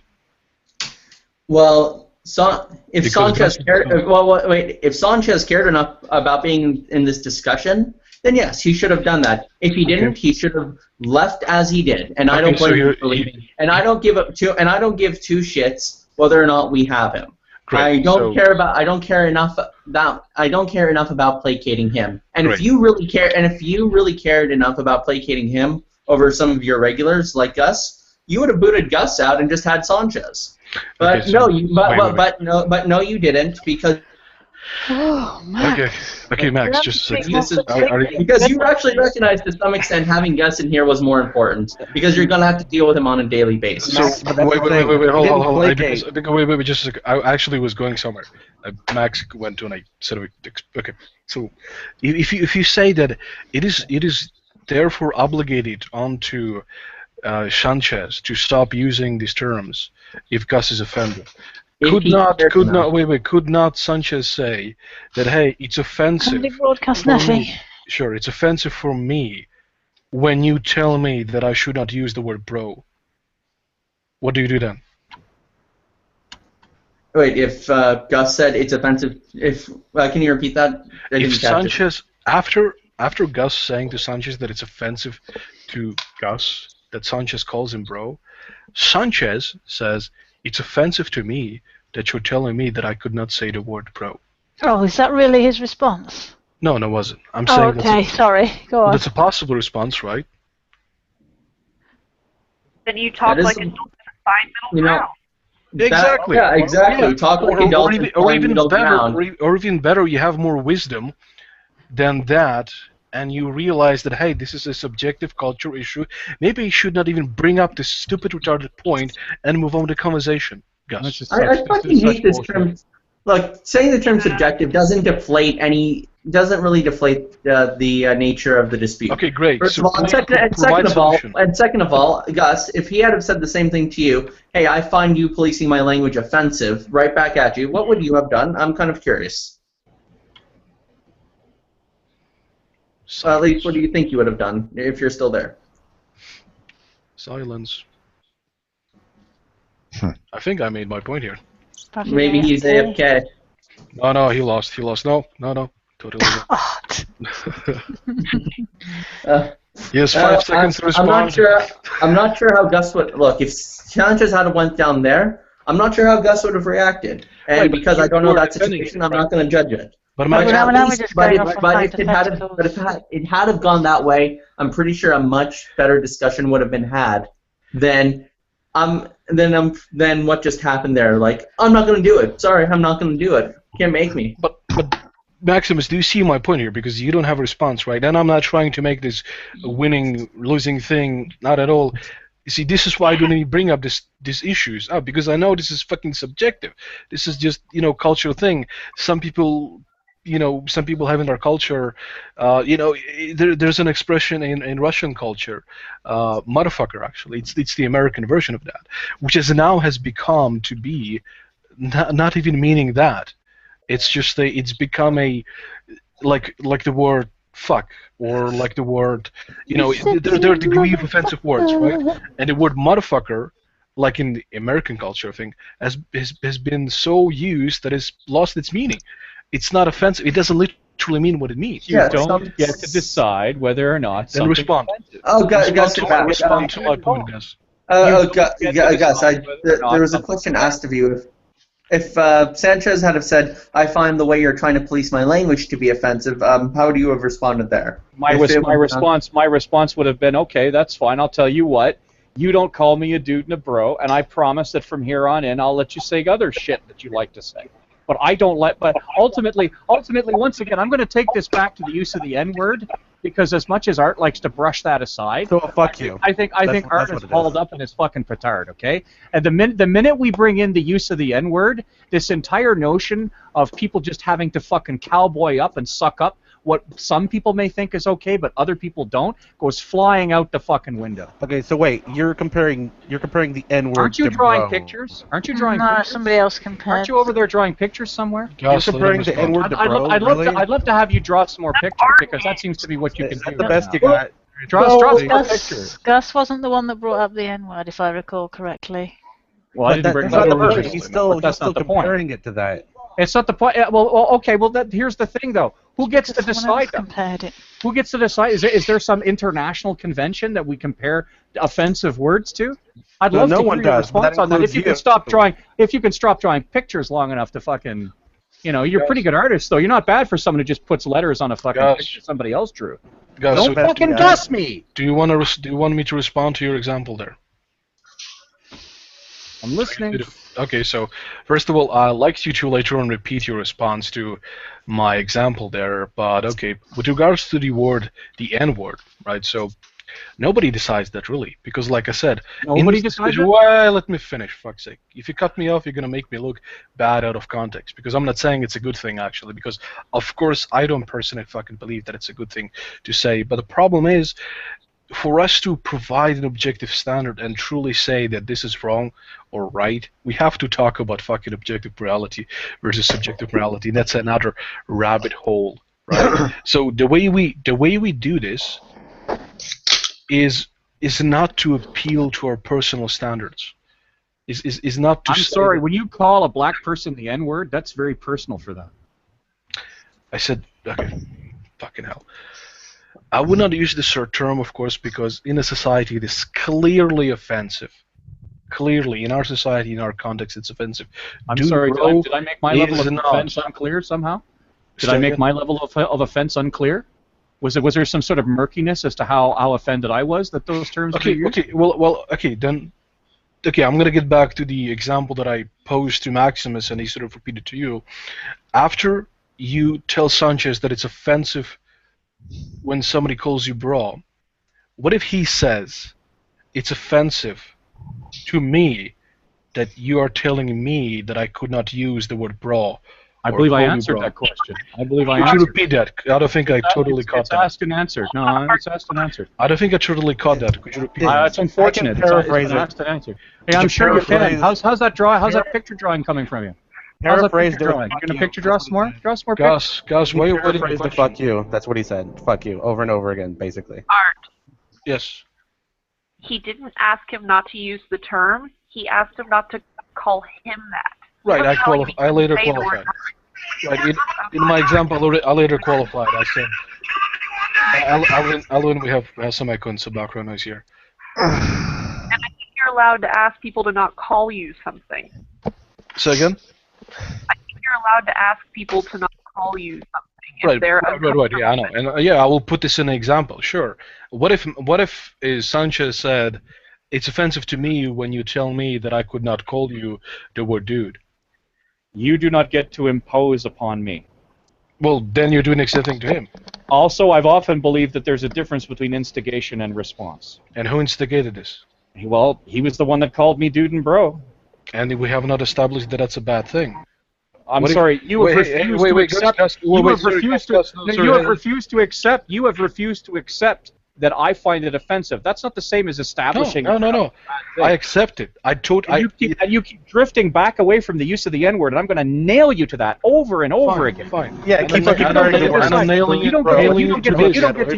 don't get to use your own subjective judgment and then slam. I am not. You fucking idiot. I'm avoiding all of this because dude, my whole point through this whole discussion was to not bring this topic up. Exactly because we're operating on our subjective standards here, based on our culture, based on our cultural and personal sensibilities. That's right, but your sense of subjectivity, that's why your sense of subjectivity is somehow important, is somehow valid, but my sense of subjectivity and not bring this stupid question up. You know what? Your butt hurt because you didn't get a chance to pick Dre apart for yourself. That's what it all works out to. Everybody got a chance to play with fucking Dre except for Art, and now Art's fucking hurt. I'm really sorry I couldn't make your Disney dreams come true, Art. There'll be another time. Trust me. Guys like him don't go away. And I'll tell you what, I'll make a promise to you, okay? The next time I see him in one of your rooms, I promise I won't fucking come here and ask him to fucking stand up to any decent standards of conduct except the ones you happen to fucking dream up. So now you're dictating standards? How does that fucking sound? Now who's dictating standards to the standards to the people? How does that fucking sound? How does that sound? Address what I fucking said to you. But being a hypocrite, I am what you said. Dude, you just said that the next time you see Dress here, you will not come in the room and you will not hold him to higher standards of. I won't come in the room and hold him to any standards. That's a contradiction of what you said before. Oh, fuck off, Archer. You know exactly what I said. You know exactly our standards. Now you're gonna fucking jam semantics up me when you know exactly what I'm talking about. Semantics? You said these words. You know what? Your fucking English isn't much better than mine. I wouldn't dance and scream on the differences if I was you. It's a clear dude. I'm still waiting for another fucking picture from Cerberus. Come on, man, you can do better than that. I don't need another one. You're still pissed about this one. Instead of putting fucking letters on a picture that exists already. I know, Art. I find it offensive because it's fun to find it offensive because it's fun to be subjective. Oh, so now you're making fun of my sensibilities. That's right. I'm making fun of your sensibilities. Wait, you don't get to tell him anything, Gus. If it's all subjective, who gives a fuck anyway, Archer? If it's all subjective, right? Exactly. And you're the one who believes in subjective morality. Quit offending him, Gus. Yep, I find it offensive, Gus, that you're talking to me. That's nice. That's nice. You find it offensive. I find it offensive. We all find it offensive. That's fantastic. Now let's be adults and shut up about it. Well, you know what, Cerberus? Fuck you. I have nothing to learn from you. I love you. How to be fucking how to be an adult. I've got nothing to learn from you about that. Hugs and kisses, Gus. So anyway, what about the red Go back and draw another picture. Go back and draw another. Come on, draw more pictures. Come on, more. Come on. You still hate this one. Come on. I'm laughing at this one. I think it's fantastic. Draw another one. Is this That's laughing? apparently all you do. Come on, draw another one. Draw Is this laughing? Really? Draw more. Oh, for goodness sake. Enough. What's up? Well, this is my. Let me give you my take on this room right now. Hold on. Ready?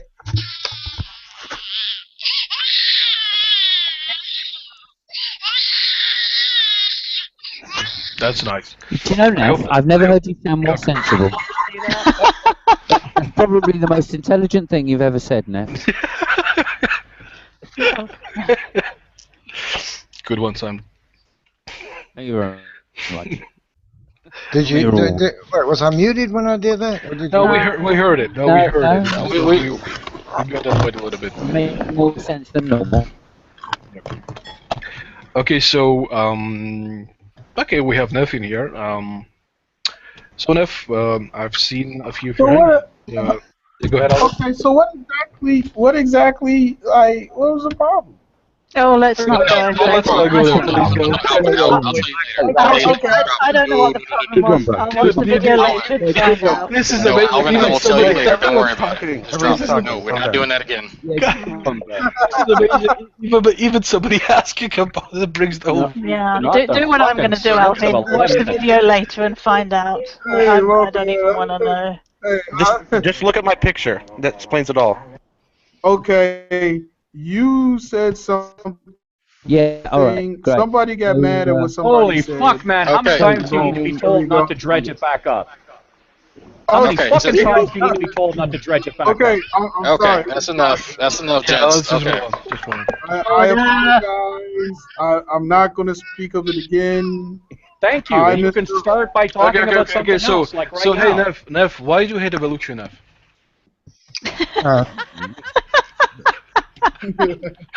Well, I mean, isn't it obvious? You know, if it's an idea of the a supposed explanation for the origin and cause of the existence of man and all the living, every bit of life on the planet, that's a complete bogus pseudoscience philosophy. Like it detracts people from the truth. Why shouldn't I dislike No, it? I don't think it accounts for the origin of life on the planet. Yeah, chemical No, it doesn't. evolution, abiogenesis is the evolution of life from inanimate No, it's matter. not. No, that's Well, not the theory. well, because you're a denialist of your own worldview. I'm not interested. No, not at all. I'm just saying it's not part of the interested theory in of people evolution. who deny your own No, I'm worldview. just saying. Oh, it's look, not how's the theory of behave after evolution. calling us babies? Somebody else got Nessie. something intellectual. I'm just saying it's not part of the theory of evolution. Yeah, I'm just trying to figure out where's it may where's not be part of the quote unquote. I know you theory don't of understand evolution, it. but Okay. it is an evolutionary process nonetheless. It is evolution, whether you accept that. Oh, okay. What, so, You accept evolution. It's not creation, is it? You It's not accept creation, evolution, right? then, Nev, yeah? It's not creation, right? You accept It evolution. depends then, on yeah? your creationist belief. If you're your old Earth creationist, yes, it can be part of creation. Anyway, I think Drag had a question. No, it can't be part of I'm looking. Where's the? You said you had a refutation. Can I pull up the thesis on a PDF or something so I can look at it on my other computer? Who, me? Yeah. Me? Yeah. A refutation of what? Evolution theory? Yeah, you said it's a pseudoscience philosophy. I thought Right. you had a paper or something on it. Well, lots of scientists have written papers about it. I'm not going to dig around the internet and do your hand. Well, just give me a name and I'll go look for it. I mean, if there's an evolutionary biologist that says it's pseudoscience. I mean, I'm not interested in opinions of people. I'm interested in the evidence. If you want to appeal to authorities all the time, you're welcome to do that, Edward. well, okay, so other than people who are actually in the field, who else should be providing evidence for it? Okay, when you're ready to debate the evidence, is not appeal to authorities. So I'll be happy. That's not the question he asked. Did you not hear what I said? Other than the people in the field themselves, who am I asking? Other the people in the field of what? Pseudoscience evolution theory? I didn't say that, did I? Do you mean So the theory what of people are evolution, you? or do you just mean What people are you referring to specifically? If you said there are people that are not in the field, who are they? What? Just I give me didn't their refer names. to people. I didn't refer to people not in the field. You just said that I was referring to people, making an argument for fucking authority. So I said, okay, fine. That if you don't want me to do that, so who else besides them? Rabbit hole with you. If you want to discuss evolution and debate the evidences for and against it, I'll be happy. Okay, where is this evidence at? Where can I see it? Everything. Everything. So my faux marble table, cool. Absolutely. Yep. So how's my faux marble table have anything to do with this? Because it's evidence of creation. Yeah, a human created it. I see his name on the bottom of it here on No, the sticker. the marble didn't bring itself into existence. It's faux marbles, and someone did actually. No, the marble did not bring itself into existence. No, a person did. No, no human being brought the marble rock into Faux No, marble. faux marble. F-A-U-X. the matter As in not real marble. the matter cheapskate that dress. comprises man-made. the matter that comprises the faux marble did not Groovy, bring. you're very quiet, darling. Man-made. Okay, if I could talk without being talked over endlessly, I'd participate. No, it's not going to happen here, man. I'm sorry. That's actually I know. fair. That's Hang fair. on, We're I think Groovy's been trying in to the say mood. he's got a really quiet mic. Please, Groovy. Okay, so the faux marble. Wait, Neff, Oh. just a second. Hold on, guys. Listen. Okay. Hold on, You guys just a need to grow second. up. When you guys are willing to Nephilim, you've trade spoken on- over Groovy 3 times, and I've Neff, asked Neff, if you to we be will quiet let so you- Groovy can speak. We will let you respond, willing Neff. I to promise. debate Just a second. honesty. Neff, we will let you respond. I promise. It's No, just that- I don't. it's I just don't that need Groovy, I'm not Groovy wants to chime in quickly, and I'm really not sure who started first. So let's let the lady speak first, then you can. No, I was already speaking. Ladies first. See, you guys Ladies are first. listen, talk. Yes, she's tried to speak ladies 3 first. times and been spoken Ladies first. over. Fuck it. Wow. I would like to say hastily that I had nothing to do with Sorry, that. Groovy? Now let's I blame had Gus. nothing. I blame Gus personally. I called him a bad. I called him bro. Poor Nothing. Groovy. I don't know what you said. Nothing to do with that. I guess That was- Nephilim forgot that I actually know quite a bit about evolution, and so when I pressed him on it, he needed an Well, he's escape. not going to do your work for you, you lazy dark person. You. Yeah, he's not I going to know. do your work for you. I know. I keep forgetting that. I got to go out and pick my own thesis made of cotton. Gus, please. Gus, can you refer to him as bro, please? You know what? Oh, don't, Simon. Put your hand out, Simon, naughty boy. I will drown you in fucking lager, man. I will drown you in a vat of lager. Fate worse than death. A fate that is death and worse than death at the same time. Welcome back, Maximus. You missed Nephilim Free. It's a cultural thing. Oh, yeah, he was here for all of 10 minutes. What happened? When I popped in, I wasn't sure if Gus was biting off Art's head still, or if he was just joking. Oh, somebody wants to be on broadcast. Do you new people not understand that we need time to cool down? Like, do you new people not get that shit? Like, Yeah, Art thanks, and I will go back Maximus, to you bastard. Art Now and you I will go started back this to shit all fighting- over again. Damn it, now we have Art to and I argue for that's hours. right. That's right. Fucking assume the position, Art. Come on. Art and I will go back to kicking the shit out of each other fucking soon enough. Okay, don't speed the plow. It's always tomorrow. Alright. So we're getting How you doing, Alvin? It's your turn. You fixed that echo And yet? don't ask what happened before this, Alvin. Don't ask for a good So I already explained it.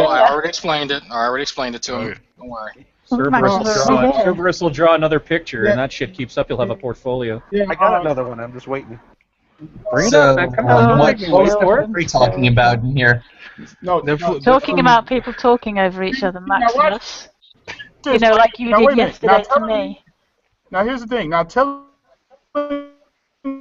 Yeah, but you turned into a robot, Alvin. Sorry. That's a fucking relief. Man, this is Wolf level connection of internet.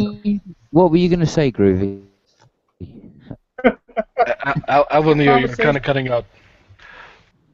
Y'all. What about now? Yeah, Can just I- cutting out, Alvin. So far, no, it's kind of robotic. Troy, Dang, this. Am I a robot still? Sounds a little bit better. Am I still a robot? Nope, you So sound far, much so better. good. Oh. You're fine, bro. No, that conversation y'all was having. Yeah, that conversation y'all was having with the Nephilim guy, that was going nowhere. Yeah, it's usually like it with him. Yeah, I haven't seen him Did last. y'all hear that? Yes. Yeah. No, it's usually like that. That's why I specifically asked him that question. Oh, I wonder if he's going to make another video that takes 1 minute to Evolution. prove how wrong atheists are in 7 minutes. Yeah, I haven't seen him last in anybody else's hangout for more than 20 minutes. Well, Yeah. he gets nervous because he can't mute other people. Have controls over him. You boot him, so he becomes kind of skittish at that point.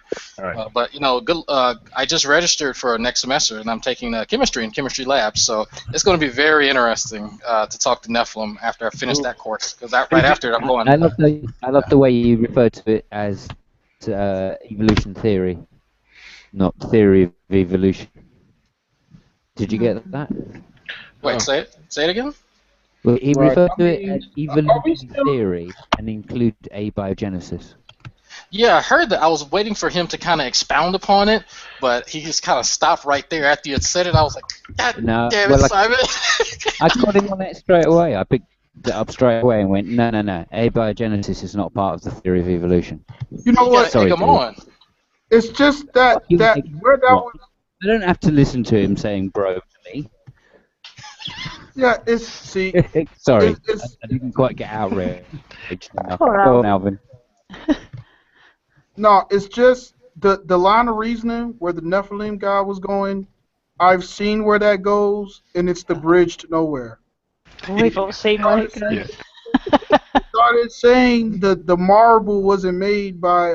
It's like your marble table was not made by. What did he say? It wasn't made by a human. Like from there, it's like, what are we talking about? I wanted him to go into detail because it's actually made out of polyester resin and marble dust. And then he was going, it's like I don't know how that happens. Like people start thinking like that. Like I think you're misusing the word thinking there, Alvin. See what you did there.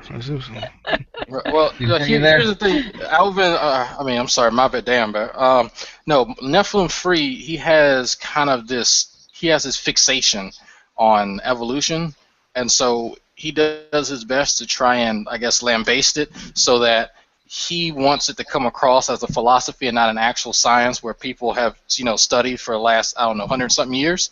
So what he does is he'll start kind of playing fast and loose with some real facts, but then he uses outdated information to help prove his point. Like Darwinian evolution has kind of been refuted. Well, it's used as a basis for what we currently know, but what Darwin describes in his original book, Origin of the Species, some of that's been disproven now that we have more information. So he'll go back to that that's already been, refuted and corrected and use that shit.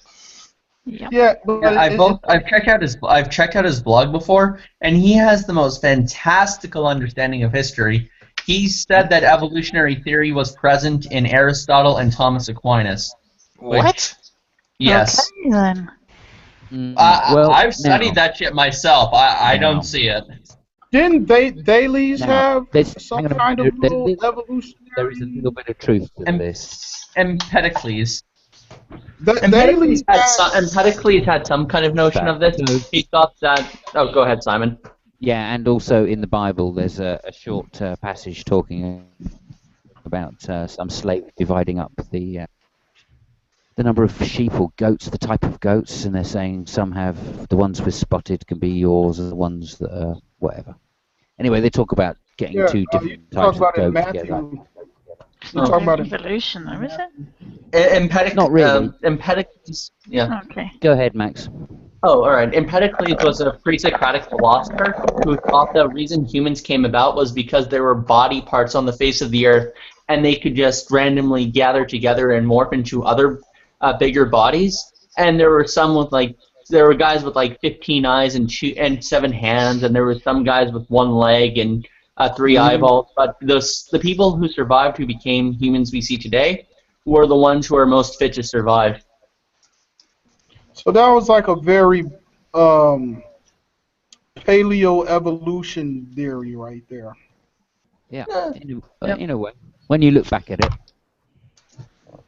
See, and there's some good topics you can talk about evolution. Like if you want to talk about the Cambrian explosion, you could talk about that.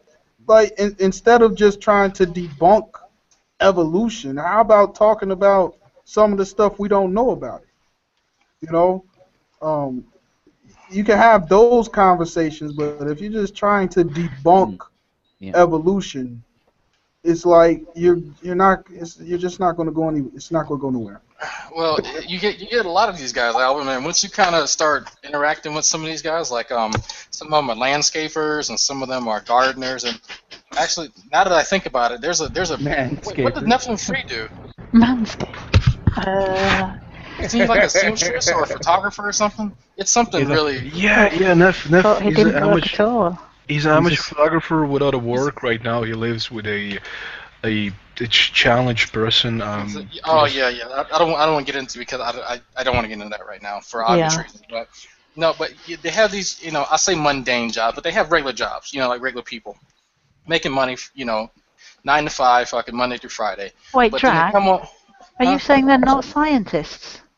No, they're not at all. Hang on. They're not remotely close to being fucking scientists. But they have so much information. They can debunk every bit of science everyone's ever put out there. Now let me tell you what you do when you're not a scientist. You quote other credible scientists. Well, see, the problem with that is that he doesn't accept that. See, just like within that conversation, he feels as though using research that people have done to kind of prove a point, he doesn't value that because it doesn't agree with his presupposition that everything magically poofs. That's just a pill. You know what, Dragnot? Hey, Dragnot, actually, that's where you kind of checkmated him. When you said, okay, if you don't like my authority, which authority should I use? That's where I was like, okay, well, then this conversation is done. If he's not going to give... Sorry, also, he said specifically about evidence. So my question would have been, where do we get we can only get the evidence from the people in the field, because they're the only people getting evidence. I mean, if you're not in the field, you wouldn't be getting evidence. The other thing is, he said that it has been debunked, and Drag said where, and he says there's papers on it by scientists. So wasn't he doing the same thing? He was, but I let him run with it because he'll go down the rabbit hole, use authorities, or there's people in your field already, and they debunked it. And it's like, okay, that's fine, dude. I want to read their papers. Let me go on Google Scholar because it'll be on there, and I'll read it. I will sit through and actually read this shit. So when he can't do that, and then he goes, oh well, I'm not going to do your homework. I say, okay, well just give me a name. I'll go do the legwork. Yeah. You know what? I'm gonna make an announcement to everybody on the panel. Take pride in the little objectivity that all of us have, because it's a very rare thing nowadays. Like, to be objective, it's a gift. It is a gift that people do not have. Where the subjectivity takes over everything. Like everything, and then it totally enables them for any kind of growth. Although I wouldn't call it a gift, I'd call it a hard-won right. You do have to teach yourself to be a critical thinker. You can't just expect to be a critical thinker. Yeah, because objectivity. Go on, Alvin. I was just gonna... Well, what I'm saying, Simon, some people are incapable of thinking objectively. They just it is not within their capacity to do so. So when you talk to somebody like that, you can't really get nowhere. It's like a stalemate. This man speaks the truth. He just described 90% of the theists we talk to, and probably 35% of the atheists. Yeah. And no matter what you say, like they can't say, like, at the very least, even if I feel like I'm right, I'll even if I see to a point to where we're going to merry-go-round, I'll be like, okay, you know what, Dragnot, I see what you're saying, I see where you're getting it from, you're not pulling it out of your ass, I just disagree because of these things over here. Just say that at least, like, damn. I accept that. You know what I'm saying? Like, they don't want to give any credit to the other side whatsoever. It's like nobody is ever 100% wrong. Just give them at least 50% or some shit. Like, damn. I think on the inverse of that, I think it's unreasonable to expect somebody that's had a long-held belief for, especially over a number of decades, to immediately flip over and say, "Oh shit, there's empirical evidence that contradicts Meemaw and Sister Brother," or not Sister Brother, Sister Mommy. So I can't say that I have that expectation because it's unrealistic. And I don't think anybody else should have that type of expectation. I think the best. Well, I think even the an best- optimist, Greg. I think the best thing for a theist to do is just to be like, okay, I don't have any evidence for this claim. I believe it to be true, but as of right now, if we're going to talk about the empirical evidence, I guess it would be leaning more towards your side if it's just talking about proving stuff. But for me personally, I believe that's what it is. Like, just say that. Just say that. You're good. And you could be a theist, and you're good. But when you start saying, when your word starts becoming infallible on either side, it's just, you're done. There's no conversation. You're infallible. You can't be wrong. Like that's where it ends. And I can't disagree with you. Yeah, and that's the stuff that gives me a headache. Like, even when you was talking to him, Dragnar, like, I got a headache. I started, it's like... That's just his voice. Yeah. And yesterday he came in during a discussion that I was having with Jimmy, and it was nice. It was a good back and forth, and Nephilim was like, "Why are you guys discussing this? And applying your materialistic philosophy to this." And then after I called him out, he just left.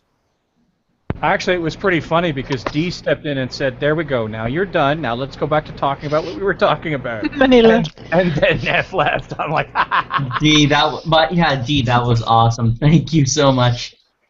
You know what's really funny is because I don't actually follow Neffy, but someone left a comment. The last video he made was about when he went. After that, he went straight to Steisel's room, and apparently people talked over him. So he made a video that was titled 1 minute to debunk atheists or to something, expose atheists. I can't remember the title. Even though the video was about 7 minutes long, and I skipped through the bit where he was actually talking and just watched the 1 minute where he's on. that's a good point. That's a good point. He must really have a strange and attenuated perception of time.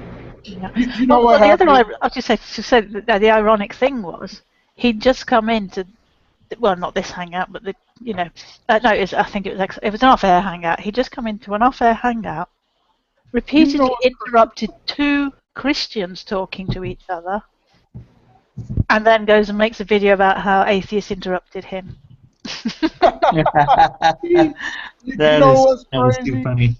You know what's crazy? I used to be not so different from the Neff dude. Like, when I was 22. Like, that's 10 years ago. Like, I used to be like that, like, "Oh, you atheist, blah, blah, blah, blah, blah, blah, blah." But he hasn't reached his burnout state yet. Like, I've reached my burnout state. Like, I'm burnt out of that. Like, there's a point to where you keep seeing the same arguments and you just get burnt out. He hasn't reached that yet.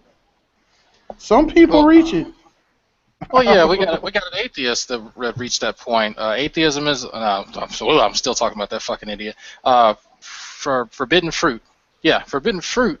And I just watched. I've never engaged in him because I was on hiatus, and I just watched him. I watched everybody just kind of go in on his horrible arguments and just how dogmatic he was about many things, and how just he would still persist. And so, for the low price of 47 cents a view, you can go and see for yourself. Hey, You end up getting burnt out. Twice the price. Right, you just, because that's when I was 22. I was like, the atheists are just denying God because they hate God for not, like, I used to be kind of like that, and then it's like. Well, no, you're not the only one. No, and I'll throw myself under the bus too. As soon as I came out of religion, dude, I went up to these street preachers, and they were like the traveling street preachers that go to university to university. And at the time, I had a bald head and I wore a dark hoodie, so I was kind of weird looking, especially being like 6'2". So, and so I got pissed off at this guy and was like, you know, you fucking brainwashed, and everyone's just kind of staring around because I'm in Lower Louisiana saying this shit. You know, people people aren't agreeing with their bullshit, but I'm kind of still bashing religion. They're just kind of like, yeah, oh wait, what?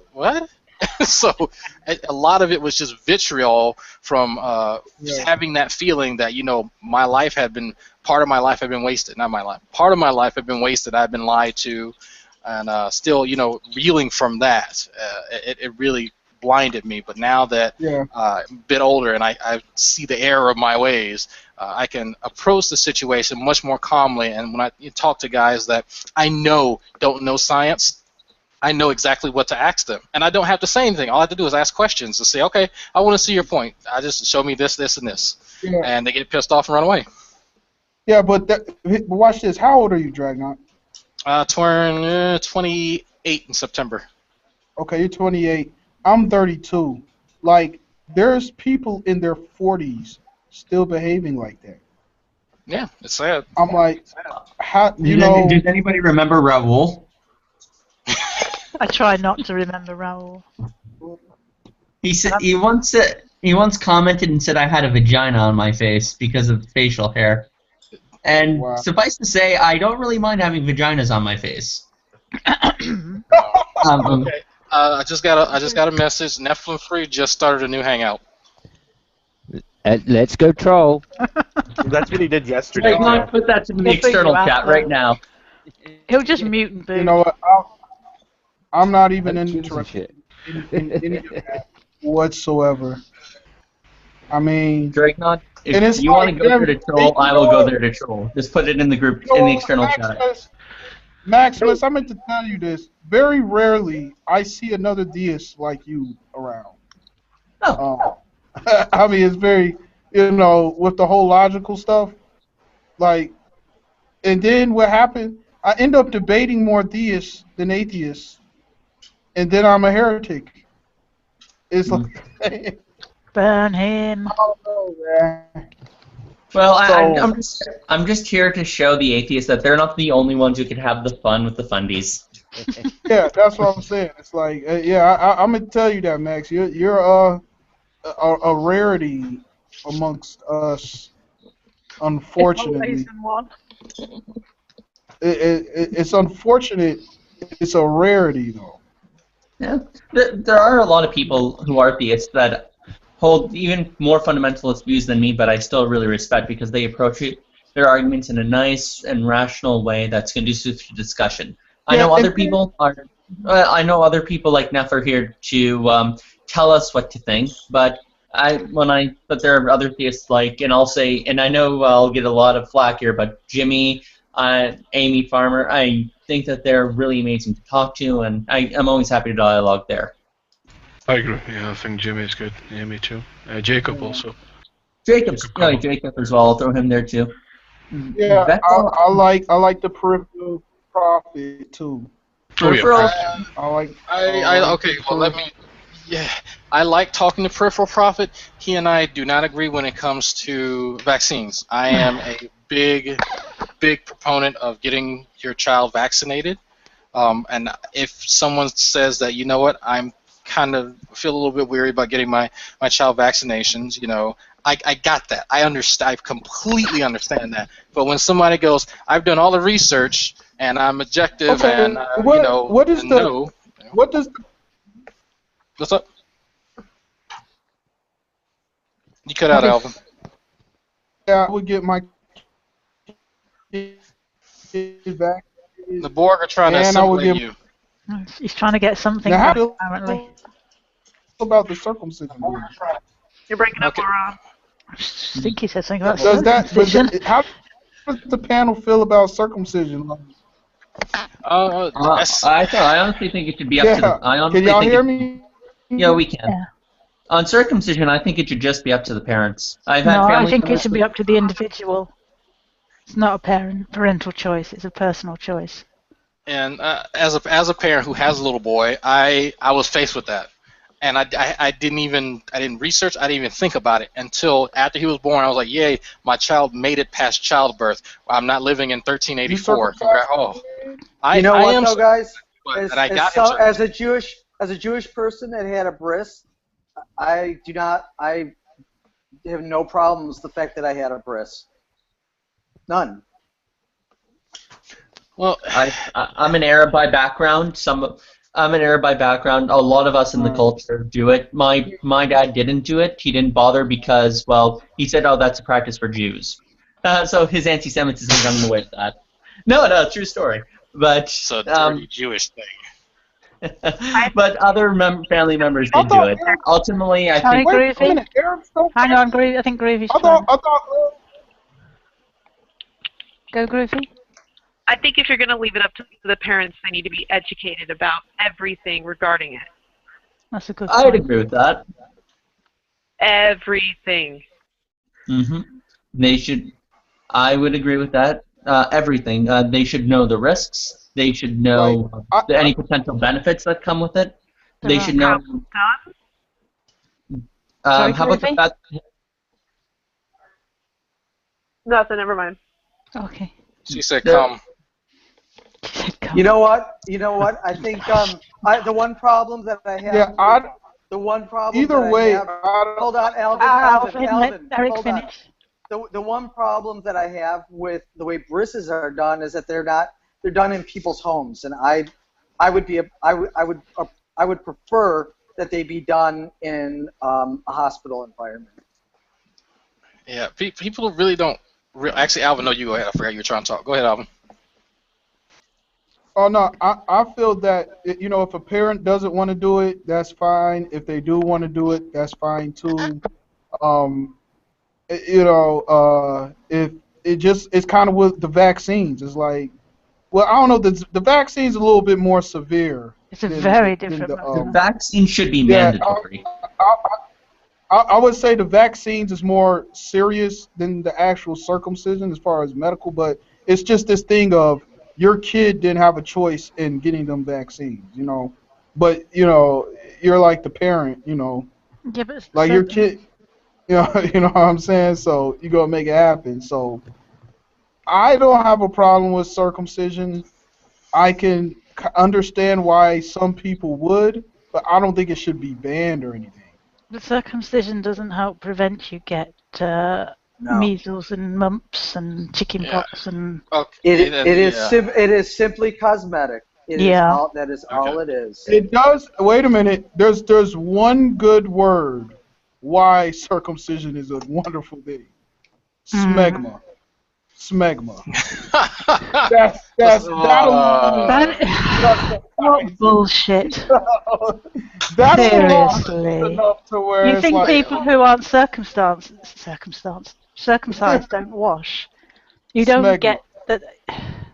I'm talking about general personal hygiene will not affect a non-circumcised No, I get that. If I don't wash my balls for 40 days, I still won't have smegma. Ew. What has washing your balls got to do with the tip of your... I don't even want to know. No, I'll just play. Okay. Smegma alone is like a wrap. And you know what? It also gives girls like little infections and stuff too. Like no, it doesn't. No, my cousin. Listen, me and my cousin's very close. Okay, she was dating this dude who wasn't circumcised. She had to keep going to the doctors because of her. It could have been a variety of things, though. Yeah, it's not the only, there is absolutely no evidence that things are... Maybe the doctor said something. That's what I'm saying. The doctor said, the very first thing the doctor said was, "Is your boyfriend uncircumcised?" She was like, "Yeah." Oh my God, what an ignorant doctor. Maybe, well, he's a doctor, so I think... Here's the thing, though. Circumcising your kids for reasons of cleanliness may be something that was more pertinent back in the day. I remember somebody on one of my Facebook friends, there was this thing where a New York photographer, and she was a lady, she was a really good lady photographer, but I've forgotten her name, and one of her friends recently died, and they went through her stuff and found a whole bunch of the pictures that she took back in the 30s and 40s. And the kids back then were fucking straight up filthy. They were filthy. Like the kind of filthy that if you saw today, you would like drop a dime on a kid to the fucking CAS. No. Like you would no, listen, Alvin, hang on a minute now. You know, so no, I saw you getting spooled up there. But you know, so it may have been that there was a time when it was advantageous, considering kids didn't bathe all that often, because there are a lot of places, especially places for the economically challenged, that didn't have a lot of running water or didn't have hot running water, or bathing every single day just wasn't a thing. But now it's an awful lot different, and it may not be necessary for kids to get circumcised for reasons of cleanliness. Now, having said that, I'm a Gentile who got it done because I belong to a generation, and the cohort before me and the cohort before me and the two cohorts after me, we got it done for that very reason. It was explained to my mom that it's better for him health-wise if he gets it done. And I understand this whole notion of, oh, well, how would you know what you're missing? But that's just the point. How would I know what I'm missing? I know I've got no complaints. My little Irving is fine. I'm sure Eric's is fine too. You know, everybody. I guess in a way I can't. I'm having trouble seeing this as a thing. But I certainly wouldn't force a circumcision on anybody that doesn't want it. But the problem is that unfortunately, the best time to do any surgery on a child is when they're a child, because they will recover quickly, much more quickly from it. And they're not getting erections either. It's like when you get circumcision when you're like later, then you might get erections. It might rip the stitches and stuff like that. That's not fun. I could imagine that not being fun. Oh, actually, I can't, which makes it even more better. But actually, I would also add it might be even more prevalent in nations where you can't get regular access to running hot water, where you could just wash every day like we do. If I was living in that kind of environment, I think circumcision would have been better for me. Especially if it's a very dusty, sandy area. Yeah. Actually, Gus, that's a good point, Gus, you raised. So if you make the argument that, well, now that we have access to indoor plumbing and showers and baths, and we can wash it, circumcision is now obsolete. If you want to make that argument, that's a fair argument to make. So we're still talking about washing balls. Yeah, we're talking about washing balls and circumcision. Damn, they actually I like say circumcision dates back almost 70,000 years ago, they say. Yeah, to be honest, I don't know what the points were made, but I have to say about circumcision, there is actually medical evidence that circumcision prevents HIV transmission a little bit when it comes to transmission from a woman to a man. And penile cancer. Well, they run back and forth with that. I don't know. Like one minute the scientists say that it's beneficial, and then there's another pack that come along that say that it isn't, and then another pack that comes along later that says that it is. Now I'm about to throw a monkey wrench. In this whole thing. When you go to Central Africa, the women will say female circumcision is the proper thing for a woman to do. In their culture, that is the properly order of a woman. And the I think women, you should check that. I think. I don't know. There's also 3 different types of female circumcision, and I'm not going into them because I don't want to vomit into my mic. It's real now. Over here, I look at that and I feel it's atrocious, right? Because I'm raised in America. That whole process, I'm like, oh my God, how could somebody do that? But I'm only saying this because I'm raised over here and I look at that as taboo. But if I was raised, you know what? There's 3 versions. I will mention one of them where they literally just make a little cut because it's ceremonial. The rest of it, I'm not going into in any detail. Sorry, Eric, go on. No, I was going to say probably much more in line with what you were going to say. Oh, okay. Yeah, it's just tripped out, and it's the same with them. What's that? The Cayenne people that put all them rings on their neck. Where they are, like in Thailand. That culture India. where they put. Apparently, that doesn't hurt. That's India, right? Yeah, they put all them rings on them girls' necks, and they like stretch them out. Yeah, to the point where if the rings are ever taken away, the woman breaks her own neck. Yeah, it's No, like I do recall. I could be mistaken. I'm pretty sure I saw a program where that doesn't actually happen. It doesn't seem to do them any damage. But I don't know. Have you guys seen the latest news from Israel? An ultra-Orthodox man goes on a stabbing spree at a gay pride parade in Israel. That's sad. Oh my! That just happened. From the New Do York they have Post. Fox News over there? No, it's from the New York Post. It came from the New York Post. I mean, I wonder if there's a version of like Fox News for Israel. Well, Eric, do you know? Aren't you more keen on that than we are? Yeah, but I don't know about their media at all. I mean, they have the Jerusalem Post. The Jerusalem Post is more conservative than Haaretz. Israel News is ridiculous. It's called Goat News. Oh, yeah, that's right. Eric. So Eric, you're Jewish?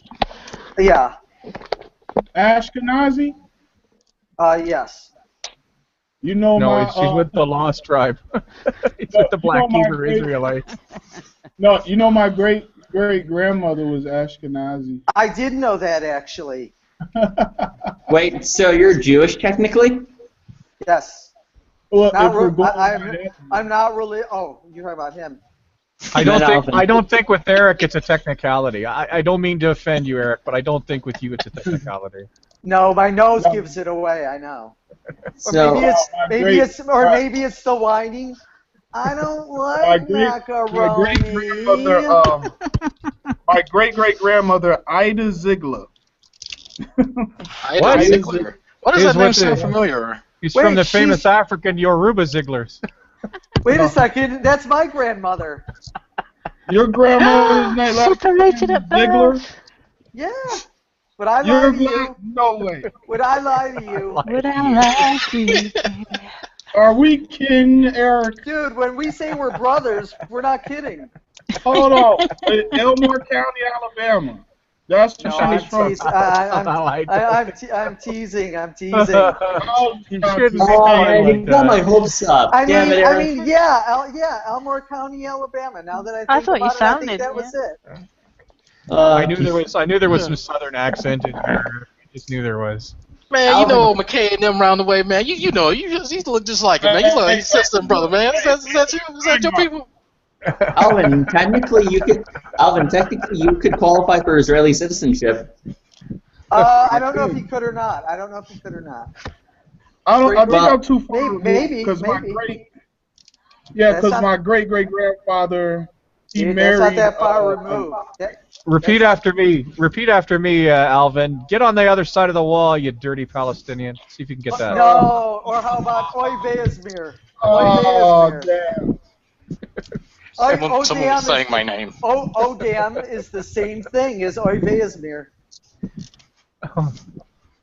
Yeah, who's calling me? I'm calling you. I can actually. So Dragnot, I actually have laid claim to the land. I could say I'm a black Israelite. I'm still gonna call you a black Power Ranger. I can say that factually. Well, what about the Falashas from Ethiopia? Oh yeah, you got the Falasha. And the Limba. Yeah. Well, there's a lot. That's the ancient Chocobo tribe too, isn't it? Oh man, let me tell you about the Chocobo people. Dude, we're all God's children. They all know about Final Fantasy. LaRon's still talking in the chat. I don't know if he. I still love you, LaRon, man, but the Chocobo people, I'm not gonna let that shit go. LaRon talking to the external chat. Hold on. Yeah, no, he over there talking shit, man. I mean, that's not Torah. Oh, that's LaRon. Tell LaRon did Cerberus leave? I was so looking forward to his next picture. Fuck. Okay. Eric, Skeptic Knowledge said, fuck off. Thank you. I'm not sure what he just told me to relay that to you. I don't know why. Whatever it is, I'm sure I deserve it. LaRon's back again. It's LaRon back again. Tell a friend. It's LaRon. It's LaRon. It's LaRon. Peace. I come in peace. No. LaRon, you ready come in peace, man. I come in peace. Give me all your women and all the gold. Mars needs women. Hey, yeah. So who was talking about the sucking on something to clean something? Y'all talking about the Jewish? What you call them? The Hasidic Jews to do that? Yeah. Now, don't get that confused. The Bible does not teach that. That's Bible first doesn't off. teach what?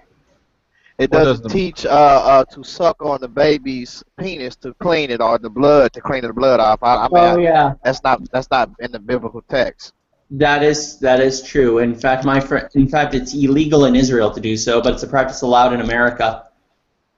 Is that Talmudic? Not even.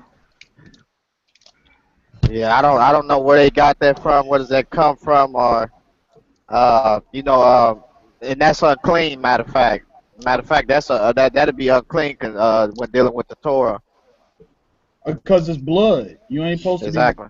Well, I wonder what it is. I wonder what the rationale was, though. I wonder what they were literally. I wonder where the tradition began, and it must have had a function. It must have been thought to have a function. Maybe a rabbi just wanted to suck some baby dick, so he made something up. I think that's what it was too. Get the rationale. There's some healing bacteria in the human spit. Sterilize it a little. There are enzymes. You know what? I'll look it up. I'll find out. The human mouth is disgusting.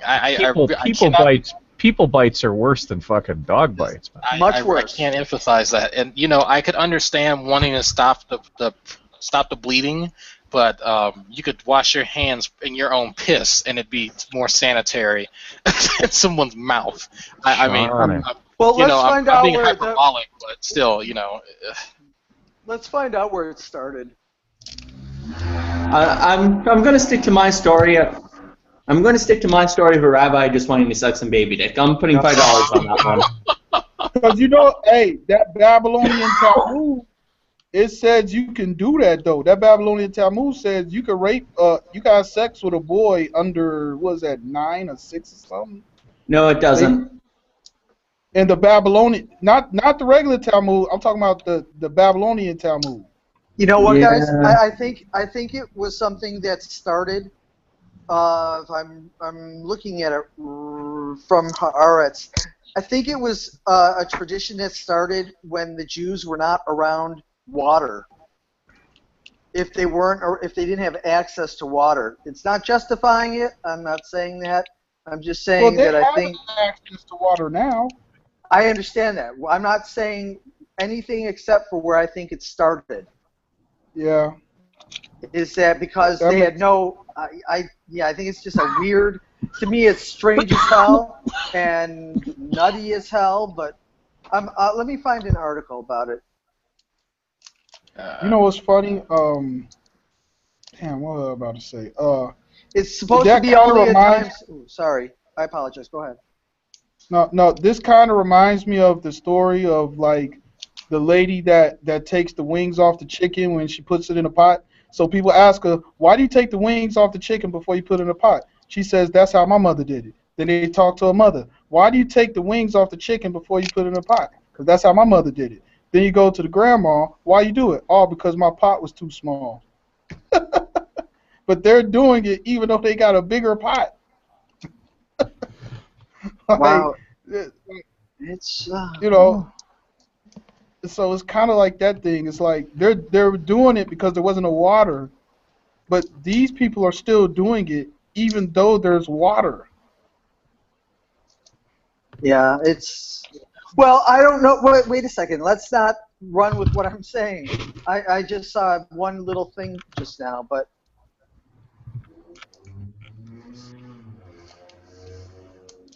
Either way, it's not necessary, and it's probably rare. I hope it's rare.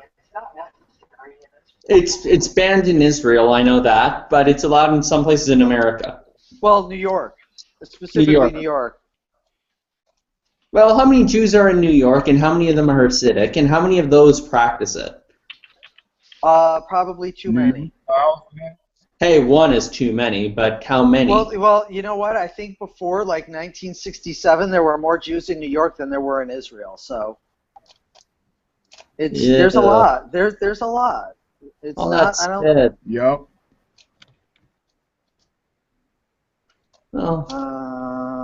Let's see. This actually reminds me of my latest philosophy. That was right. That's more. Was that probably because of, what did you say? Couldn't hear you, Alvin. How? What you saying? What time you said there was more Jews in New York? I think before 1967, the Six-Day War. What was the date? 67, I think.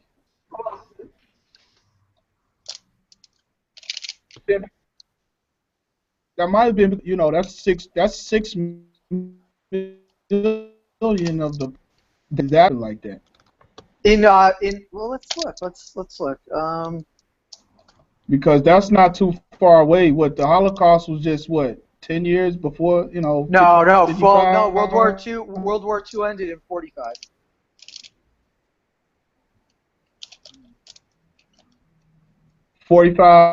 And what was that?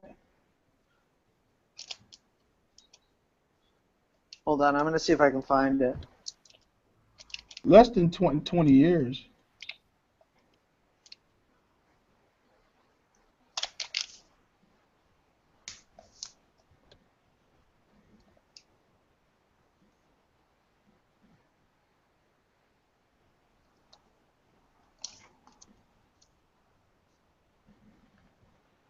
So is that Nephilim Free Hangout still open, Drag?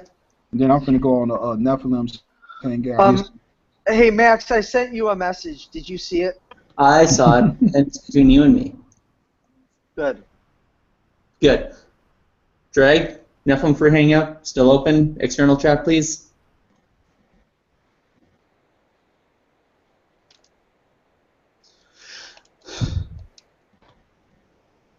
Yeah, because he's not on. God bless America. USA. USA.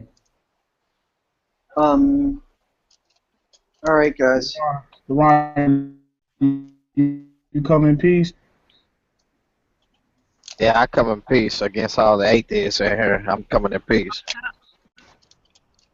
You're an atheist too, Alan. What? Alvin ain't no atheist. He's a theist, just like me. How you gonna say that? Yeah, how you gonna say that?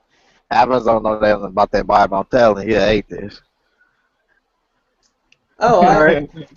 Alvin just want to hear some good. He just want to hear some good. He just want to hear some good debates. That's all he wanted. But he like to stir up stuff. All right, guys. I hope you all have a great day. Now that Laurent, wait a minute, hold on. I'm out of here. All right, peace, bro. All right, man. Have a good one. Take care, everybody. Be well. Peace.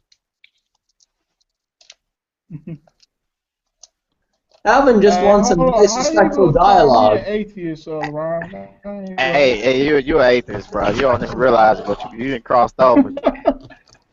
Hey, Maximus, I heard you made a video about. You think you could post that video that you made in regards to me talking about homosexuality? I heard you made a video of that. I didn't make any video about that. Oh, that okay. I thought you did. That was Skylar Fiction. What? Can you tell white guys apart, you racist? Why I gotta be a racist? He's messing with you. Jesus Christ. You know, I'm the defender of truth. You can't tell the difference between white folks, so you a racist, man. Nah. You just your show. You know, out of all the people, y'all know your show is ridiculous, man.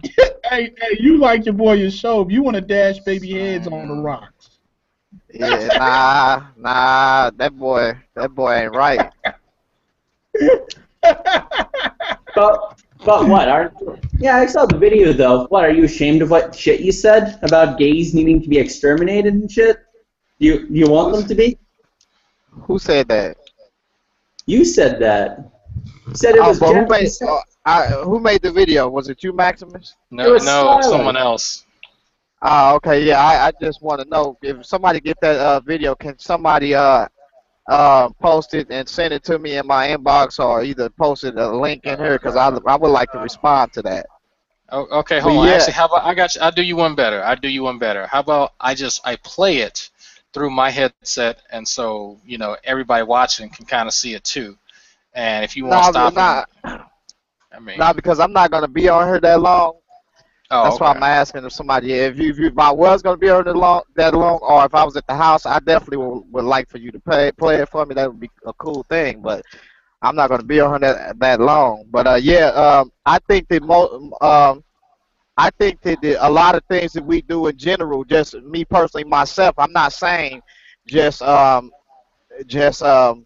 with homosexuality, but just a lot of things that we do. I think that it's time that once we play little childish games, for us to put away these childish games and for us to start walking up and walking accordingly and walking in harmony with nature, so that we can basically with the laws of nature and with the intelligent design created to be, that we start doing those things. And if we don't start doing those things, it causes an effect within our communities and also within our sphere, this earth. And it's. Are you Laurent? Are you picking random words out of the dictionary again? No, I'm just being honest. I'm trying to put it as properly as I can, so you guys can understand me. I think I understand what your body it comes across as it's designed for certain things. Certain parts get excited when they put in certain areas. Is that what you're saying? No, I'm trying to say this because I know a lot of you guys are atheists, and a lot of you guys y'all don't believe in God. So I'm trying to put it in. Well, I'm not sure if you're an atheist or not, but a lot of you guys don't believe in God. So I'm trying to put it in a perspective where you can understand it. I believe there is a creator, that there is a God. But I'm trying to, whatever you guys. Okay. Well, hold on. You say it's the thing designed by nature, so you trying to say people need to put their parts where they belong, where they receive pleasure from, and so okay, so well, and then homosexuals need to also do the same thing, correct? Yes, basically. In other words, if it's not meant for that, if that's not structured for that, it wasn't meant for that, then let's not do that. You know what I'm saying? Well, there's an interesting thing that your prostate actually has nerve endings that receive pleasure. So when a dude puts his dick inside another guy's ass and tickles his prostate, he can actually ejaculate from that. Well, hold on. Here's the problem. Here's the thing.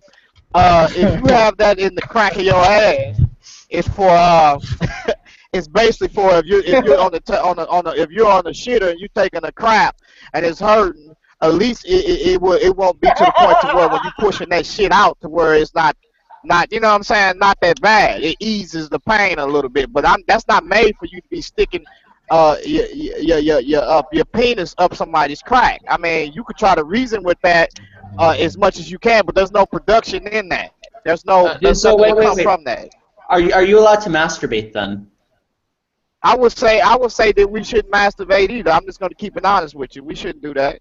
Okay, good. You're being consistent. I like that. Yeah. So that's all I'm saying. I'm just saying that's why I said before it's a time for us to start putting stuff away that we say, and eventually if we don't do this, then a cause effect happen and it affects us all, and it starts perversion and one becomes perverted. So and I'm not just saying in general. Huh. Well, give me an example. If some dude sticks his dick in another dude's ass and he ejaculates inside of his ass, how does that have an effect on my life? What you mean? How does it have an effect on your life? Because it's perverted, and some of your like if you study some of a lot of perversion starts to come in play in the ancient times, and it's due to the fact that people not walking upright accordingly to what was susceptible to nature or what things was created for, basically. Actually, I as a natural law theorist, I would agree with Laurent. But here's the thing: I wouldn't agree to the point where we should make that shit illegal, or or even ban same-sex marriage. So there's a legal implication and there's a moral one. Just because it's not a moral action doesn't mean it should be an illegal one. In fact, I think if we are taking tax money from homosexuals to start an institution of marriage and barring them from it, we're essentially stealing from them and creating something they can't be a part of. That's discriminatory. That's my argument. That's my argument for same-sex marriage. It's not about ethics. It's about legal practicality and consistency. Yeah. Well, you know, it's a lot of things that come with it, but for the most part, I'm not trying to just come up against what you know. I just think it's unnatural. I'm looking at the kids more so because, you know, I want people to know that you're not. You know, this is an imperfection. This is not something that is natural. This is you know. Well, there's a lot of things that are natural, like these computers and cell phones we got. I think he's using it in a different sense than man-made or not man-made. Oh, he means like as in natural body functions? Yeah, something made for a specific purpose. So just to take an analogy, a good heart is one that works at the end of pumping blood for the rest of the system. However, that's its purpose, and it's good insofar as it completes that. And of course, your sexual system is for the end of reproduction. However, but that comes out with a lot of things. So if you're going to take that natural ethic, it comes with, for example, no oral sex, no anal sex, whether it's gay or not. It also means that you can't have contraceptives. It also means that because those are unnatural too, they pervert or stop the body from functioning to that end. So those are also off the table. What else is off the table with strict natural law theory? Exactly. Masturbation is off the table. There's a lot of stuff that's off the table here. Exactly, and you know what? I definitely agree with you. I don't disagree with that. I agree with that. There's a lot of stuff that we're doing that needs to be. It has to stop, and it's going to stop whether or not we like it or not. It's going to have to stop, and you know, but it's a time to where I think that it is going to cease. You know, according to what I believe in. So do you want laws blocking contraception and making masturbation illegal, just to be consistent? Because I know I don't want those. Yeah. Yeah, but I understand that, but you know, a lot of perversion. Perversion is what we're looking at. Not just perversion, we're dealing with sex. Perversion in every evil work, everything that we see is starting to be perverted.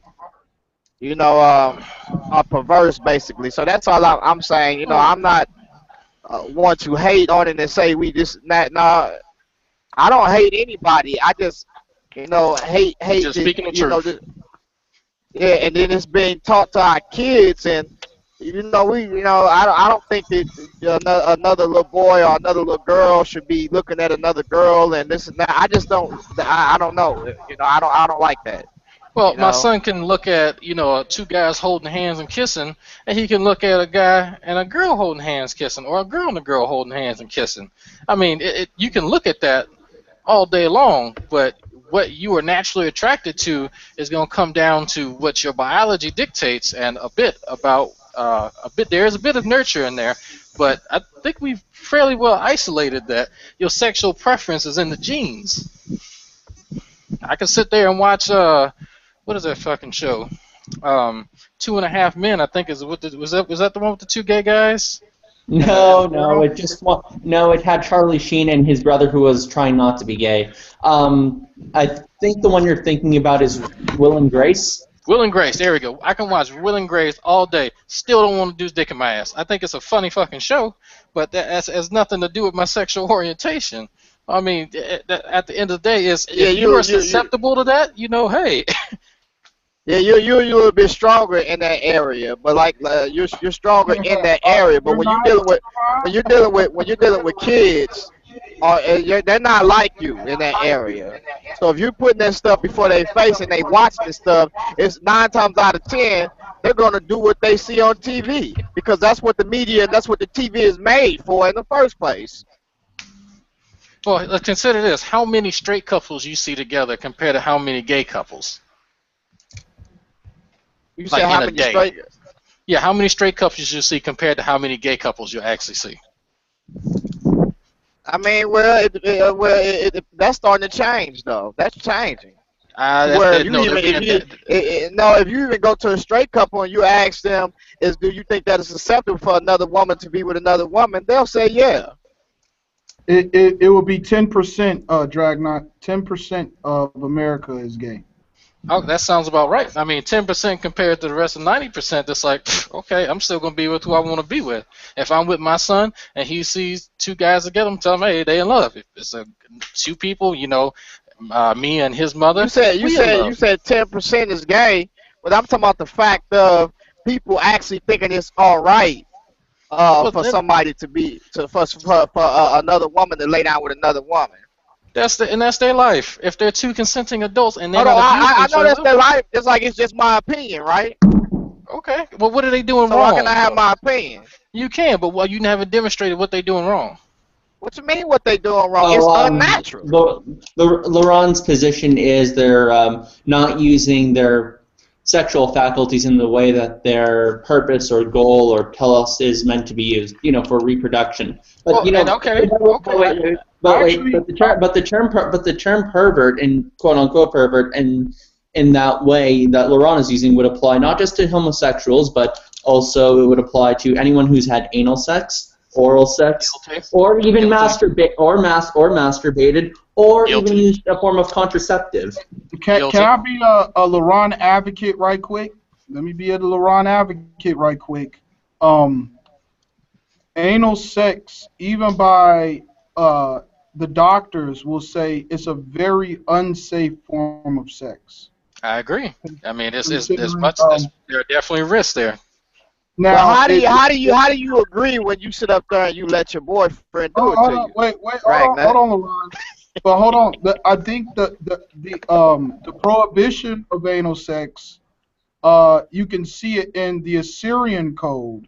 Now, the Assyrians were okay with homosexuality on a grand scale in the culture, but if you were a soldier and in the army, you were not allowed to do it. If you got caught having sex with one of your brother-in-arms, they would castrate you and make you a eunuch, probably because you know, if you're a soldier, you need healthy soldiers. You don't have no time for infections or whatever.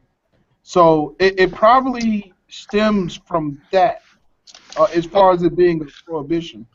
Well, I understand that. That's a practical purpose, especially when they don't have stuff like there's so many things you can do now that makes any kind of sex so much safer. If you're worried about infections, that's fine. They got magnesium citrate. You can clean out your colon perfectly. What about your muscles? What about your muscles? Listen, it was a lady at our job, right? This lady said she was talking to us. This was about 6 or 7 years ago. She said, you know, she kept on passing gas. So the guy asked her, like, why you pass gas so much? And she was a nice looking lady, nice white lady, very nice looking. Matter of fact, she was a blonde. So, anyways, he asked her, he said, why you keep on passing gas so much? And she just bluntly, straight out, and just said, my guy, he likes to give me anal a lot, and she was like, I can't really hold anything in anymore. He does it so much, and she was like, I'm starting to think he's a homosexual because that's all he wants to do is do me in the ass, basically. I don't think he's likely to be a homosexual. Hold on. I'm not saying that. Hold on. Let me finish though. So she says. So when she says this or whatever, she says that she cannot even tighten up her muscles, so everything just basically slip out, basically. And I was like, wow. Booty bag. No, you talking about the booty sex? Got to get that booty bag. Okay. Well, see, okay. Here's the thing. That's your that's your rectal cavity. You know, you're gonna tense up kind of naturally. You have to consciously relax that muscle. And if he's just shoving it in there, of course, you know, she's gonna probably end up getting prolapse rectum. But goddamn, you pretty informed about it. You are like you know what's going on dude, back there. I used to be a combat medic. You used to be a homosexual, basically. What? I said combat medic. Combat medic in the army. Oh, we all know that combat medic is the combat medics are basically homosexuals. Everyone knows that, right? That's the other name for them. You know, they put on us 6-day whiskey, dick loving. Combat medic is Latin for I'm gay. Exactly. A lesbian. Nah, man. You know exactly what's going on back there. You know how to relax the muscles and all that crap. Go ahead on, man. With that. And you on the defense so bad about it. You on the defense so bad about it. You just need to just relax, man. Just relax. And I ain't talking about you behind. Relax your mind, man. Chill out. I'm not on the defense about nothing. I think you got some misinformation you on the going defense. You is on the defense, man. You offensive and defensive. You know. Offensive and you know the defensive. is it out. And I ain't talking about a burger joint. Hey, I know a lot about a lot of stuff. I don't know if you noticed that by now. Nah, bro. You know a little bit too much about this. I know you defending this. You brought I up know the you on the topic. defense How I about know it. too much about it? Listen. If I was to just come in and just look at this, I'll be on the outside looking at it, I'd be like, this brother on the defense. This brother got great defense when it comes to homosexuality. Oh, you know what? Oh, please, you're the one to talk. Oh, fucking please. You're the one who talks about this stuff more than we do. You're the one who brought this shit up. I don't agree with homosexuality either, but I don't talk about ass sex 24/7 whenever I'm in a conversation. Max, come on, Mario. All I said was this. Look. All I said was this. I said, who made the video so I can respond to it? Like, you ain't got to go get your plunger and go to war with me. You know what I'm saying? Okay. Oh, please. I don't have to take the shit from the love child of KRS-One and Whoopi Goldberg. So shut the fuck up. Oh, see, he made that one up yesterday. Enough. Everybody, enough. Okay, people sending me messages on here laughing. Like, they want me to go in there for a free hangout and go talk to his ass. About to bring LaRon in there too. Like, get him, LaRon. And that was a good comeback, Mario. But you know, that was cool. I know you worked on that one yesterday. You said I'm gonna get his ass back from yesterday, and you worked on that one, didn't you? Of course, you want to. That was like 4 hours ago. Speaking of someone who wants to get some ass back, LaRon, don't you want to talk about some homosexuality some more? Ah, Maximus, there you go, man. You got it going on today, don't you? You almost snapped your finger after that one, didn't you? I didn't have my coffee earlier. Oh man, look at him. He got it now. He didn't put on his thinking cap now. He on it today. And he got his delivery on point too. Ah yeah, he on it today. He didn't roll some shit down and was like, I'm gonna get him when he come back in. It was 4 hours ago, wasn't it? Today. Okay. He's got his timetable all fucked up. He spent too much time looking at dicks on PornTube and lost track of time. Nah, come on, titties. You know I don't count titties.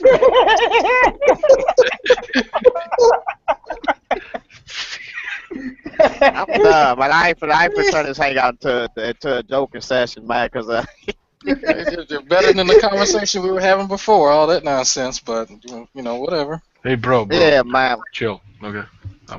Dude, come on, bro. Yeah, I'm sorry. I apologize. I apologize about that. I'm sorry. You ain't hurt nobody's feelings. Hey, you shooting the shit. You shooting the shit. Yeah, we're all rhinos here. I know, rhinos. We're all good. What was that? Hey man, hey, but look, man, there's no defense for your master teacher, Ken Hovind, LaRon. There's no defense for that. Don't start.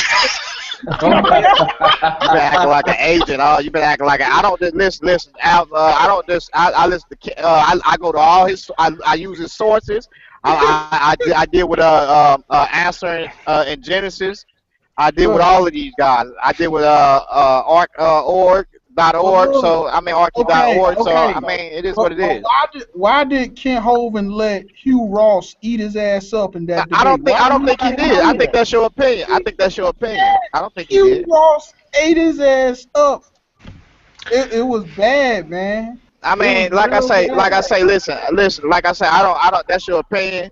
You know, I think it is. I think it's bigger than. I think it's bigger than evolution and. Laurent, I saw that debate between Ross and Hovind, and Kent Hovind got fucked so badly. I think he had a cigarette afterwards. Yeah, I mean, yeah, it is what it is. I mean, like I say, that's your opinion. Yeah. Okay. Well, hold on. If Laurent says he disagrees, I'm gonna go take some time and I want to watch it and I'm gonna see for myself.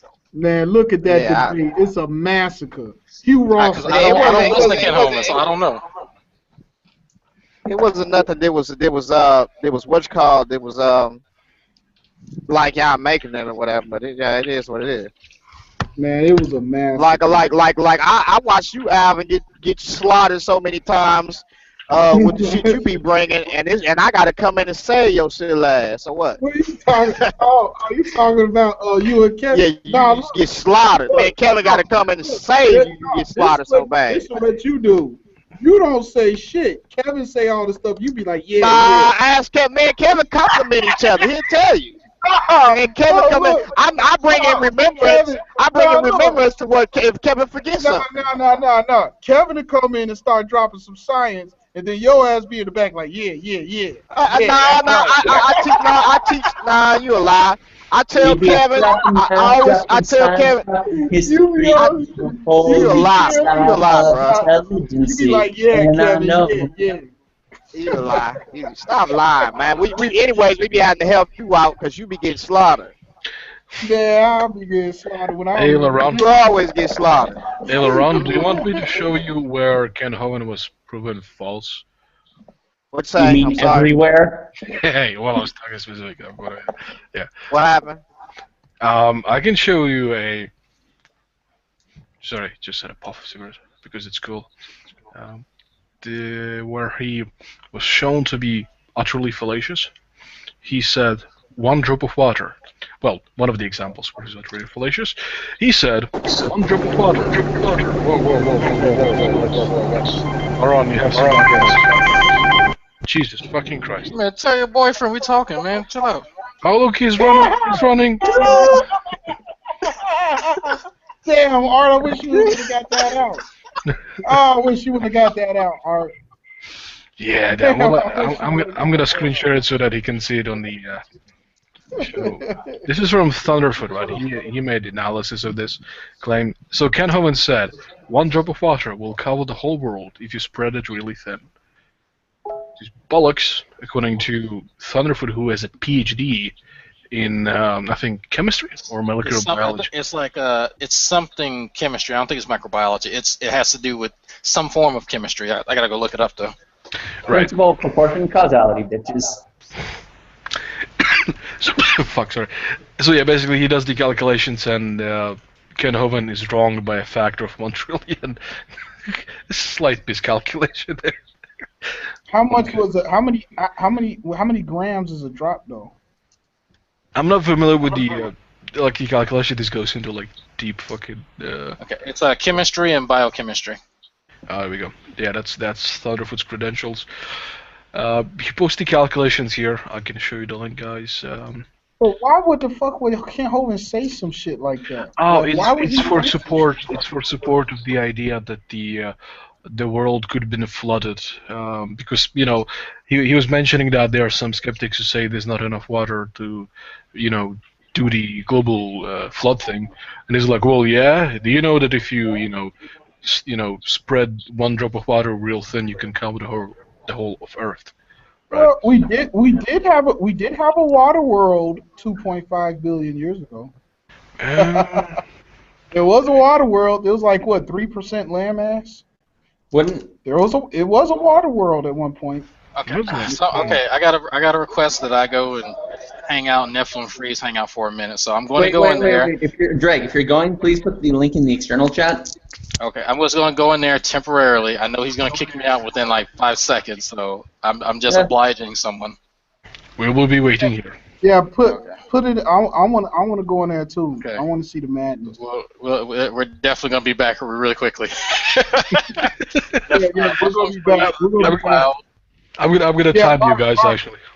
Don't close this out because I'm gonna be back. I just want to tuck my All right, we're gonna head. Okay, all right, everyone, just stay tuned. I'll be right back. I'm setting the timer right now. Okay, ready, steady. Well, okay, you can go ahead and just go ahead and start. Yeah, I look at it. Yeah, now go. What? You want me to dress up like a girl and walk around a party? Apparently Nephilim Free blocked me, so I can't go in there. He even blocked me on my South account, that dipshit. Fuck him, I'm blocking his ass. Yep. Well, hey, I don't know, maybe this is kind of digging an old war axe here, but I looked up the definition of dude. You know where this is going, right? Maximus. Right, let's go. What is it? The definition of dude, one of the meanings is a man, according to your lectures. Right, so it's not necessarily the whole negative connotations that Gus and you were saying. Well, no words are necessarily negative. That's obvious. No words are necessarily negative. The whole point is, if somebody takes a word as being negative and doesn't like those associations, then consider their feelings. That's it. If you value any interaction with them. People aren't usually offended by the definition of the word. They're offended by the usage of it. Right, exactly. And I don't think the usage was clearly that it was a condemnation or condescension. Yeah, except Andreas usually pulls out the bro when he's telling you that you're wrong, bro. Come on, bro. Well, fine. Well, I don't know him, and I didn't see any evidence of that. So if that's his typical MO, okay, sure.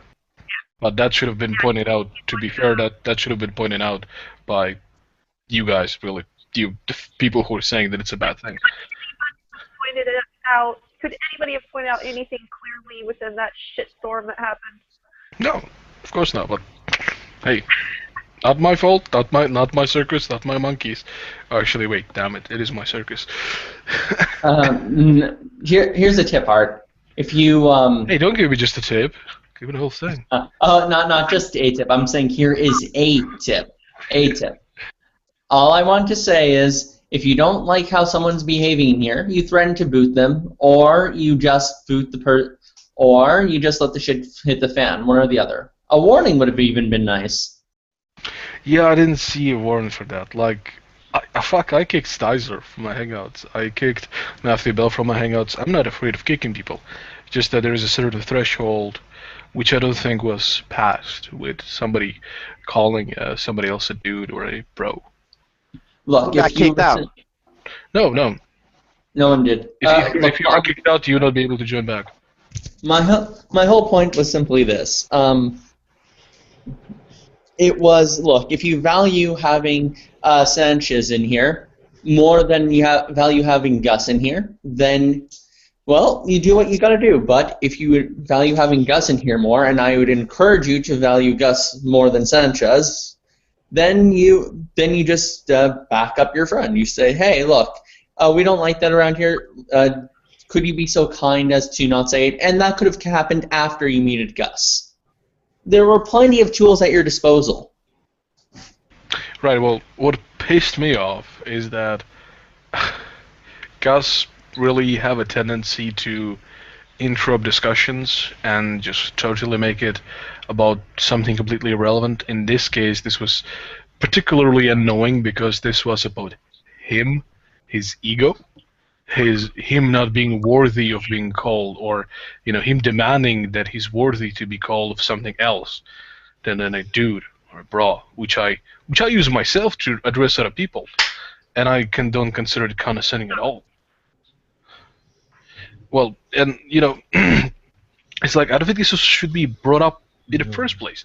If you're arguing with somebody who is opposed to your worldview anyway, demanding certain behavior based on your worldview is almost guaranteed to lead to a conflict on that point. And if this point is so mundane as to, calling somebody dude a bro, which in our society is not considered to be a negative thing anyway, not necessarily, at least, right?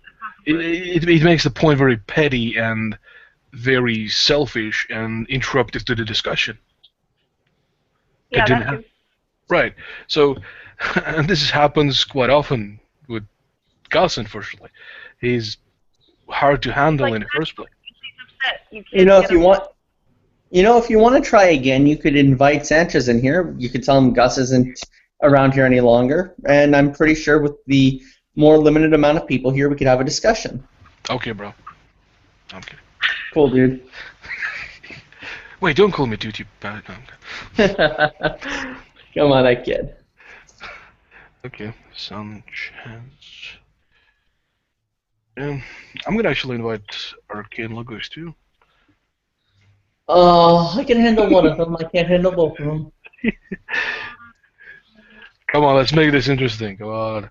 Oh, no. The obfuscation would be too much. I'm gonna rail this thing, don't worry. If Arcane shows up and D-Res shows up at the same time... Well, actually, anyway, I'm gonna rail this thing anyway. Because, fuck, we've kind of lost our previous Hangouts sensibility... Well, no, what's the... civility. Yes, civility. Because, I mean, dude, for fuck's sake, we talked to Arcane Logos for 5 hours without, having to break into a fucking shitstorm. Mm-hmm. Even Gus was there in the room, I think, at that point. It worked. We can do this, damn it. And we have able, and we were able to show, because of this amount of time that we had with Arcane, we've been able to address so many points that he brought up and show that they're bad points, and even show that he's wrong, right? Okay. So here, okay, the thing with Arcane is he usually sticks to the stuff that he knows the other person doesn't know. So with me, he brings up scientific BS. Because my knowledge of science is limited, which is why I prefer having Dragnon in here, because he knows far more about that than I do. But I'm pretty sure if I wasn't around here, he'd be badgering you about philosophical obfuscation, and because he knows. Hey, are you saying I don't know philosophy? Fuck you. No, I'm saying you don't really. I'm not saying you don't know philosophy, but what I'm saying is.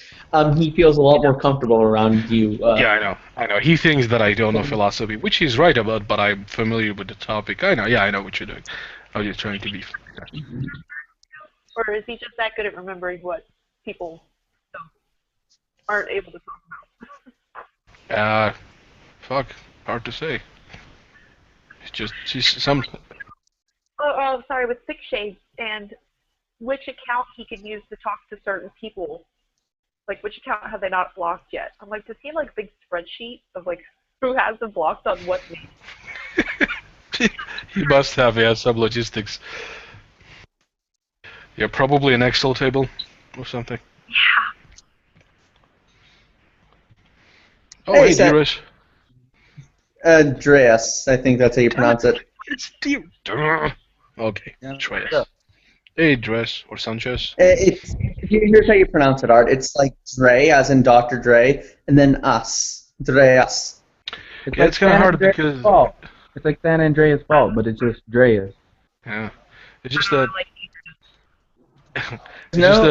for some reason, I just kind of had it in my head that the first time I read your name, it just, became imprinted. Oh, it's D-Res. But, yeah, it became imprinted in my head, so... But yeah, sir, I will just call you Sanchez. Just call me Dreas. I would rather be called my first name, but it doesn't matter really. I'm not gonna take offense. Okay, dude, let's get it on. You see, Gus, you can learn from that, man. No. Now, one of your buddies hit me up on the side, and he gave me some pointers. So I've had actually a couple of the older gentlemen in this community hit me up and kind of give me some pointers. So I'm all ears. I'm learning. I'm taking it in, and then I'm trying to make it come right back out. So. Hopefully we'll all have a conversation.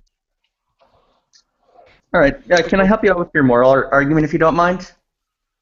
Well, first of all, I don't want my moral argument. I don't want your moral argument.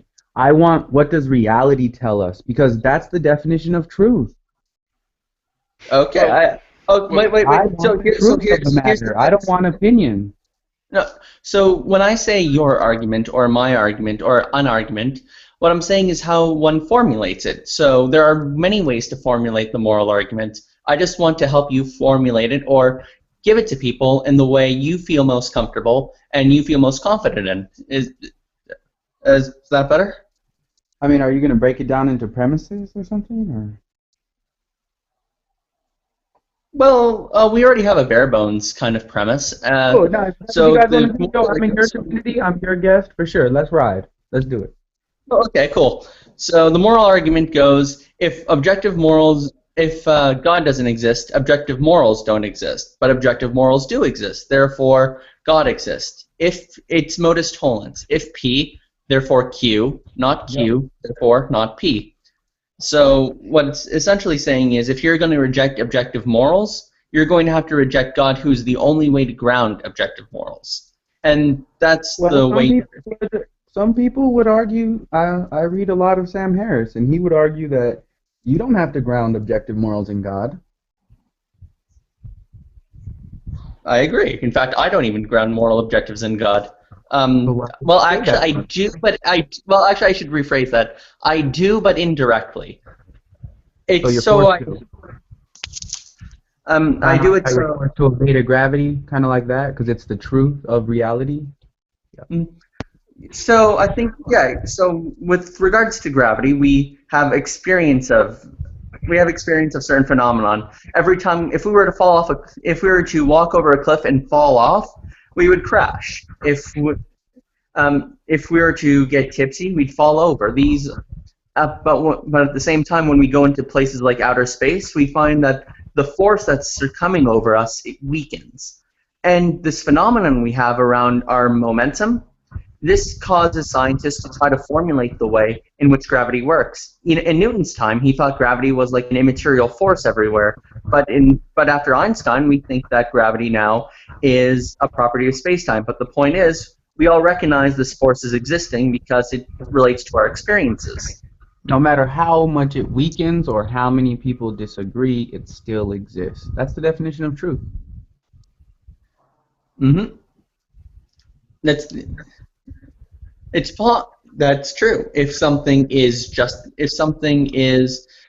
corresponds to our notions, and it's verified over and over again through induction, then we are justified in claiming that it is the truth. Yeah, that's why it's just pretty summed up. I mean, you're spitting some philosophy, so let's keep it philosophical. If you have a defeater for any of my experiences, it's no longer considered objective truth. So, I mean, let's just keep it succinct. So here's one kind of defeater for you. Do you think that there are other ways in grounding morals other than God? Do I think? My personal opinion, or do... your own personal opinion? Your own personal opinion. Like, do you think if God didn't suffice to ground morality, do you think it could be grounded in some other way, or do you think if it couldn't be grounded in God, nothing else?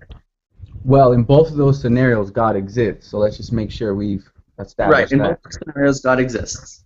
So then really, no matter which answer I really give, it's grounded in God who created it. Or maybe it's grounded in his nature, but it still ends with him. I just want to point that out. So what I'm saying, so what I'm basically saying is, on the big umbrella scale, can you base it in anything other than God? No, because there isn't anything other than God. But you can base it in our empathy. I've been having this argument with you guys. I mean, you know, you can think that I don't know what I'm talking about or whatever, but that's fine. But I've been having this argument for about 3 or 4 days, and it's got pretty heated, and only 2 people have taken it to the next step. And the next step is there is objective morals because reality demonstrates that. How do we know our empathy? So then the question is, does empathy show us what objective good is? And then that's a discussion. But I haven't really got to have that discussion with anybody yet because they want to keep saying morality is not objective. But they don't live that way, so it's odd to me. You'd be glad to find out that I'm an atheist who does believe in objective morality, so we will have an interesting discussion sometime in the future. I read Sam Harris. He's one of my favorite readers, my authors. He's a straight atheist, and I love his writings. Really? I've actually wrote, that's funny, I've written 2 blogs responses to Sam Harris's book. It's really I actually don't think it's a really good expose. But if you want a great book, if you really want a great book, go read Ravi Zacharias, The End of Reasoning, where he critiques Sam Harris's argument. Now that is a really good book, but I was keeping it in the atheist community for you guys. Well, I've never read Ravi Zacharias. I've seen him speak, and he's a good preacher. I'll give him that. But I haven't read any of his books, so I'll keep that open. Have you guys ever heard of the minimal facts criteria approach? The minimal facts, yeah, that's Gary Habermas's approach to the Gospels with regard to the resurrection. Yeah, definitely. You're brilliant. Yeah, I try to stay that way in a sense when I'm talking about anything. Oh wait, so I'm actually never heard somebody provide a case that it's really more likely that Jesus was supernaturally resurrected given the minimal facts. Well, is that this kind of discussion, or are we talking about morality? Because I would love to talk about. I actually want to keep this on morality, Art, if you don't mind, because the moral arguments. Like, I would love to talk, and I'm a fan. I'm just very appreciative to be welcomed into your guys' community, to be honest. Well, yeah, as long as I think we might have gotten off on the wrong foot, and I think it's good we were both trying to bury the hatchet here.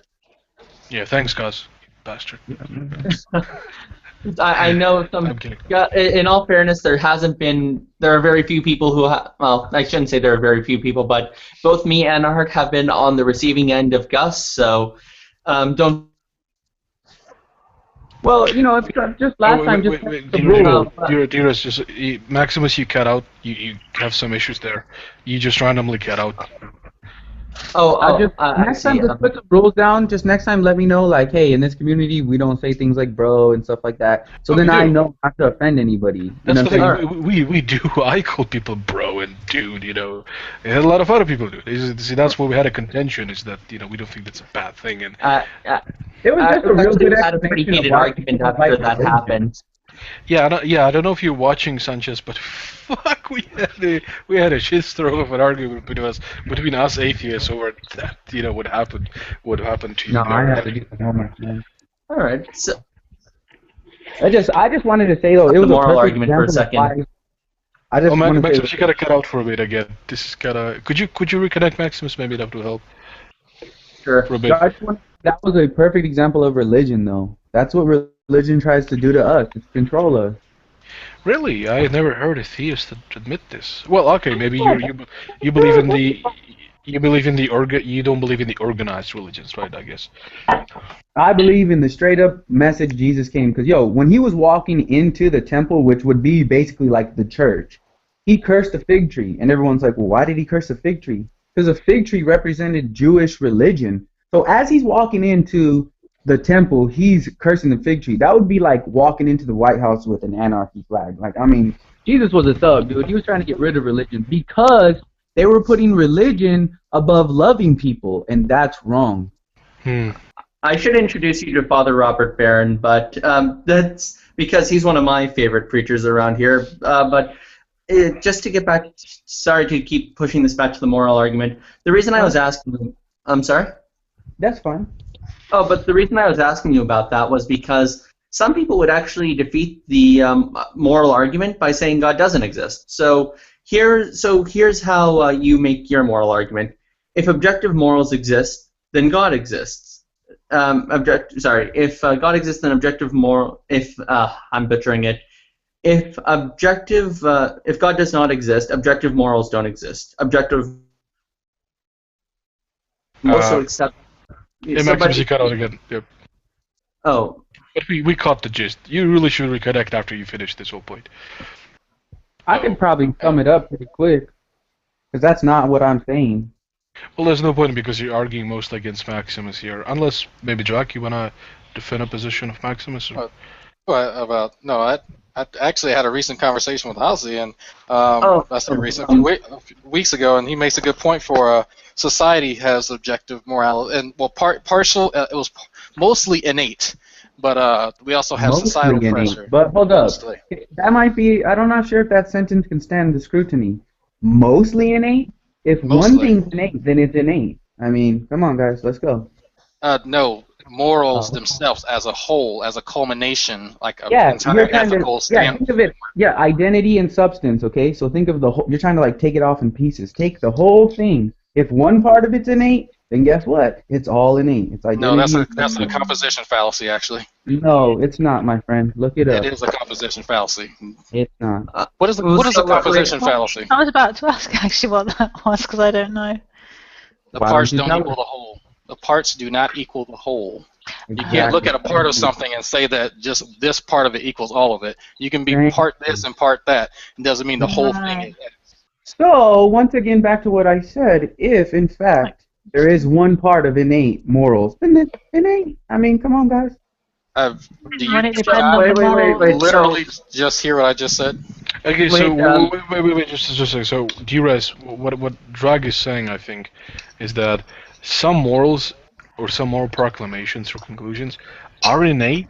However, that some small minority of all the other moral proclamations that are objective, right? So for you to say that, I don't know if you're saying this, that therefore morality is all innate is the fallacy of composition, because you're now saying that because this small thing of a greater whole has property X, therefore the whole is a property of X, which is a fallacy. Well, actually, if you let me explain, I would show that you're wrong in thinking that that's what I think. Okay. Because, look, check it out, and I don't bring God into it. I'm saying right now, I'm grounding my objective morals in reality and in empathy, okay? And if you don't have empathy, what are you? A sociopath? Sociopath, psychopath, either one. Bachelor, did you just say? No, bastard. Oh, sorry, I said bachelor. Sorry, what? Sorry, carry on. So I'm grounding my objective morals in empathy. So if you guys have a defeater from my experience of reality bouncing off of my empathy, if you have a defeater, then let me know. But just because one person doesn't have empathy, time out. Just because one person doesn't have empathy, or just because one person doesn't agree with what empathy tells us in our brain, then that's on them. That doesn't change what reality, because remember I said this in the beginning of this conversation, I will continually repeat this forever till I die. I'm looking for the truth. The truth is that which coheres to reality. I'm a scientist. I look for the truth. That's it, period. Wait, you're a scientist? Right, Really? isn't empathy subjective? I would think empathy was subjective, isn't it? And why is your reality the only correct reality? There's no such thing as the all live in the same reality. It's not subjective. Reality is objective. No. Your perception of Wait, what? Whoa. Hold on. What did you say? Who? I'm gonna get you on this. What did you say? Who? Oh, somebody. I it'll be easy. I'll help you out. Is reality objective? No, I don't think it is. Everyone that agrees with her, I want to speak to you. I would not agree with that myself. Yeah. So yeah, who else? Not would I, but be careful not to make it about a person. Okay. You're Well, how about, you know what? The guy who's like really smart, the host who's the dude who sounds like he's an announcer. How about you let her know why you don't agree with it, and I'll keep it to myself. Tone it down. I feel a bit of kind of hostility here, if I'm not mistaken. Well, there's disagreements. So there's going to be disagreements with hostility, but let's just let the truth dictate, not emotion. Okay? I agree. True. Emotions are subjective. Reality is the truth. Unless you guys don't want truth, I'm in the wrong hangout. My bad. Wait. I've forgotten what the question was now. All right. So the reason is reality objective or not? The reason I would side with Drea and why reality is objective is because reality is that which is the case, that which is despite anyone else's perception of it. It's what it is in and of itself. However, when it comes to our perception of it, however, when it comes to our perception of reality, that is something which is on an individual. That we have. The physical reality, it's easy enough explainable, and if you still hold to that view, then you're a theist. So check it out. Can you live independently of physical reality? What does that entail? Just answer the question with no, you're not understanding what I'm asking you. What does that entail? What, the physical reality? If I'm not living in physical reality, what would that entail? The self is non-physical. Is it even possible? It would mean the self is do you believe the self is non-physical or physical? Okay, so I could possibly be a ghost. A ghost, a soul, a form. You have a soul. Well, did you say we have a soul? Yeah, that's what God Well, says. that's an assertion. Could you substantiate it? Well, first, before I substantiate it, can we know objective truth? If we can, then I'll move forward. But if we can't, then we can't even have coherence. Sure. Yes, there can be evidence that can point to it. Sure. So there's an objective reality that has evidence. Just making sure we're on the same page, because I know a girl might be still thinking about it. Right. Tone it down. Yeah, I don't want to go back to what happened previously that I didn't say, but I don't appreciate being called a girl. Yeah, I'm a fully grown woman. Okay. I'm sorry, what would you like me to call you? Just say the female. My name is actually Dee, but if you're not sure which female spoke, the term female is. Is the female work better than girl? Okay, I'll use female. Yeah. Female. Thank so you. is the female still on board? Mhm.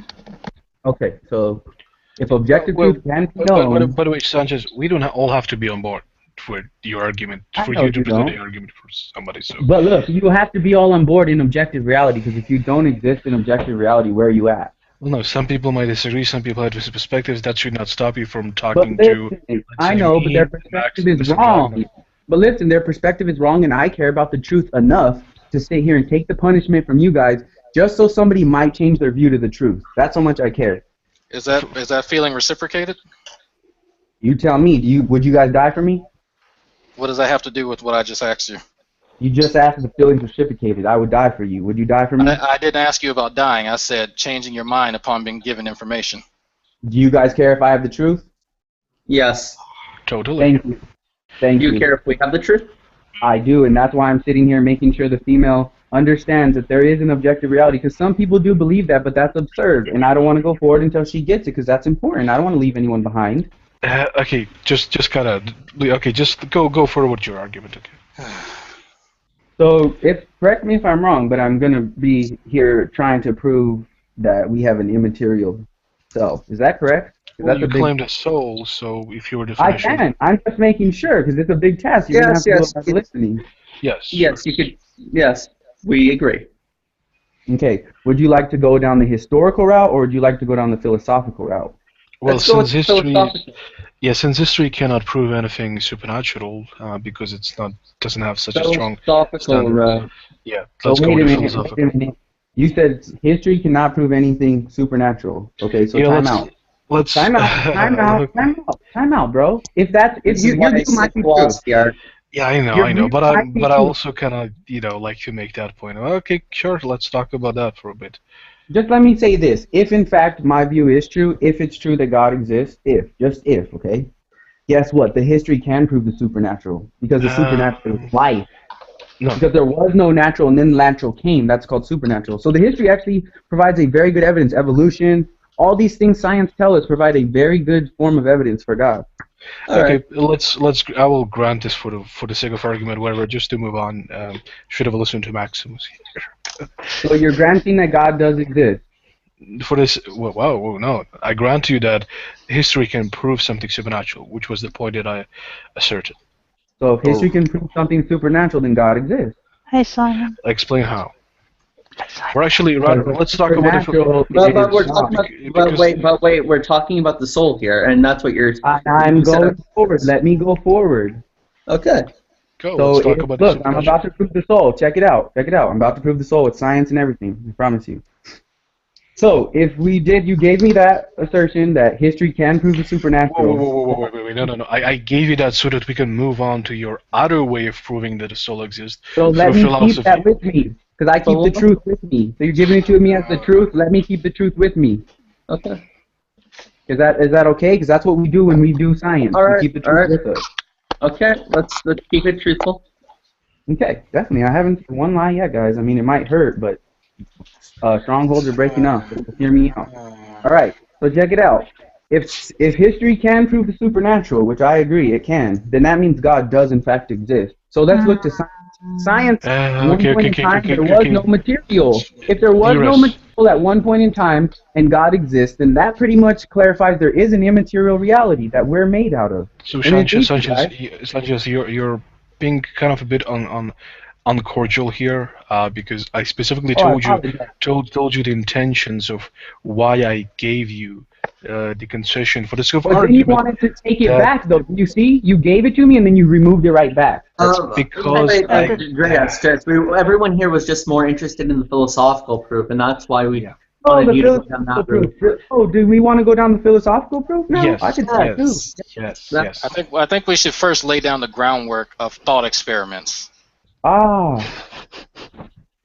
No God involved. I'm guessing that. What? No, it's not that. It's not that. What is it? Because with the thought experiment that God does exist, history can prove the supernatural, and guess what? We do have an immaterial reality because there wasn't physical reality at one time. That's what science says, and science is true. And it all adds up to putting the scale over here. You know what? God does exist. Ooh, okay, so please, Sanchez, please, I told you. I only gave that concession, which was for the sake of argument, so that we can go back to your second version of proving the soul through philosophy, because I don't actually grant you that you can prove something supernatural through history. But please do not go there. Please do not go on the history thing, because we are more interested in the philosophical way right now. Okay, but let me ask you this though: is it possible that the supernatural can be proved? Yes, sure. I disagree with that one. If the supernatural can be proven, then it's natural by definition. It could be proven through philosophy. Okay, actually, if you want to take it, fine, but let's talk about natural and materialism then, because material wasn't always existing, unless you disagree with science. Do you mean when you say? I don't think science. I don't think I've ever. I do a lot, guys. Well, I want to see. Okay, that's enough posturing. Thank you. So when you say did not exist, what do you mean by that specifically? Wait a minute, did not exist. Say that. Say the whole thing so I don't get you wrong. Your previous statement a few minutes ago, where you said material did not exist. What is that at one point in time? What is that a reference to? Okay, so science, and you can look this up if you guys have the internet in front of you. Science tells us that one point in time there was no electrons, there was no atoms. There was just the laws of nature. That's what science says. It's called the Big Bang Theory. So the Big Bang Theory is that nothing existed, and there was no electrons. No, okay. No electrons and no atoms. So there was no matter at all. No matter, just the laws of nature. That's what science says. Just the laws of nature. Okay. I know that sounds like God. Oh, I know that's crazy. No, that sounds actually very inaccurate. I mean, have you?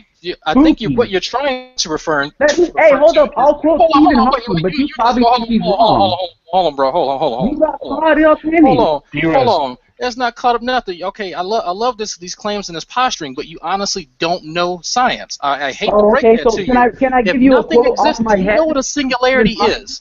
Just answer this question. Do you know? Hold on. Let me finish talking.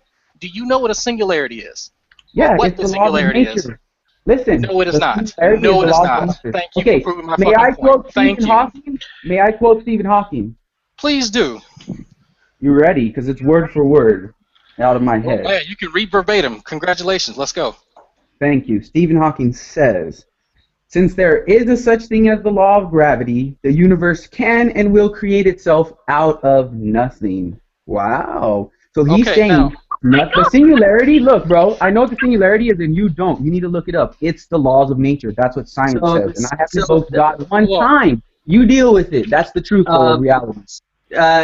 Actually, the singularity, from what I understand of science, is when all matter, space, and energy becomes condensed to a very small point, like really condensed, and then it starts expanding from that point onward. Before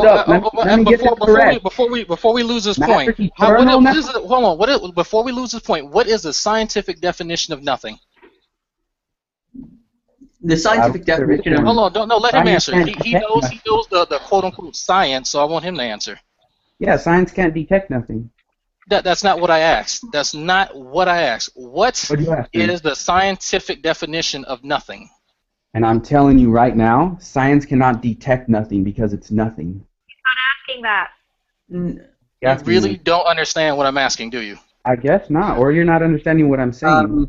You're not making any sense. That's a problem. Why would oh my fucking god. Okay, so it's like this. Actually, hold up. It's like this. Can I give an example? Wait, can I give an example? Go for it. Give me an example of nothing in science and how it differs from philosophy, please. No, I'm going to tell you one thing of your answer. Look, so science, I'm going to pretend science is a cup, okay? Now, let's pretend nothing is water, okay? So how can science detect nothing? Don't put the water in there, though, because if you put the water in there, it's going to be something, right? So what's in there? Still science. So you told me, how can science detect nothing? That's the craziest question I've heard all day, bro. How can science detect nothing? Let me tell you how science can detect nothing. It can't because nothing doesn't exist. He said how does science define nothing, as in the definition. Usually in disciplines of academia, they used to say There's never been one time in the history of all time that nothing has existed. It's impossible. It's illogical. Well, no, it's impossible underneath the philosophical definition, because in philosophy, nothing means complete and total negation. See, you're going back. However, in physics, you just said the universe is eternal, dog. Come on. I think Groovy's been trying to interject, but her volume's quite quiet. Oh, but in philosophy, But obviously Max doesn't care. Oh, I'm sorry. My phone keeps cutting out. Oh, okay. Is that why you kept over talking me yesterday? So, are we going to say Groovy? Groovy. Oh no. She's muted. Groovy's got on. Okay. Okay. So I tried. If I could just back to the conversation. Try not to overtalk each other. Thanks. All right. Back to the point. So in philosophy, nothing means a complete and total negation. So if you imagine any and all things being P, nothing would be not P. But in physics, when they use the term nothing, what they're really referring to is a quantum energy. It's not nothing, though, right? It's not the philosophical nothing. No, it's different. So it's the material nothing. Yeah. So which one are we going by? Because is the universe eternal, or was it at a singularity? Because the singularity is material. You need to look it up. So there are two different kinds of models you could go by. One, you could go with some prior eternal model in the past, maybe a multiverse due to string theory. But another way you could go about this is to say that the universe's beginning was kind of like the edge of a table, where it just starts off from there, and the singularity is time t0, and onward is time t1 and time t2, and time becomes a measurement. Can you explain to us that the singularity has no electrons, no atoms, please, no material? Can you please explain that to us, or do we need to get off this to go look? Because I don't want to waste any more time. It has all of that, but it's talking about the eternal universe. And don't say that, bro. The universe has I'm gonna go with what's true. I'm gonna go with what's true, not what's convenient for you guys to say avoiding God. I'm gonna go with what's. We're not trying to avoid God. I'm just trying to inform you on the science behind this to the best of my ability. I know the science, my friend. Come on, bro. I know the philosophy you gave us. I let you just talk about modus ponens and modus ponens. I know all this, my friend. I know it. I'm good. Thank you. I'm letting you talk so other people can learn. But listen, I'm not gonna waste my time. I'm a grown man, and you guys are talking about eternal universes, eternal material. Go find someone else who believes in that, because science doesn't say that. I'm going to stick with science because that's the only thing I can know is true. But I never said the universe was eternal. I just said there were eternal universe models. Now listen, is the universe physical? Yes, the universe is physical. Would that mean that it would require material? Yes, it means it would. If the universe is eternal, then material has existed eternally. That's not what science says, because they've narrowed it down to a point where there was no material. Guess what it was? Just the laws of nature. You guys need to do your research. And if that spooks you out, it should, because that's God. And I'm almost out of conversation. Okay, didn't we just cover that the singularity does not say that? I could have sworn we just covered that. Like Who not did? even 2 minutes ago. Did you provide any references? Because I provided Stephen Hawking. What did you provide? You provided a quote from Stephen Hawking that. Oh, that doesn't work for reference, because in my papers at university, when I put a reference how about you and let me finish my statement? How about I love that idea? How about you chill out and let me finish talking, so then you can respond? Do you like that idea? Do you like when I'm condescending to you? Do you want me to sit here and posture? Cool. I would like that idea. Hey, then I'll get out. Bro, Actually, let me finish saying what I want to say. Guys, it's fair to let people finish, just because you don't hear the point if you don't let them finish. So. No, I know. I'm just not going to waste my time, gentlemen. And honest to God, this is the truth. I'm not trying to be offensive. I don't want to waste your guys' time, because guess what, guys? Material has not always existed. I'm sorry. There's like very few people that say that. You need to get on some atheist like Dawkins and Sam Harris and Stephen Hawking. All these cats, bro, they disagree with you. Sean Carroll would disagree with you. Oh, that's fine, bro. Yeah, So you tell me how many people believe in material existing forever. Groovy trying to speak again. If I could, just from Groovy, go ahead. Are you there, Groovy? I was just mimicking the attitude. That's it. Right. Okay. Okay, so I just want to say, yeah, look, I mean, in quantum field theory, it's quite clear that the universe appears to be a field, and it's only observation that makes material. So, you're still not answering the whether the universe has material in it or not is not the question. It's yes, that, it is, because it keeps not going really back. the singularity, God exists, and I know I sound singularity, arrogant. no. He's so posturing up, but guess what? I'm just telling you guys the truth. I'm just saying that it's a wave equation because it's a singularity. The wave equation even has a particle to it. You need to get that, my friend. I've done the research to go check so it. sure you have. Anyway, Stephen Hawking and Roger Penrose both have a book called The Singularities of Gravitational Collapse and Cosmology from 1970 that actually 1970. describes. Okay. 1970. How about finish my statement? Thank you. If you wanted someone, how about you shut the hell up for 2 fucking seconds? How about that? Hey, I like I'm that out, idea. bro. Good. I love you guys. Please fucking leave and learn something. Night.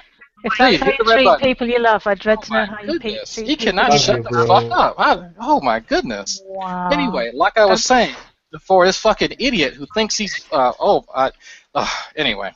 Okay, he wanted someone as an authority on the topic. Stephen Hawking himself has multiple books on fucking gravitational fields. Okay? He's in the comments. External?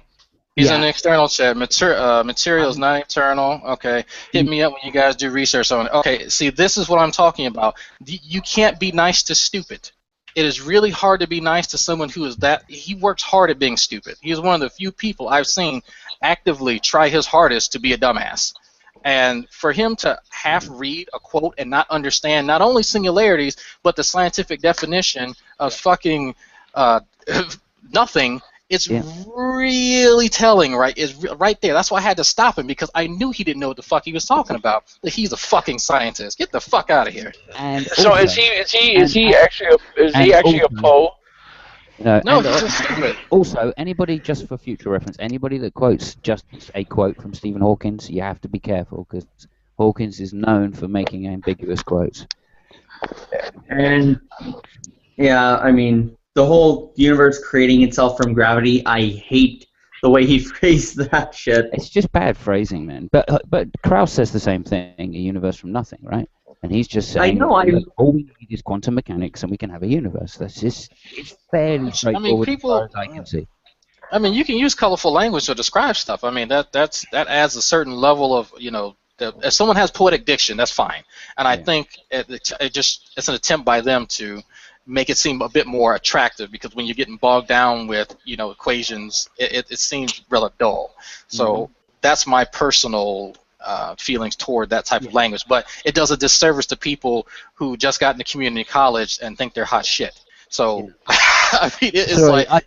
I just need to correct myself as well, actually, on something there, which is the Krauss thing is it's gravity that's first, then quantum mechanics. So you only need gravity, in fact, to start the laws of nature. I'm kind of torn on actually the whole immaterial thing. I mean, because matter. I mean, there's these particles flying around, but in between them there's nothing, right? So it's rather the behavior of this particle that makes something material to sort of arise. So technically, yeah, you could say there's something immaterial.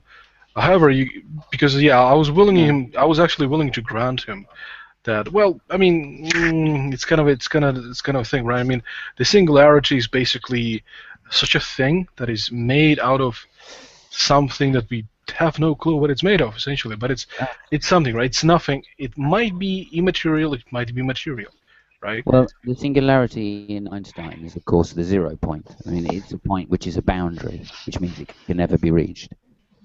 So when people say the singularity is, almost immediately they're wrong, by definition, because it's a mathematical anomaly which can never be achieved in mathematics. And see, that's why I had to correct myself, because I was going in at the beginning until I caught myself, and I was treating it as an entity. It's more like a bookmark, more so than anything else. It's a bookmark in the universal time frame. Right. I actually heard that position. And I agree with it. Actually, I should have. I think I forgot this actually. Yeah, that it's not a thing, right? It's not an actual singularity. It's in a black hole. It's just with the point where physics just doesn't make sense, and we just kind of call it, hey, it's a singularity. But it's you not divide an actual anything thing. by 0, and you get a meaningless answer, effectively. And all the singularity is the point at which the 0 is the dividing factor. Right, but we had this discussion, which I think it was Seamus or somebody else who brought up a atheist scientist, physicist who made a absolute proof that there has to be a beginning to the universe, no matter what. There has to be. I think it was a treatise, or it's a special term in mathematics which makes it just like a deductive argument. There is no way around it. If you consider relative time frames, that's correct. Yeah. Okay. Well, you see, that's the thing. I mean, these kind of issues about the Big Bang and the beginning of matter and singularity goes into quantum mechanics. It has to, right? And that's a fucking complicated topic, and it's hard to make a clear point. It's hard to show if one person is really wrong clearly or the other. I prefer to just grant them, yeah, sure, there is a beginning to the universe, and heck, yeah, there are things that are immaterial, even supernatural. Now, prove to me, sir, that it's God. It has to be a mind. Well, I mean, you can just throw a few non sequiturs in there and make it fit. I like to say that I wish they would say it's God, because that definition is nothing. As far as I'm concerned. It's actually funny that you mentioned that, Simon. He did say in a discussion I had with him a couple days ago that God is the singularity. I know people make that mistake. Oh wow! Yeah, a lot of these actually do. Yeah. Well, it's only a mistake if you think that a singularity is a 0 point. Is this thing, right? Is this something? It's actual thing, yeah. Well, to be fair, if the singularity is nothing, or is a logical complication, or even something that reduces to incoherency, then it's technically nothing. So the universe did emerge from nothing. Yeah, it'd be nice to say that, but and if he claims that God is a singularity, then that makes God incoherent. Yeah, that's true. But theoretically, yeah, I mean, too bad. I mean, I'd much rather have Seamus in here, to be honest. Oh, me too. At least Seamus has thick fucking skin. Yeah, I mean, I've heard Seamus say, "I know my fucking stuff" before in a very agitated voice, but that's like after 1 hour of arguing with him. Right here, it just came in 10 minutes. Yeah. By the way, group, sorry for interrupting you. It was, what, is she still here? Oh, yeah. Yeah, well, I have a college education, and I did a paper on this, so. I'm respected in the community. Remember that. Yeah, I serve my country because no one else on the internet has ever done that in their life. Remember that shit. Remember it, because I'm going to bring it up every fucking time you have a point against me. Don't show me I'm fucking stupid. I'll yell. I'll talk over you. Don't do it. Don't you fucking do it. I really hated how he thought we were trying to trap him. We just wanted to hear the philosophical argument for the soul. Right. And sorry, I kind of walked into it, but when I hear somebody say that some historic standard can prove something supernaturally material, I'm like, whoa. You're talking about testimonies, fuck's sake. You're talking about people saying shit. How can history prove that? Right. It's absurd. I mean, it's like saying that the Epic of Gilgamesh, or I don't know, what's the famous Greek hero. Odysseus. Yeah, Odysseus and the monsters and the labyrinth. Is That's universally known to be fiction. Even in the ancient Greek world, there were stories. However, if you look at Plutarch, he was considered to be a historian, but some of his histories did involve supernatural figures. All right, there we go. I mean, there are records from historians of people resurrecting, right? Yeah, history proves Other than Thor. Jesus. Is this about Thor? I heard. History provides evidence for Thor. Oh, absolutely. Oh my goodness. Lazarus. Fiction and non-fiction. Sorry, Groovy? Say What again. about what, sorry? What about those authors who write fiction and non-fiction? Fiction writers by the They're heretics. Oh, that's a group. That's how buying. I can't handle it. I Well, really what am think this is he has a hard time, and someone mentioned this last night. Guys like that who just come into the community, they don't know how to communicate, and then that's why I tried to extend the olive branch to his dumbass by saying maybe we need to lay down the groundwork for thought experiments. So most of us here all of us here understand how a thought experiment works. You don't carry that concession in with everything else that you'll bring in later, but it's just for that particular syllogism or example. I don't think he honestly understands a lot of that and can't comprehend when he has had something that he's gotten something mistaken. Man, I remember when I did a thought experiment one time at the philosophy lab. Totally blew up in my face. Fuck all of you, that was funny. Maximus, that's strike one. Well, I prefer strike one to shut the fuck up, Max. That is better. That is. Shut up, Damn Max. Well, it shut the fuck up, Max, but okay, you're forgiven. I should have probably gone to the liquor store to get some brandy before my son woke up, because I don't think I can bring him in there. Yeah, it feels kind of scummy when you have a younger relative coming into the beer store with you. I remember I went to the liquor commission back home in Nova Scotia, and I was with my 16-year-old brother. Apparently, I got some terrible looks. You're being a bad influence. Well, for me, I think here it's actually illegal to do that. 16-year-old and a 16-year-old in a liquor store, I'd be concerned too. Gotta get them started early. Well, people just send their kids out for their booze now. Get it from the supermarket. Just thinking that. My response was pretty brilliant. It was, hey, I don't want him to be one of the lame kids. Give me a break. They didn't know I was joking. I was nearly charged for that too. Yeah. You got to work on your delivery, Max. You really got to work on your delivery. Yeah. You should have said something like, yeah, I know it's bad, but just look at his ass. Simon! Oh, that is... Oh, no, don't do that. Just don't listen to Simon, okay? I'll try not to. By the way, I think I know where he was probably going to go with his philosophical argument for the soul. Uh-huh. Descartes' conceivability arguments. So it's essentially, you use the law of identity. I'm sorry? Is it essentially, I can't believe it's not butter? Kind of.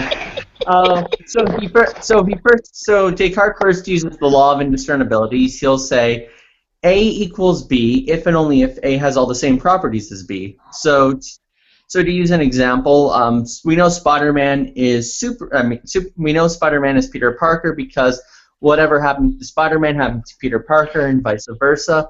Anything that Spider-Man has, we could attribute to Peter Parker too. So they're the same entity, and we know that.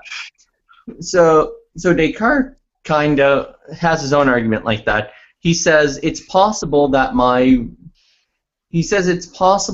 I always know that I am my mind. However, I might not know that I am my body. Therefore, because they don't share this one property, They are two distinct things. So I am an immaterial soul, but I just happen to have a body I interact with. There's a problem with Descartes' argument, though, which is just to go back to my example, someone could know that Spider-Man is not Superman, and someone could know that Spider-Man is not Peter Parker, and Peter Parker is not Spider-Man. Someone could be oblivious to that. It doesn't change the fact that they are still the same entity. So conceivability or knowing something does not really work to answer the question, and doesn't dictate whether or not one is the same or different entity. Isn't that can't you apply that logic to refute Anselm's ontological argument? No, Anselm's argument's a little different. So doesn't he base his notion of God on conceivability? No. So Anselm bases his argument on an initial definition of God, and then a reductio of attributing non-existence to such an entity. So God is that. So by definition, God is that which none greater can exist. If something exists, so if that's the case, then that which none greater can exist could either be existent or non-existent. But if it's the case that it's non-existent, then there could be something greater than that. So that which none greater can exist does exist. Therefore, God exists. Well, see, the thing is, the traditional problem with Anselm's argument is that existence is not a predicate. Existence is not really a property, but rather it's the precondition to have properties. Right. The thing is, the reason why I'm saying this is that I've read the Internet Encyclopedia of Philosophy. It talks about Anselm's argument, and in the second version, I know for a fact that his first premise starts with God is something that no greater can be conceived, right? So he's in his second version, at least, he's basing the notion of God on what humans can conceive of, which I think your reply to Drez's future argument we're supposed to go could apply to this as well. I mean, you have a different argument from Anselm. I grant you that you didn't mention God to be the greatest thing that conceived. Well, I think it's what I was using was more analogous to his third formulation of the ontological argument. The one you're probably referencing is this more popular one, which is God. God is that which none greater can exist. It is greater to exist both outside the mind and inside the mind than only in the mind. Therefore, God exists outside the mind as well. The problem with that is, of course, he's equivocating between existence in and outside the mind. That's the problem there. It's not in terms of identity. It's in terms of what properties to have to be greater. I need to think about this much more, not while I'm playing a game here. Well, thanks, Maximus. I do enjoy your arguments. They're very good food for thought. I actually do think Anselm's third formulation, the reductio, is probably his best one. And I think something akin to Kant's objection, while strong, I think it isn't firm. I think you could still argue against it. But, yeah, that's just me. I don't really want to get into that now.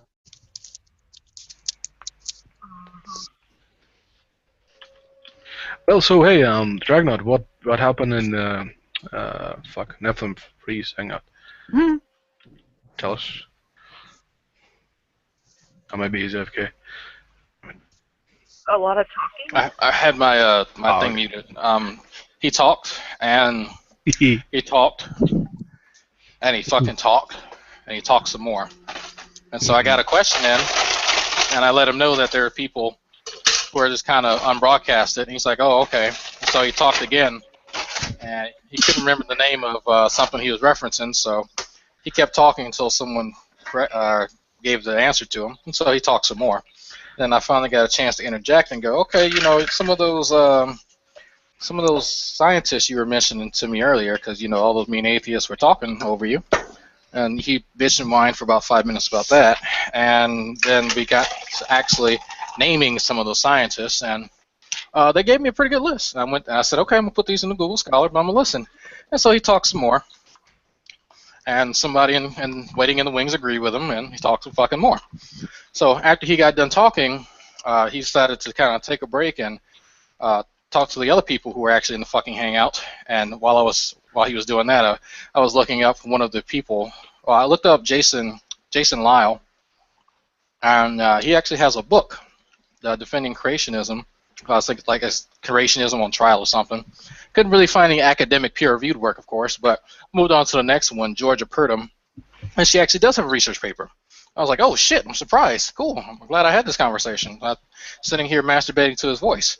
And so I started reading it as Neff continued to talk. And so she did a research paper. It's not a big one. It's only like 8 pages on the kinds of animals in the Ark. So for this glorious paper, she cites the Bible. Of course. She cites the Bible again. She cites talkorigins.com. She cited Answers in Genesis. She cited, I think it was a microbiology paper that describes certain plant life. She has a chart with about 4 columns. And I think it was like survived the flood and didn't survive the flood, and then the name of whatever the hell it was. And I think it was some other, like the number column. And I think it was very cute. I mean, it is interesting. I am genuinely surprised that Google Scholar wasted the data to have that on the fucking internet. But I mean, it's there. It's there. That's a waste of server space. I mean, the research. If Google Scholar can entertain us, I don't think it's a waste of data. Have any of you guys seen that interview with Michael Shermer and the scientist, in inverted commas, from the Creation Museum? I know Richard Dawkins had an interview with that chick from Creations. Now, somebody else went to go talk to. Isn't Michael Sherman like a biologist or something? No, he's a historian of science, I believe. Oh, okay. He has a PhD though.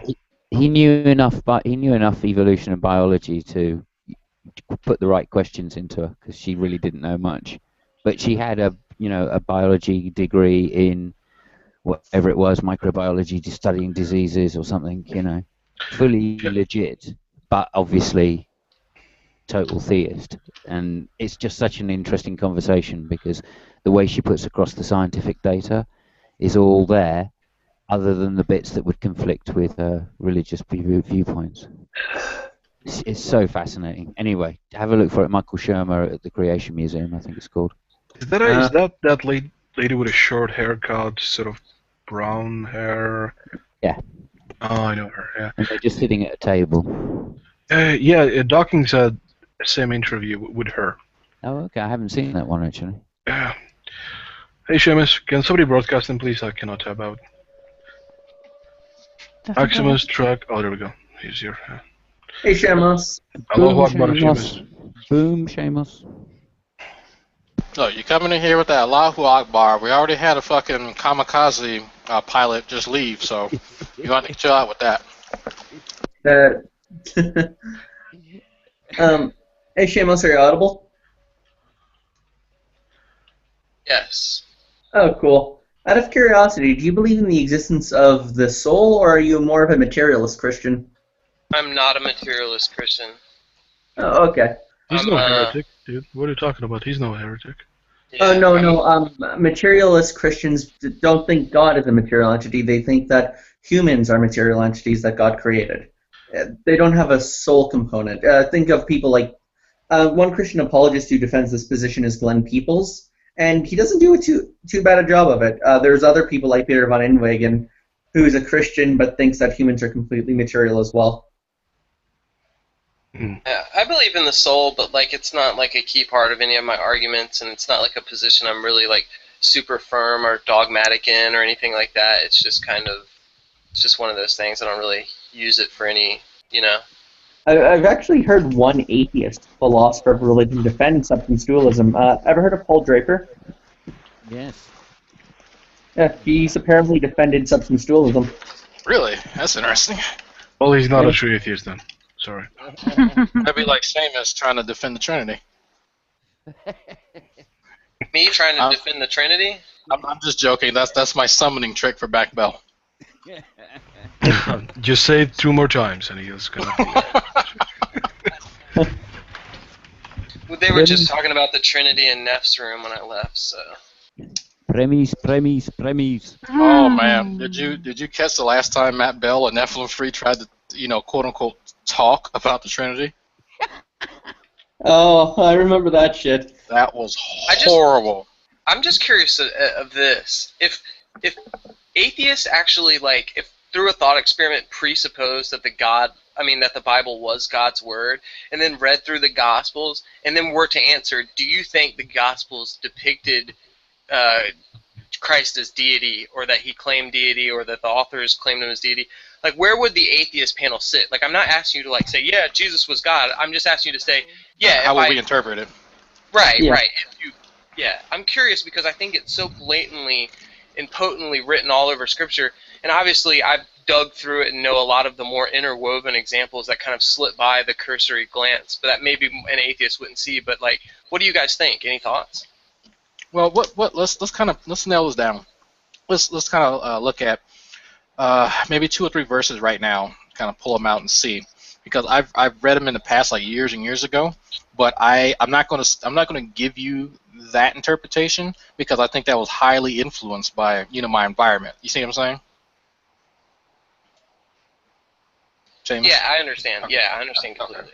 Okay, so what? Let's look at some verses right now. As a matter of fact, I think this is interesting. Okay, most Christians would see. I like to prove the deity of Christ from a lower Christology. Christology just means kind of the portrayal of Christ in the Gospels. The lower Christology would be like Mark, where he isn't. But John is obviously the highest Christology, meaning in John it's like the full-on deity of Christ is thrown right at your face in the very first few verses, even though that happens in Matthew. I mean, not Matthew, but Mark as well. Most people don't realize that. But most people just say, John was the latest, his Christology is higher, and blah, blah, blah. It's so easy to do. From John, it's like it takes about one verse. The one verse from John is, in the beginning was the Word, and the Word was with God, and the Word was God. And then 3 sentences later, you find out the Word is the light, and the light is Jesus Christ. And so you basically have the author of John in the first sentence comparing Jesus Christ to God. And it says, and the Word was God. So that, if you want, I would definitely do it all through Mark. But yeah, if you want to just chew on that one. Okay, is John 1:1? Yep. Very beginning of John, it just starts out, hits you right in the face with the deity of Christ. But the lowest gospel Christology, which is Mark, actually does the exact same thing. He really does, so it's really cool. Okay, so can y'all still hear me? Yeah, we can. Yeah. I turned my mic up so you don't hear me chewing on chips. So I'll just read this out and I'll probably go to about John 1:3. John 1:3, and I'll give my interpretation and somebody else can give theirs.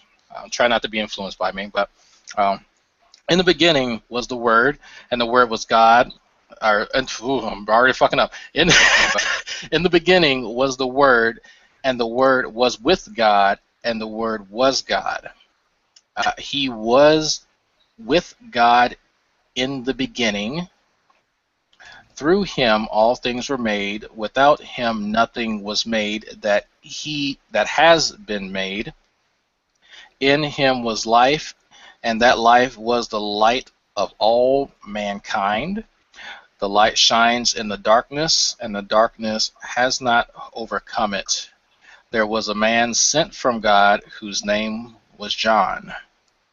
And okay, I'll stop there. So you got to keep going because it says it talks about John testified to the light, and that light was Jesus Christ. The light became flesh, and the flesh dwelt among us, and that was Jesus Christ. You got to read just a little bit further for you to get the whole explanation of what he's carrying. Okay, I'm at John 7 right now, so I'll continue. He came as witness to testify concerning that light, so that through him all might believe. He himself was not the light. He came only as a witness to the light. True light that gives light to everyone was coming into the world. He was in the world, and though the world was made through him, the world did not recognize him. He came to that which was his own, but did not receive him. Yet to all who did receive him, to those who believed in his name, he gave the right to become children of God. Children born not of natural descent, nor of human decision or a husband's will, but born of God. The Word became flesh and made his dwelling among us. We have seen his glory, the glory of the one and only Son, who came from the Father, full of grace and truth. John testified concerning him. He cried out, saying, "This is the one I spoke about when I said, 'He who comes after me has surpassed me because he was before me.' Out of his fullness we have received grace and place of grace already given. For the law given through Moses, grace and truth came through Jesus Christ. No one has ever seen God but the only one and only Son, who is himself God and in the closest relationship with the Father has made him known." Okay. Damn, I got away with John 1:19. So for me, from what I understand, just reading that, just casually reading that, we have messengers of a certain notion, a certain ideology, and through that we have it's going to go through different messengers, but there's a particular messenger that is going to exemplify whatever this message is, and this one true messenger is going to stand out among the rest, and that person has the closest relationship to the one that's being referenced, the Father. There was a point, I think it was at John 1:17, where they pretty much conflate the messenger and God. So from there, that the messenger and God are at that point, almost to me, directly referenced as one entity. Right. So the Word and God are referenced as one entity. Yes. Is that what you were saying, or no? Wait, say it again. There's two people mentioned besides God in the beginning of that: John the Baptist and Jesus Christ. Were you talking that he's comparing Jesus Christ and God as one, or John the Baptist and God as one? Well, Jesus Christ and God is one. Because John was saying that he got the message, but he's saying there's going to be somebody after me who's more worthy, and so that will be Jesus, and that he specifically pointed out that Jesus and God are intertwined at a higher level than he can ever be. Right. So that's Exhibit A. That's pretty much the coup de grace, like the most potent verse in Christianity for the deity of Christ. But so like I said, I'm not going to go from John much further because it's a little too easy in my opinion. Well, where's the hold on, Seamus? Where is the controversy then? That seems pretty clear to me. You know, my thoughts are about the same as yours there, buddy. Like, I'm like, where is the controversy? Where I don't understand this. So usually people who deny the Trinity, not always, but in a lot of situations, they tend to also be liberal Christians, and they're much more happy referring to Jesus as being a human who started off like that, but then later Gospels like John portrayed him as being godlike. That's usually how usually non-Trinitarians go with it, at least in my experience. True. I'll tell you this. What's interesting is some of the secular people that actually read the Bible will actually grant the deity of Christ and John. They'll usually say this. Yeah, obviously, the author of John compared Christ as deity, as God.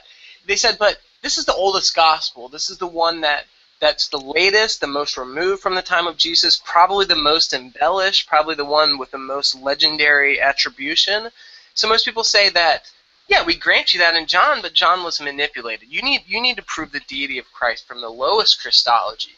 So you need to prove it from Mark. And certain people like that are really interesting because they admit the deity of Christ in John. They're not going to deny that it's there. They're just going to deny the credibility of it. And they'll say, well, Mark's gospel is much more credible. And Mark's gospel actually has some of the not fewest, but some of the fewer references to Christ as deity, but they're very, very potent, and they start from the very first book. Give me a second, I'll show you. Could I just say something? The way I heard it, Drag, was it used "was God" instead of "is God." So I'm not sure it is clear cut as it seemed in first reading. They're talking about in the past, in the beginning, and that was in the past. So they're talking about now, which is like in current time. And then they say in the beginning was the Word. So in the beginning was in the past. Yeah, no, it wasn't that was. Could you read that Jesus passage out again, where he's the only one that can see God from that bit?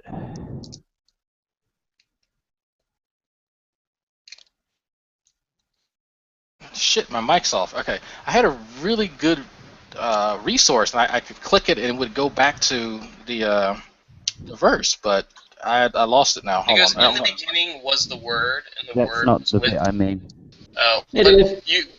you were talking about it said was. I wasn't, no. Oh, someone broadcast, Dave. Yeah, I will. Oh, so you weren't referencing the word was as a past tense in the beginning of John? Not in the beginning of John, no, later on in John. I'll skim through and try to see if I can find what you're talking about.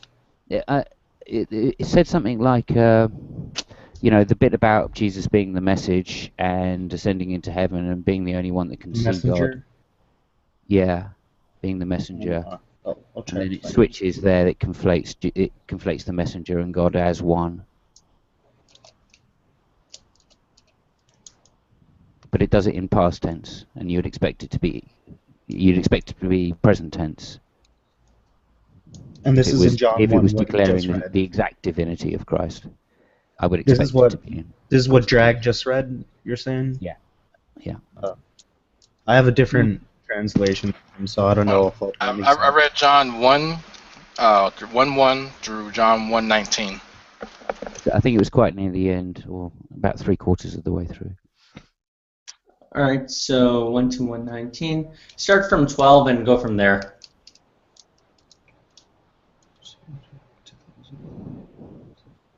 I'm eating right now, so somebody else going to have to do it. Okay, yeah. Let me try and open another window. My You computer's been cracking just a go lot. to Bible Hub and just look it over, find what you were looking for, and then bring it.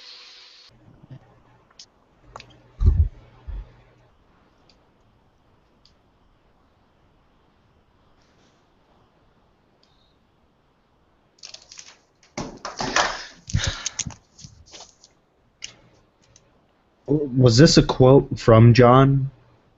Yeah, it was like something that at John read. actually saying something. Oh, I don't know. 15 starts off saying, John testifies concerning him. He cries out, saying, "This was he of whom I said, he who comes after me has surpassed me because he was before me." I think it was later. Okay. I'm just going to go to John. Let me find it, and then I'll come back. We'd have to go back to the Greek to find out whether they did refer to it in the past tense, because quite often the Greek is it's most reliable. Tenseless. Well, it's tenseless as well, so sometimes you can go, oh, well, it doesn't mean it in any tense, which is what you would expect from that passage, if you're conflating two things. I don't know, you guys find it. I was just kind of absent-mindedly reading abstract. Okay, I'll find it, and then we'll just come back to it. I'll, if you want, I could kind of go through some of the lower Christology examples of the deity of Christ, if you want, or if not. Yeah, well, let's put a bookmark on it, and then we'll try and come back to it. Yeah, my computer's real slow. I'm on Bible Hub, but it won't even get the page up yet. So, oh, here we go. So Mark is the earliest gospel with the lowest Christology, and it's. Could I Go ahead. just ask one thing before you go, Shamos, which is Drag? Which version were you looking at for that? I'm on Bible Hub. God damn it! I got out of it again. Okay. Which version did you read? It's the BibleHub.com, and what version is this? The New International Version. Okay. That's the one I was reading from.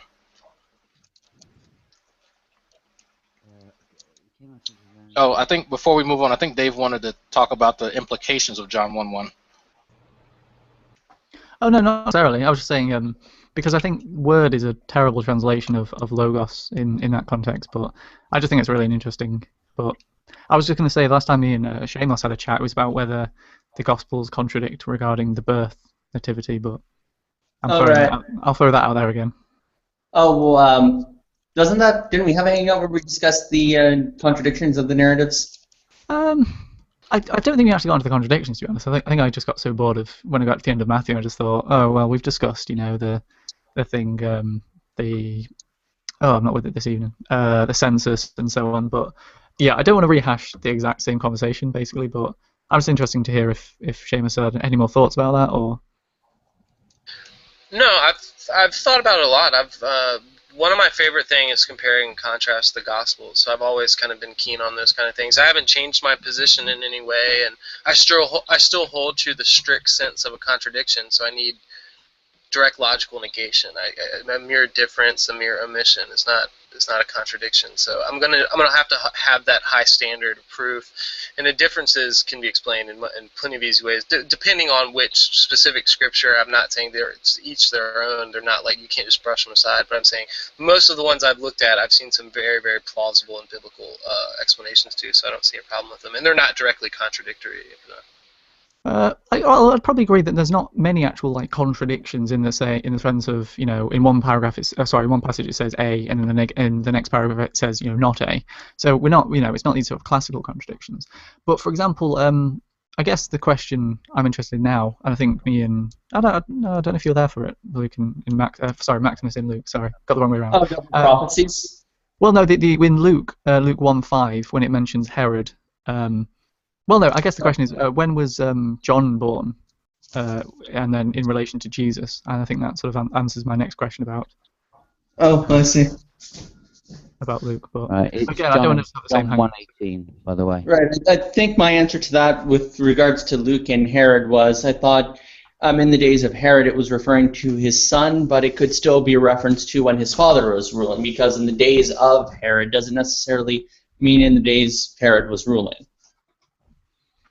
Well, I guess I was interested in Seamus's view, but yeah, I mean, I remember you saying that, so. I'd have to go and pull up the scriptures and look at the exact ones and kind of go through it from there. But if you want to, just hang around for a little bit, and I'd be fine to do that. I actually love doing that, because if there's a contradiction in the Bible, I'm the first one that wants to know, because I'll just modify my views of biblical inerrancy, and I'm not going to not become a Christian. I've already told myself if I find a contradiction in the Bible, I'll acknowledge it. I will. I swear I will. And it's not going to mean I'm not a Christian anymore. It's just going to mean it might change the the outlook I have on biblical inerrancy. But I mean, I've yet to find the contradiction. I'm open-minded about it, or at least people probably might think I'm open-minded about it. Bro, dude. Okay, I'm done. Bro, do you even dude? Dude, even bro. Bro, do you even dude? Bro. Dude. Dad. I think I'm a bad influence here. Right, so I don't know which version you were looking at, Drag, but I just looked at one in something called the... You said NIV. New International Version UK. Oh, okay, right. That's cheating. And it says it not was, but it was John 1:18, and it's the last 4 words of John 1:18. Oh, let me see. So if you could read what you said out of your version again. By the way, I have a huge bias against the NIV. I've been warned against it in seminary, and I've also, it's not because I'm Christian or King James onlyist or anything like that. It's because it's a translation that's heavily embellished and in some places made to look more friendlier for Christians. It's not a really scholarly translation. I'd suggest going with the New American Standard Bible. Anyway. Okay, well, there is a... I like the New Revised Standard. Before we get to that, Drake, can you just read 1:18 out for me? Okay, John 1:18 and this is from the New International Version. No one has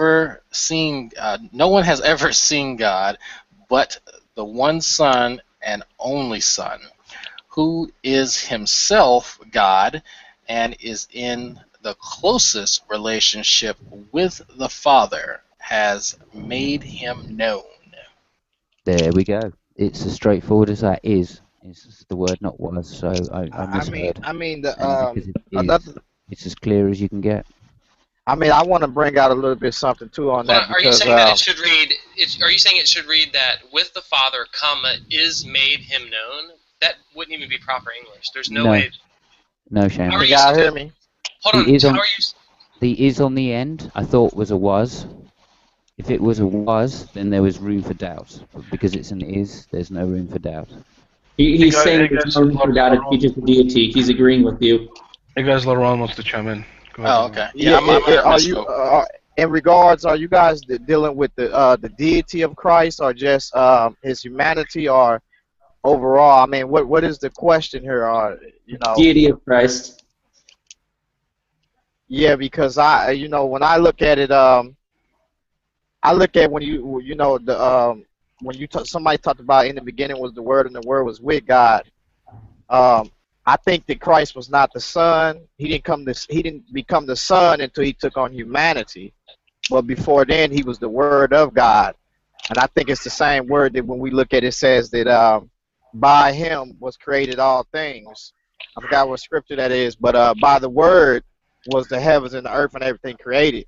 So that's how I looked at the concept for us, him taking on his humanity form when he came the Son, and also deals with also when he is the written word just as well. So that's how I look at the concept of looking at it. And then when you look at the word when it says no man has seen God at any time, that word means to I forgot what Greek word it is, but it means to comprehend. To fully comprehend as well as see with the eye, but really a deeper meaning is to understand the Creator as being one. You mean Bahamut? Yeah, I think that is, and it means to understand or to comprehend, just as well as to see. So you can apply that there as a usage because I think that's many people have actually seen him in the Old Testament, as far as outside of his glory as well. I mean, not in his glory, but outside his glory. Ragnar, you gave him the wrong word, didn't you? Ragnar, you're going to hell. You know that, right? You say what? Laurent been fucking with me all day. I had to do. No, okay, that one wasn't fair. Even I fell for that one.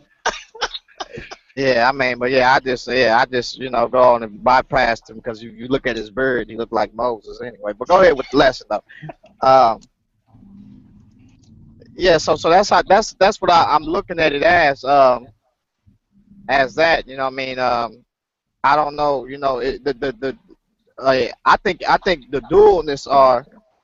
I think Jesus himself was dealing with duality. I think he was dealing with he was fully God, and then he was anointed fully as being God, and then he was dealing with humanity as just as well, which makes a lot of sense because if he was going to come and die for man or to lift the curse it was on man, he himself had to be man and not be that lamb without spot, blemish, or wrinkle.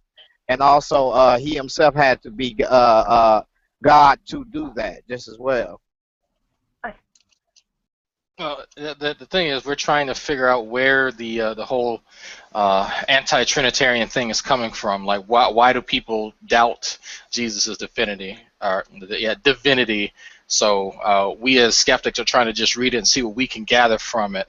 And this is kind of just a thought experiment. This is Bahamut, by the way. Some anti-Trinitarians, like the Jehovah's Witnesses, mistranslate in the beginning was the Word, and the Word was with God, and the Word was a God. They'll add in an A. Yeah, the defense one person gave me was a citation of some, Coptic manuscript that inserted the word A, or translated it as A.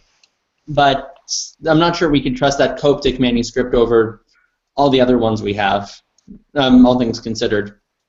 Right. Yeah. And when you go back and you do an early manuscript comparison, that variation is so minuscule amongst the textual line that it's like almost ridiculous. Like the pure number of that variation are so small that to actually view that as the one that would have scraped through all the copying to be legit would just be like the numbers on that would just be crazy.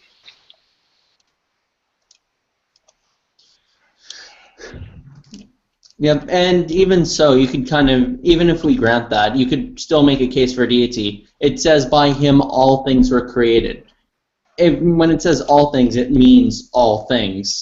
So it would be weird if Jesus Christ was a created being, and then it would say, through him all things were created. Right. Because he would be a member of the created order. And I think that takes us back to when it says the word in the beginning was the word, because in the beginning the word was spoken, and after the word was spoken, that's how matter, substance, and time actually came into place because of the word. So I think that takes it back to where John has the revelation that he is the word, he is the word of God, and God used his word and by his word to form and frame everything that's in this universe.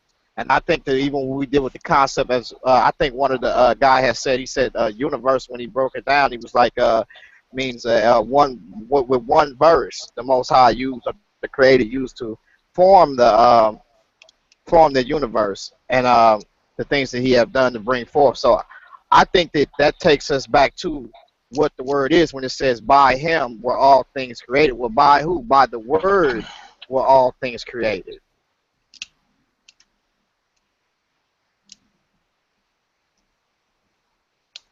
Yep. I think you lose a lot of the impact when you refer to John 1:1 as word. Huh? You have to explain that, Dave. I'm not a biblical scholar, so. The word logos doesn't translate to word more specifically. It kind of translates. In fact, there's not even that is a more accurate translation. There's no English word to represent it in its fullness. So is it okay? So when we're talking about that particular term, I'll say that particular term, it's a proclamation by God. Is that what it's specifically referring to?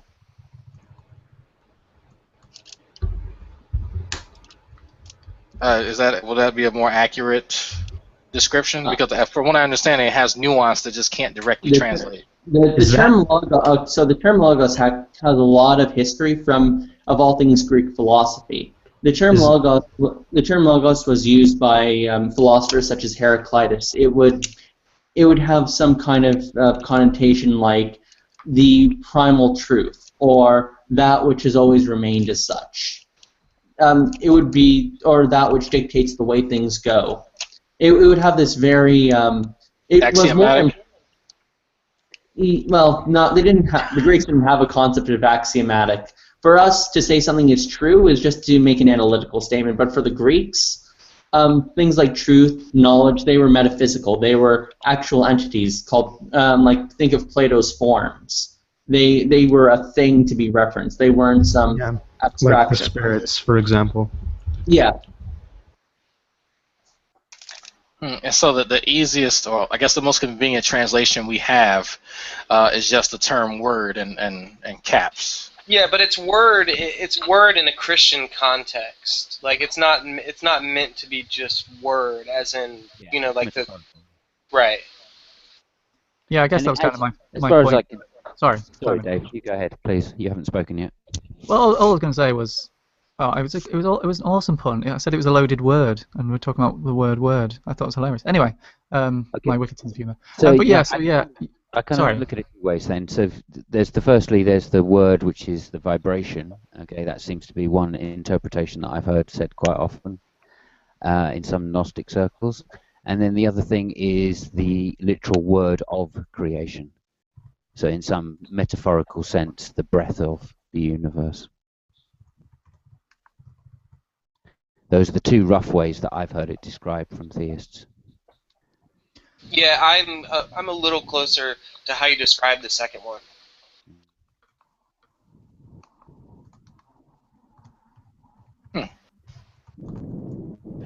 I'm guessing some of these translations, they kind of go along the lines of whatever person is placing an emphasis on certain words. I mean, obviously we have translations that exist in languages other than English, and depending on how vast the lexicon is, that's going to, you know, either give or take away from the original message. So, right. This is actually read best in German. I think German has a word that better expresses this. Essence. Essence is the Greek one as well. Just to say that that's kind of what breath means. Also, it gets translated as spirit. Here's what my commentary says. The prologue states the main themes of the gospel: life, light, truth, the world, testimony, the pre-existence of Jesus Christ, the incarnate Logos, who reveals God the Father. In origin, it was probably an early Christian hymn. Its closest parallel is in other Christological hymns. Galatians 1, chapter 1, 15 to 20, Philemon 2, 6 to 11. Its core, John 1 to 1, 5, 10 to 11, and 14, is poetic in structure, with short phrases linked by staircase parallelism, in which the last word of one phrase becomes the first word of the next. Prose inserts, at least John 1, 6 to 8, and verse 15, deal with John the Baptist.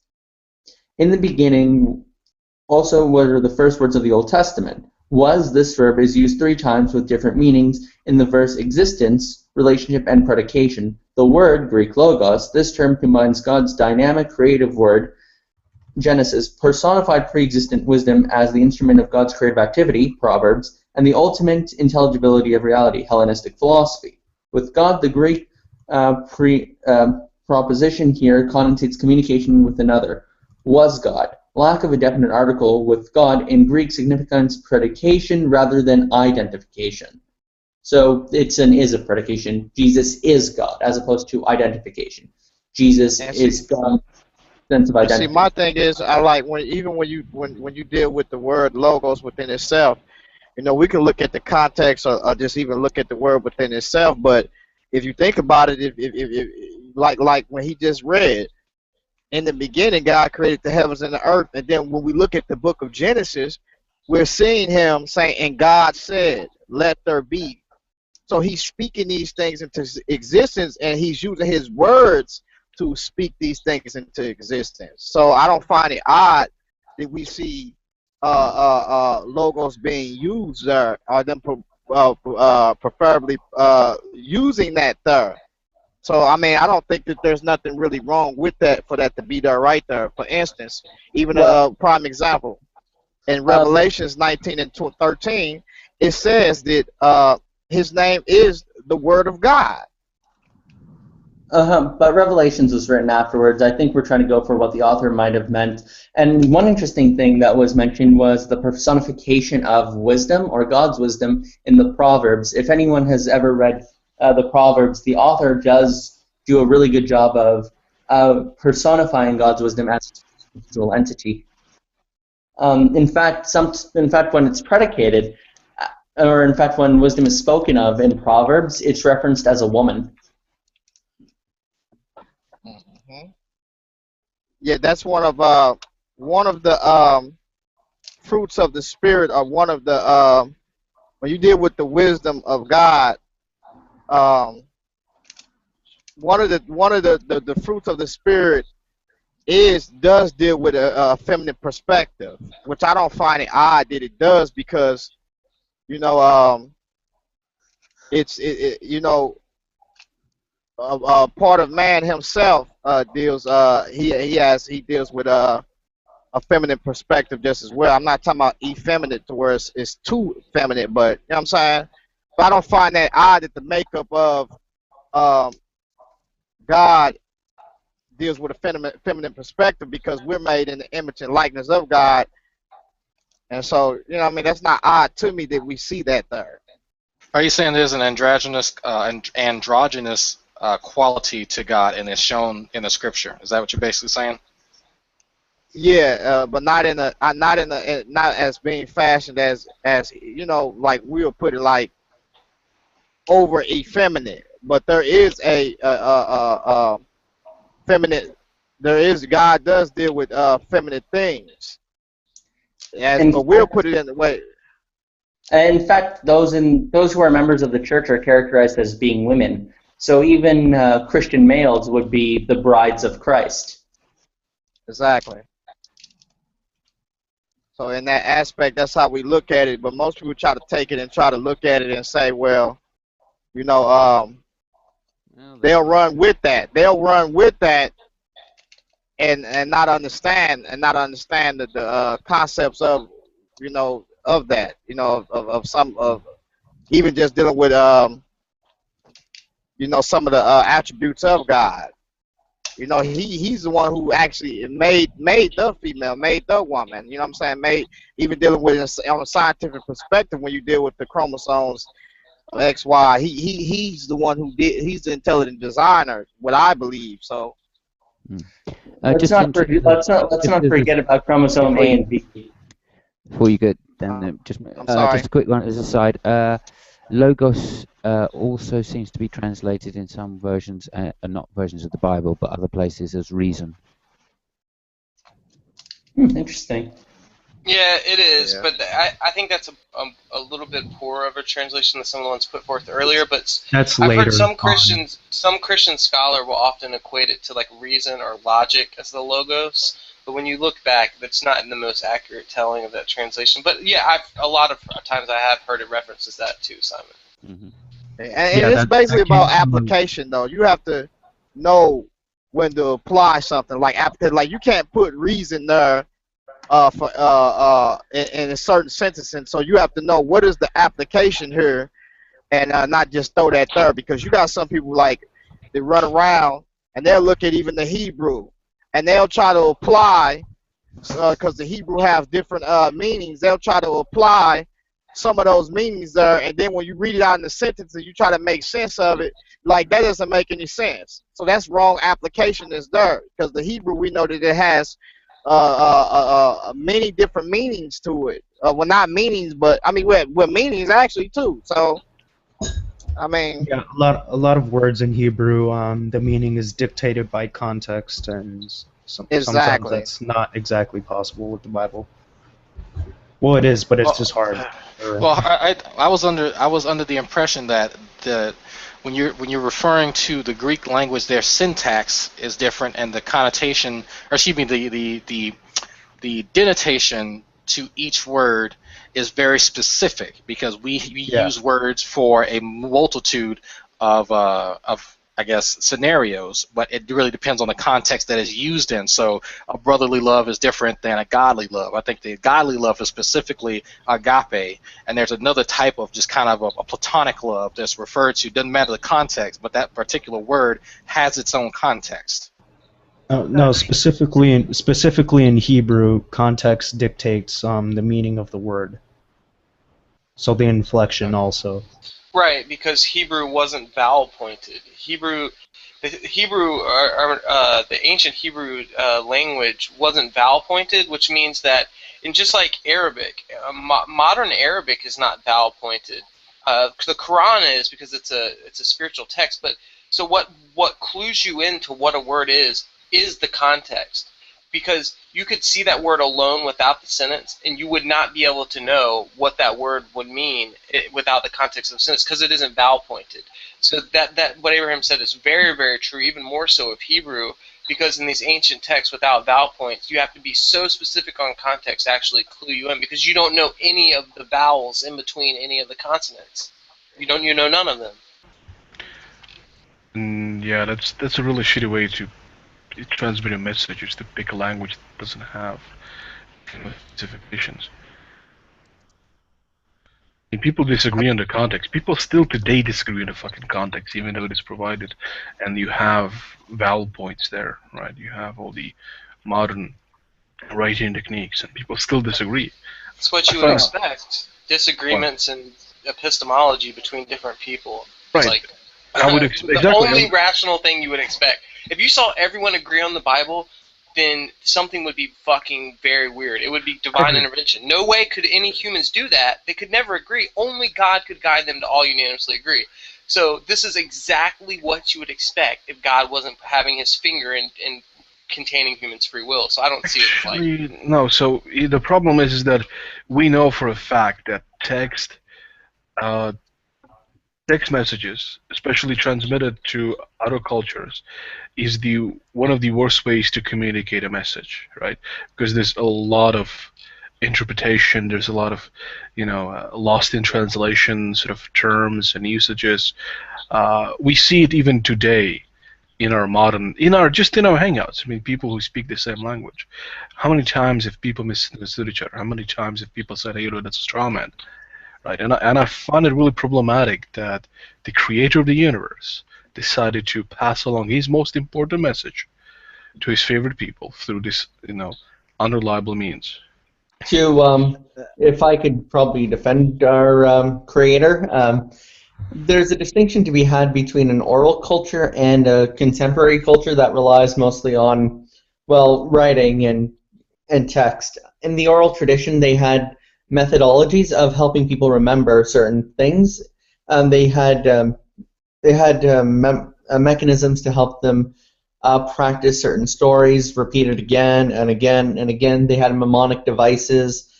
Not to mention that through doing this, you could have a story kept intact in tradition, and if it was very important, that's all the more reason they would have kept it around. Also, if you have an all-powerful God who can preserve whose word, I think he can do it, whether it's written or through word of mouth. Right. Of course, you can say as a Christian that, hey, you know what, God exists. I have reasons for that, and therefore it's reasonable for me to conclude that he would do everything necessary to make the message that was transmitted from people to people to be preserved. Right. Fine. I think that I think that I think it stems back to when we look at it in Genesis and we look at the overall picture, that it seems like maybe oh, he didn't know what he was doing. No, but when you actually look at it and you look at the overall thing and you look at what's going on now, the main thing that he did was after the flood, when he even confused the languages, was to stop, and this is according to the theology of the Bible, was to stop people from starting what you call a new world order or a order or to defy God. That is the whole what it's dealing with in Genesis 10 and 11 when it talks about Nimrod, or when it talks about they all had one language and they spoke the same tongue, and they started to build make a name for themselves, and they started to build. You know, guys, forget what I said about the text. Let's focus on that New World Order, the Babylon and shit. No, he was just comparing.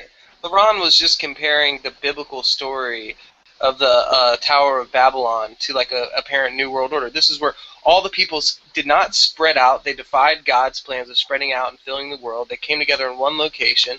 They had one unifying language, and they were trying to build a tower to the heavens for God. And God strictly commanded them to not organize in this fashion, to go out and spread out amongst all people. So he was saying, yeah, this is like a New World Order. Don't you see the symbolism, you know?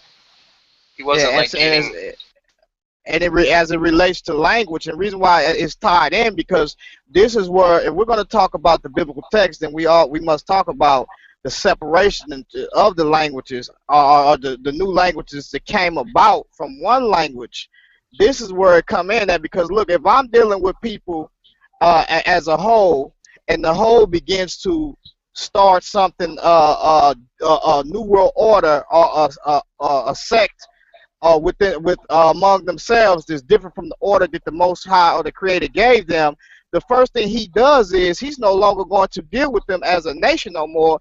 As we see, he separates as a people, as a whole, he separates their language, and once he does that, he comes through the next very verse through Abraham, and then told Abraham, and through thy seed shall all the nations be blessed. So what he's telling us is I had to separate their language, because of anything that they imagined to do was mainly wicked things. they did it, and they did it under the banner of one false world religion or one new world order. So he had to separate their languages or confound them. And this is where the disagreement come in at, because if you strongly agree on something, if you can't communicate with each other, then guess what? You're going to have disagreements. So then I can come through a nation to contest those views that you strongly agreed upon. And I think that was the whole thing that why he came and confused their languages in the first place. So he separated them by languages? Yes. Oh yeah, that's the story of Babylon. I mean the Babylon Tower. Well, it was more of a ziggurat, really. I've heard that before. What's this fucking ziggurat? Okay, okay, just Google it. It tells a million words. It's a platform. But why? I mean, but really, why did he have to like separate them by language? No, it's his way of confounding the people. He took away their ability to communicate and work together in opposition. I know. I was just being silly because I wanted LeRon to reiterate like 6 more times. Yeah. And the thing about it is, like for instance, if you look at it now and you look at what they're trying to do, they're trying to build what they lost. That's what they lost. They lost. See, once they begin to communicate with each other back again and understand each other through transliteration, then what they do is they start to rebuild again. And this is where we get the concepts of Masons or Masonry. They call themselves the builders or ancient mystery schools. This is all they're doing. They want to Well, establish. not really. Well, no, the builders weren't the ones establishing the ziggurat. It was the king. The king commanded it. It was his way of proclaiming himself as deity. Oh, you said Nimrod? Was it? Wait, was Nimrod the king of Babylon? Yeah, Nimrod was he was the king of Babylon. He was actually and he had priests up on him. Matter of fact, according to Alexander Hyssop, the 2 Babylons. Oh yeah, no, the 2 Babylons is a shitty document of phony history. Don't read that.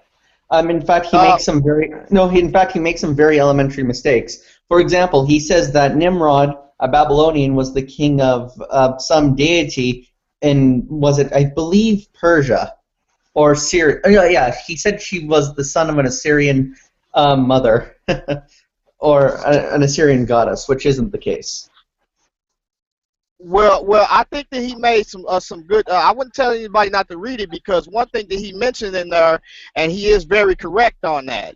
One thing that he got a lot of good information, and one of the things that he deals with, he said that the different nations all call upon the same gods. It's just that they call upon them in different names. For instance, I think what's his name? Plato's. I think he said that when they came down into the Nile Valley, into Kemet, into Egypt, they said that their gods were similar unto the gods of Egypt, and I don't find that odd, because they would have had. You say what? Go ahead. I didn't mean to interrupt. Yeah, I don't find that odd, because why would they have the same gods unless they had some type of ancestral commonality going on, or something that was mutual back then? And that relates back to his book when he talks about Alexander Hyssop, when he said that Nimrod was called certain names in Egypt, also in Europe and Mesopotamia, and then off into the other worlds. And they all use the same pictorial or proto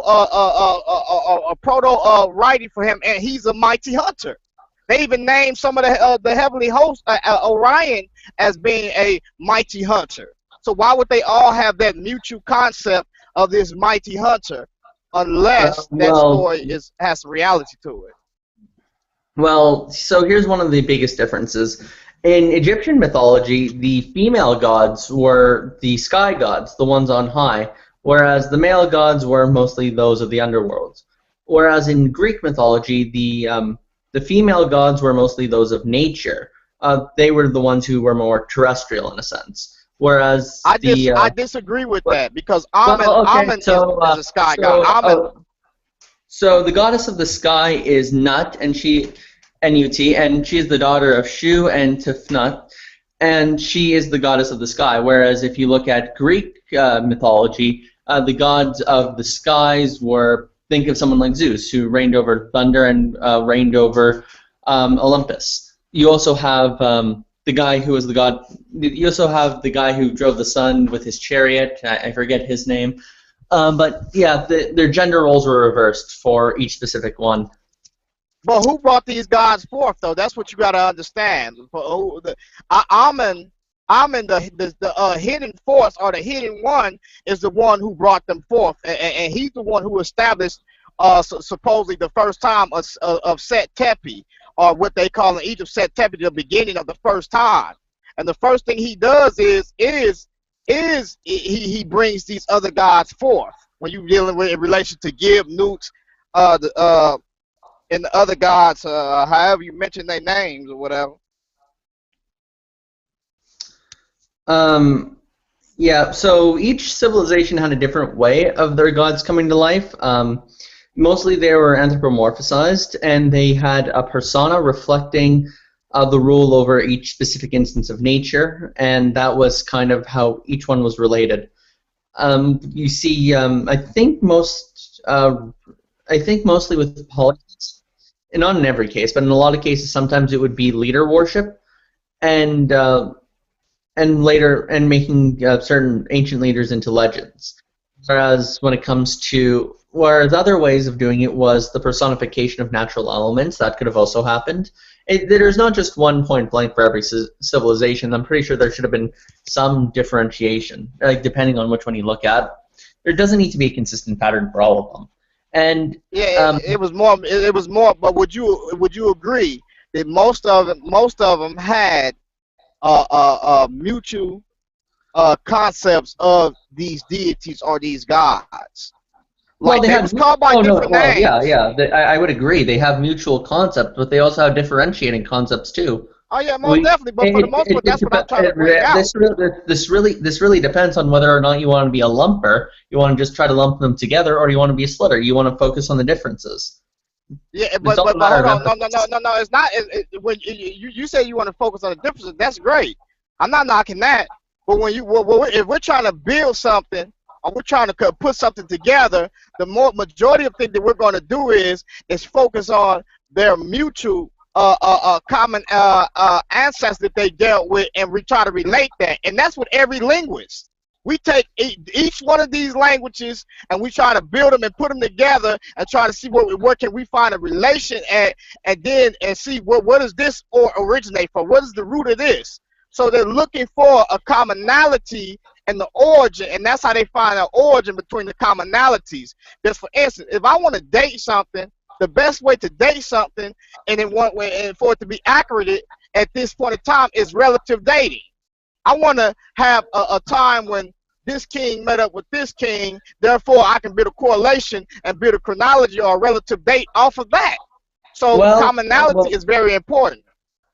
Well, commonality can be important, yes, but you also have to know where your sources come from. For example, a lot of what we know of Egyptian mythology comes from Plutarch, and Plutarch was a Greek, not an Egyptian. You say a lot of the Egyptian mythology? A lot of knowledge of Egyptian mythology comes from Plutarch, who was a Greek, not Egyptian himself. That's at least a lot of the mythological information. It's not fully exhaustive, but you also have to know where your source comes from. You also have to know. Their information predates the Greek. I don't know where you got that from. A lot of what we call mythology predates the Greek. The Greek. No. I'm not saying our knowledge of the Egyptian civilization. Sorry, our knowledge of the mythology of Egypt comes from Plutarch, who came later. That's what I'm saying. Okay, our knowledge of Egyptian mythology comes from. Okay, I see what you're saying. Yeah. Yeah. That can be seen just as well, because a lot of the they did bring forth a lot of the information. Plus, they added something that that was very valuable to us, and that deals with even with our vowels. They the ones who came in and added the vowels, and when we talk about numerology, the cuneiform and stuff like that, that's something that the Mesopotamians did, or Sumer and them did, dealing with the cuneiform, and then Egypt came and they was the great drawers. They dealt with proto writing or pictorials. They was great drawers. So they was basically trying to build a correlation between each other and to establish a language so they can trade and deal with politics and also economics. And they did, and then also religion. Well, at a certain point, though, yeah, but at a certain point, the Greeks just dominated completely over the Egyptians. In fact, there was, a lot of the later dynasty was Greeks who were ruling over them. Yeah, exactly, most definitely. And just to point out another quick fact, in the middle of all of that, in 1750, somewhere around there, BC, the lingua franca was Babylonian between the empire. It wasn't Egyptian. Yeah, exactly, and that's good. That's a good point he brought about, because the lingua franca. That's how we know that really who built our languages. The majority of people that we owe to, who built our languages and built a writing system, we owe it to the Mesopotamians. We owe all of that to them, because they are the ones. And even now, they are the ones who came forth and actually built a relationship between Mesopotamia and also Europe, whereas Egypt was trying to basically fortify a lot of their cities, and they couldn't do it. So the Assyrians came down and they took a lot of the land, and then afterwards, all of these different nations came forth, and then the last strong one to rule was what we call the sons of Japheth, which is where Greeks come from. That's when they came into the picture, and they began to start ruling, and the knowledge was passed on to them, and the priest was passed on to them, because they had priests too, but they began to build a correlation between the priests that was in Mesopotamia and Egypt and also Europe.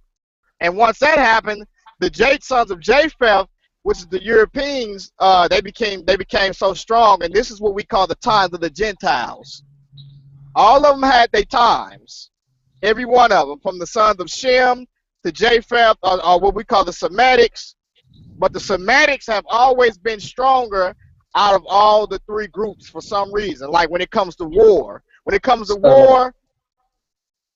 Laron, one of the things I want to touch on with Hyslop's history was that he said Semiramis was the wife of Nimrod, or became the wife of Nimrod, and he said she was Babylonian. The problem was Semiramis was the legendary wife of King Nias, succeeding him to the throne of Assyria, not Babylon.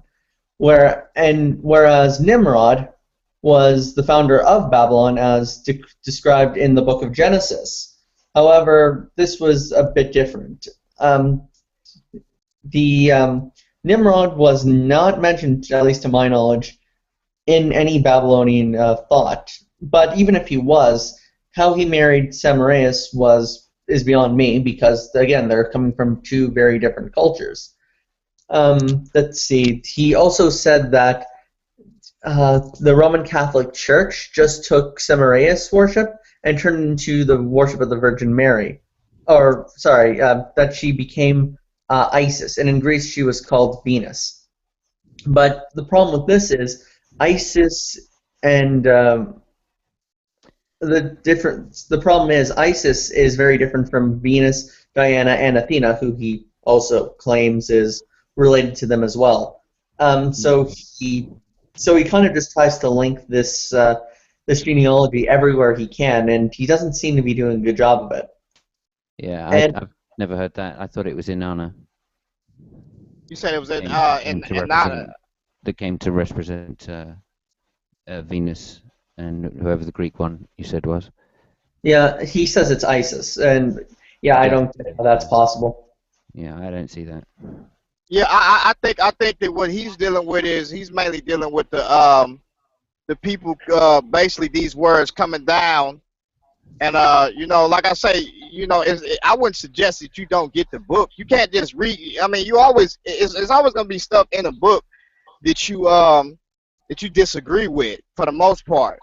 But that don't make you not get the book, because there's some great information that you can learn in there. For instance, if I told you about M. Carr and you read some Mesopotamian history or whatever the case may be, I can say that he's in some way they looked at him as Nimrod, but that's another story. But I can't say that. So other problems is his notions of Christian history. He said that Constantine, even though he converted to Catholicism or Christianity later on, ruined the church because he introduced pagan practices. But that's really problematic, because if you look at Constantine and his relationship to the early church, he sided with the Arians for the most part, and he wanted the church to be very broad so there would be stability. But here he didn't side with the Arians until later on. But he sided with the Arians in order to keep peace and stability. Later on, that was later on. That's when he began to get converted. Then he sided with the Arians. At first, it wasn't. He was just. I mean, he reasoned the Arians. You gotta understand, when he did the Council of Nicene in 325, he wasn't with the Arians then. Matter of fact, they got rid of the Arianism, and the church fathers was dealing with basically the Trinity concept, basically, as well as dealing with Arianism. He didn't side to Arianism until later on. That they ruled Arianism out in 325 A.D. Well, at the Council of Nicene. So at the Council of Nicaea, he gathered the council just to make sure that they got their affairs in order and that they wouldn't be fighting over this, because if an empire was to have a church or a state religion, they wanted to be unified. And of course, it was to decide whether or not Christ or Arianism could be considered that. And they rejected that, and of course they went with the Orthodox interpretation. In fact, Trinitarianism at that point was called the Athanasian heresy. And I would also add, the only thing that they discussed at Nicaea was whether or not Christ was homoousios or homoousios. Was he of one substance with the Father, or was he of a substance similar to the Father? That's the only thing that was at discussion. Oh, they didn't deal with Arianism there too either? They were discussing Arianism. Homoousios means like the Father, of substance like the Father. Okay, yeah. So basically, they did deal with Arianism there, right? Yeah, there were Arians there. They were wondering whether or not it would be considered Orthodox. Okay, yeah. So yeah, they definitely dealt with that there. So I mean, yeah. In fact, after the ruling happened, they still were dealing with Arians. It wasn't most definitely. It wasn't until much later where they were just kind of died off. They definitely was dealing with it. I agree with that. Yeah. But yeah, Constantine. Yeah, and all I'm saying is Constantine doesn't seem to. Well, Arianism never died out. It's still around. It just was taking on the concept of dealing with Islam or the Arabics. The only source with regards to how close the Muslims were familiar with Arianism was mentioned by St. John of Damascene, who claimed that Muhammad was fooled by an Arian monk into thinking Jesus was not God. But even the Arians worship God, so that's kind of weird. So I don't think Damascene is understanding Islam's history correctly. I think what's most likely happened is Muhammad took some influence from Gnostic Christians and took some of their stories as well when he was constituting the Quran. And also Jews too, just as well, because he dealt with the Jews. He dealt with the Jews. But my main point is Hislop is not a reputable source. Yes. But I'm saying there is information in there that you can look at, that you can get. I wouldn't just throw the book down. I mean, there's a lot of information that's in that book. There's not going to be. You can't just tell people don't get that book because it's crap because you see a couple of things that's in there. Nah, you can't do that. Oh, okay. We could go over the whole book if you want. Yeah, I mean, it's some vital things in there. Just like I just told you, if you have different people calling the different names, I told you when Plato came into oh man, I'm finna run into some traffic. I told you that they say that their gods were similar to the Egyptian gods, so there's a reason for that. You know what I'm saying? And I think that that's correct. Yeah, and there, yeah, I could also point you to where he strawmans the Catholic Church in their understanding of Scripture, and if they're an induction, if a lot of something, if somebody keeps spouting bullshit, then there's a good chance that a lot of the rest of it. Okay, well, he talks about the Catholics dealing with the taking on the Babylonian religion. And you know, he was definitely correct about that. Why wasn't he correct about that? Because they did. They embraced the Babylonian religion. I believe. What was it? I think it was 60 something BC in that area when they began to take on the Romans began to, not the Catholic Church, but the Romans began to take on the Babylonian religion and introduced a lot of that stuff in Rome. Yeah, so it wouldn't have worked like that. In fact, if you look at Roman conquering, they would have spread the Roman way of life to the colonized or the conquered territory.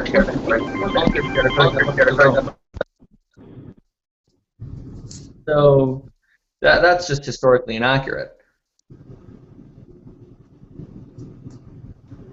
Or so you would say. Hold on, somebody was calling in at the same time.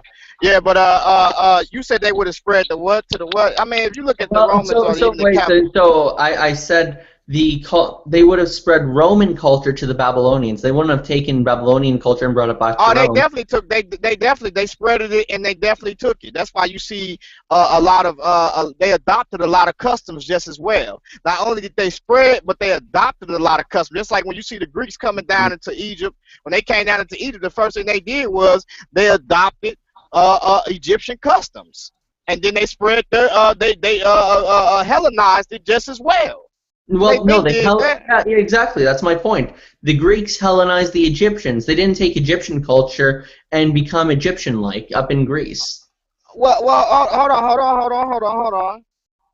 on. Number one is this, like I just said, if they came down, when they came, I wouldn't say they did it up in Greece, but they did take some concepts of Egyptian culture and utilize that up in Greece.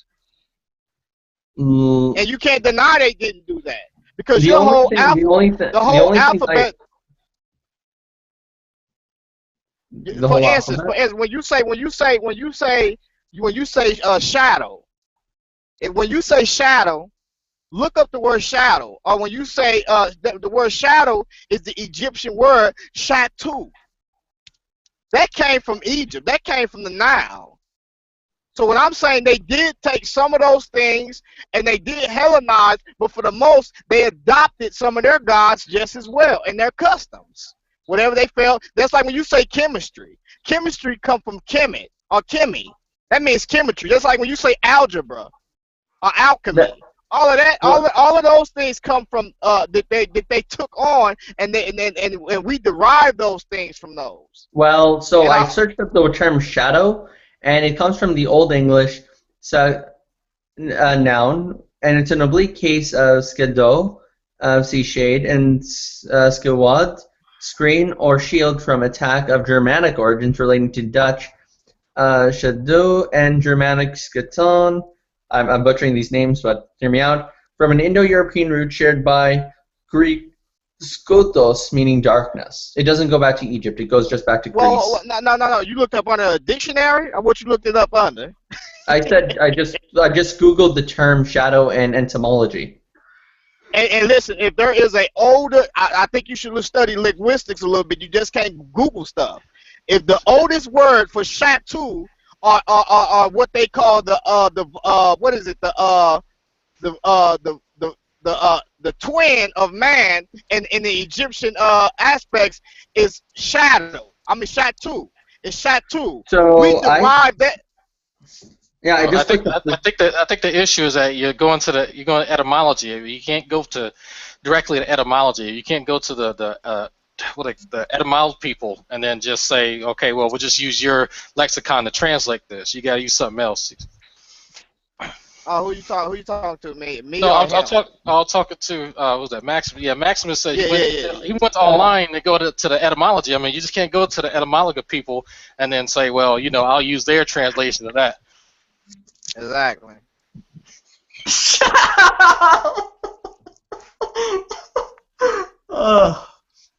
So, yeah, I already have one source. I mean, if you'd like to go to yours, please feel free to share it. I just listen. The first when you say your whole alphabet was built off of in the Nile Valley. Let's understand that. I mean, that's not like when you say A or Aleph. All of that came from the Levant and the Nile Valley. That's what I'm trying to get you to understand. Aleph is our A. If you Aleph, that's our A.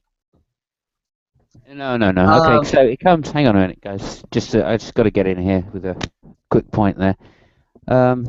It goes much further back than that, because it goes back to the click languages in Africa, on the east coast of Africa.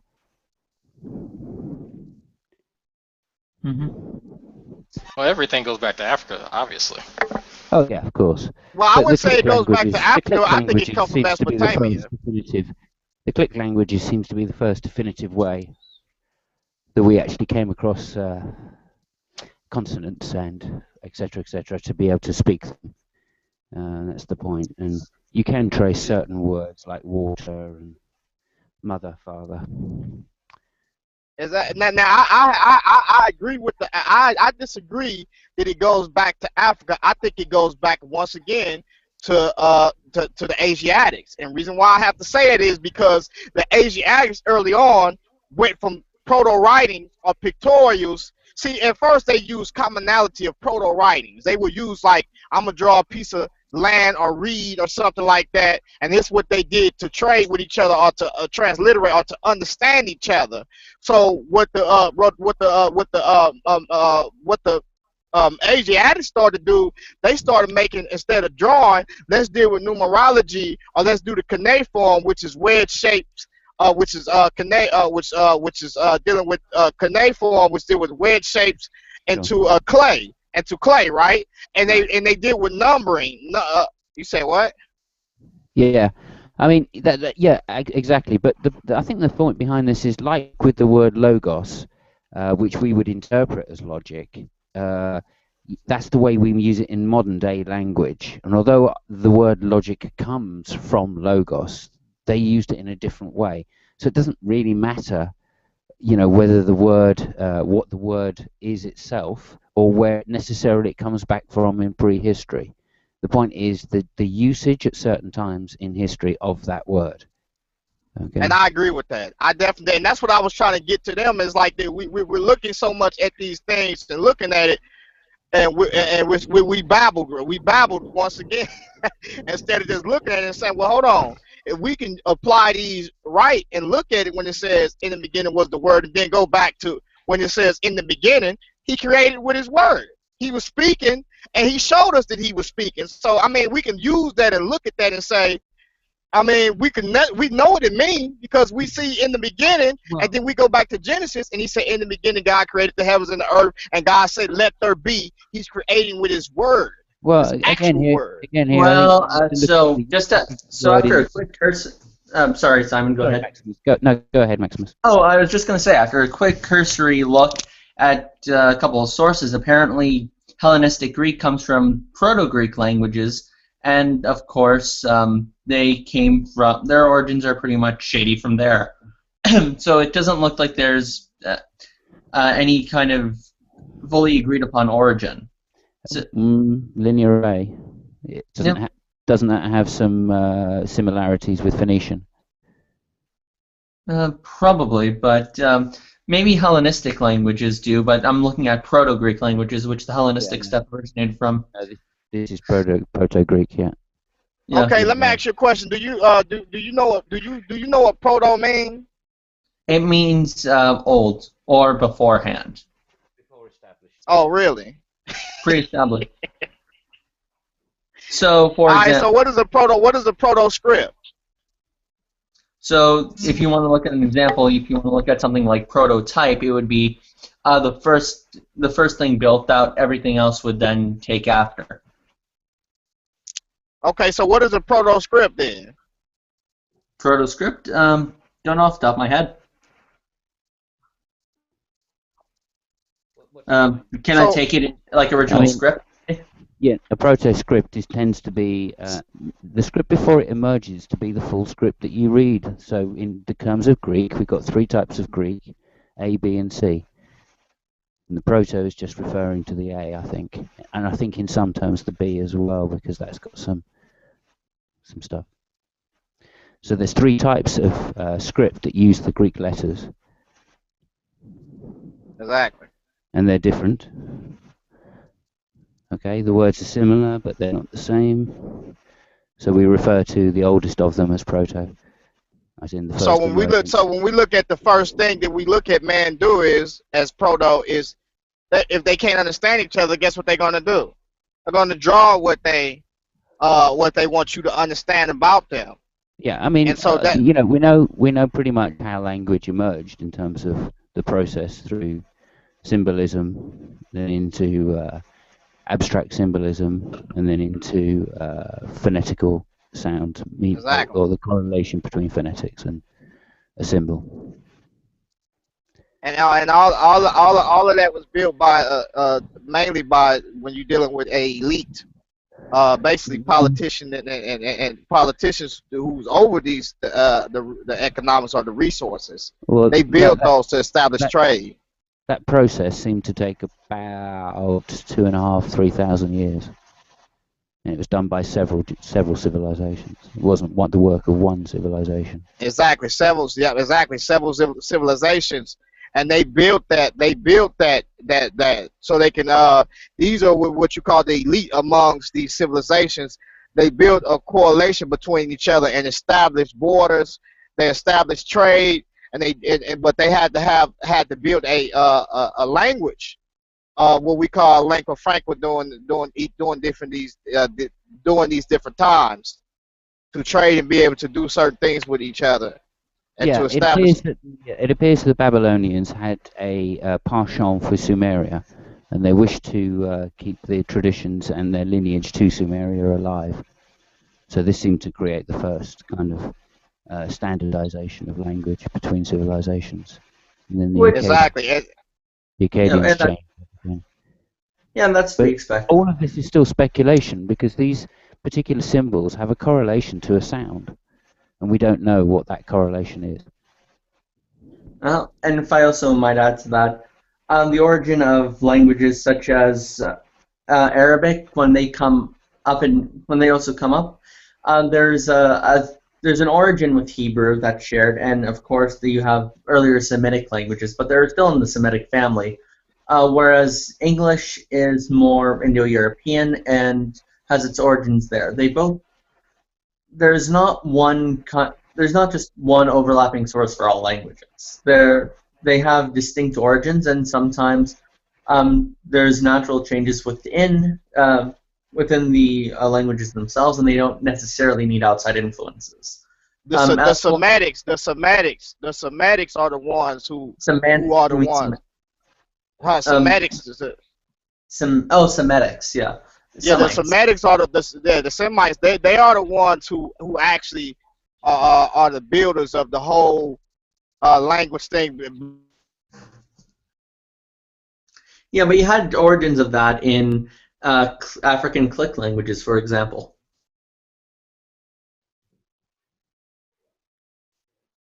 Can anyone else hear me? Yeah. Okay, good. No, yeah, we hear you. Also, yeah, there is a slight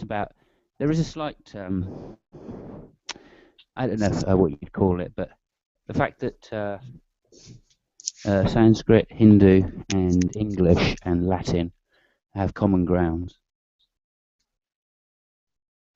is quite interesting. Mm-hmm. And I think it comes from a common descent of human biology and speech. Those were just period 1 languages mainly. So just ancient languages. I'm pretty sure it's the only thing they have in common. It's not like they were connected. They were different people.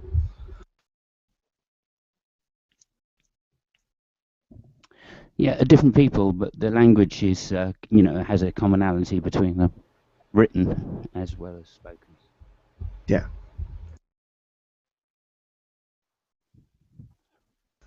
Well, he's gone.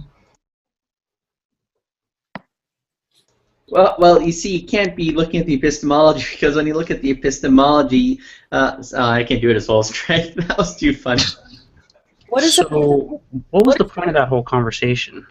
He was trying to convince us of Bishop Hislop's Babylon origin theory. The what? Ever heard of Bishop Hislop and his pamphlet on two Babylons? Oh, I think he wrote a book called The Two Babylons, didn't he? Yeah, and he tried to say that Catholic practices originate from Babylonian religions, which they obviously don't. Hey, Dave. Hey, Dave.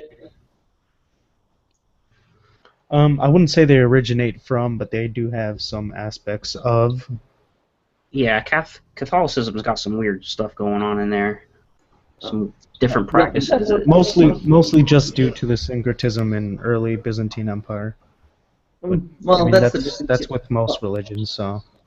The Byzantine Empire is kind of the origin of Orthodoxy, not Catholicism, and I'm kind of curious as to what practices in Catholicism come from Babylon, because so far everything I've heard comes from Hislop's pamphlet, which has been debunked by pretty much anyone of worth.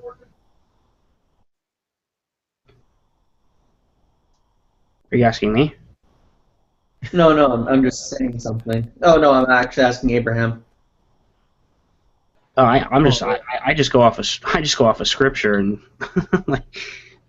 Well, that's fair enough. But that's from a theological perspective. That's from.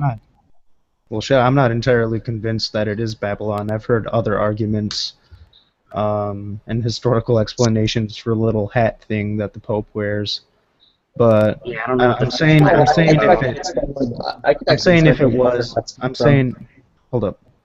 if it was a Babylonian feature, that it would at least make sense, because at one point all the local areas that Rome had conquered were pretty much pagan, except for the state religion, and then once that fell, who was left to make the new empire?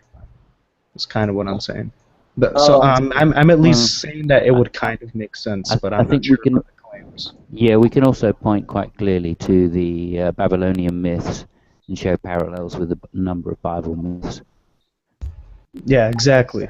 I heard that. That's different, though. That's a different historicity, but yeah. And that's a different historicity, because that's in terms of claiming that the ancient Jews would have mixed in their understanding of Judaism within the Babylonian mythology because of their exile. But that's a different claim than the Catholic Church's Church's beliefs coming from Babylonian syncretism, which is very impossible, considering that.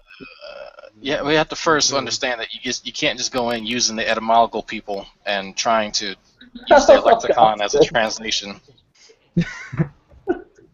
Yeah. Weren't the Babylonian people from before Jesus? That was the third empire prior to the Romans. I mean, it was. Yeah, I mean that pretty much just before the Persian Empire, before the Grecian Empire, so it's. It was after the Bahamut, though. That just kills the idea pretty much. Babylon would still be part of the Roman Empire, though, so I don't really know. I mean, Babylon would have been part of every one of those empires, so anything going on in what we would call modern-day Iraq would have been part of those empires, including Rome. Right. Yeah, but it would still be pretty far removed from said areas. And by the way, the martyr hats that the bishop and the pope wear, they're actually appropriated from old athletic headgear. From what? It was. And also, the Romans, when conquering, would tend to leave the religion alone, but insist they built a statue of the emperor to worship in their temple. Yeah. Why does the Pope wear why is he all decked out like he is? Is there an explanation for that? He's gold and diamonds and jewels and all that stuff. Oh, he's supposed to reflect the priests in the temple period. Yeah, I really don't know much about Catholicism, but there's some stuff going on. Well, yeah, but why would a Christian? I don't know. That doesn't make any sense to me. I get the Levitical garb and all that stuff, but I don't see what that has to do with a Christian. Oh, why would a Christian be decked out like a king? You know what I'm saying? It's just kind of Oh, weird. I actually learned about this in Christian history, and that was not even taught by a Catholic professor. That was taught by an agnostic professor.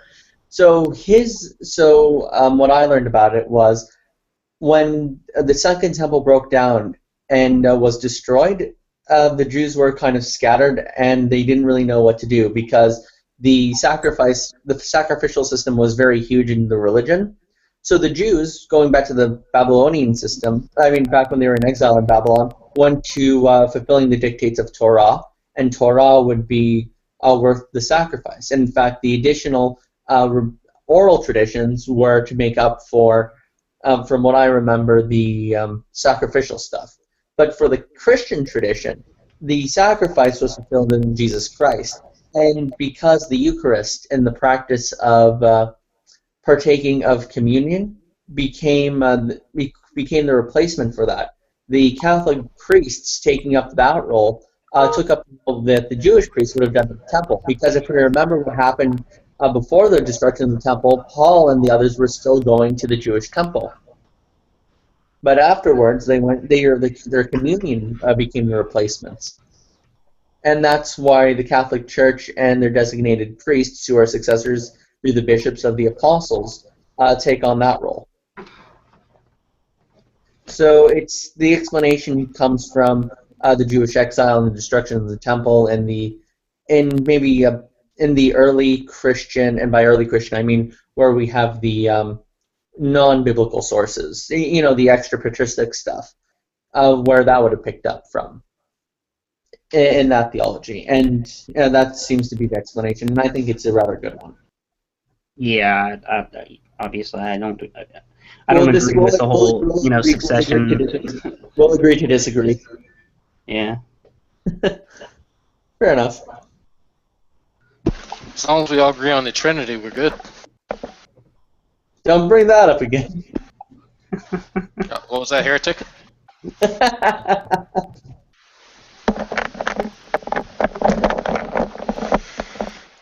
Okay, who's making love to their microphone? I had to plug mine in. It was beeping. Yeah. I had so many laughs, and I had it off the charger, so it decided it needed a break. Has anybody seen Annabelle today? Nope. Hold on for a second. Let me check. She's usually trolling my videos. I haven't heard from her in a while, so. She thinks she's under the assumption that you're a prophet of doom. Yeah, I'm the resident prophet of doom. Well, I just looked in the bathroom. I looked in the kitchen. She's not there. Looked on the couch. I live a fearful, miserable life. She can usually be found in Gus's room, but I'm not sure if Gus has a room open right now. Yeah, for an apocalyptic preacher there, Peripheral, you have a very cheery attitude, which surprises me. No fear, bro. You mean Jesus is going to return? Man, don't threaten me with a good time, bro. I guess even premillennialism comes with a certain kind of optimism. Well, it has to. I mean, it's the ultimate in optimism. The end result of it is the return of Christ. I mean, what can you think of anything better than that? I mean, I can't imagine. Like, why? Well, obviously, next to lobster bisque, we're not talking about how awesome lobster bisque is, bro. I think we're all on the same page. And thanks for bragging about that earlier. I went out to get the ingredients to make some homemade, like straight from the website, and the only thing I'm missing is brandy. But when I went down to the Safeway over in Delaware, I saw that they had a little container of it already made, so I was like, well, worst case scenario, I have some for backup, and yeah, it's pretty good. Oh, but unfortunately, I'm not going to be able to make my ribs tonight since it's a little late for that. So, gotta decide. Do you smoke anything, Drag? See, I want to get a smoker and start smoking stuff because it looks really easy, but I don't know. Everything tastes better smoked. Well, if there's some ones on sale right now at Home Depot and Lowe's. If you're looking for just a smoker, or are you looking for like an all 3-in-1 or? Well, I have a regular grill, but probably just a regular smoker. So, but something kind of big enough so I can smoke like turkeys and stuff. And You're probably going to spend anywhere from 60 to probably $120 for a decent one. Oh, that's not No, not. It all depends if you want gas or charcoal too, though. Yeah, that is true. Well, I want the one that has the chamber so I can burn like whatever type of wood I want. I probably wouldn't use charcoal. Yeah, Maybe charcoal to cedar start it. chips. But yeah, I want to get like something where I can blocks of hickory. You know what I'm saying? I say you should get a propane barbecue. Taste the meat, not the heat. I'll tell you what. The propane. Yeah, that's how you taste with a propane barbecue. You got to use charcoal to get the flavor.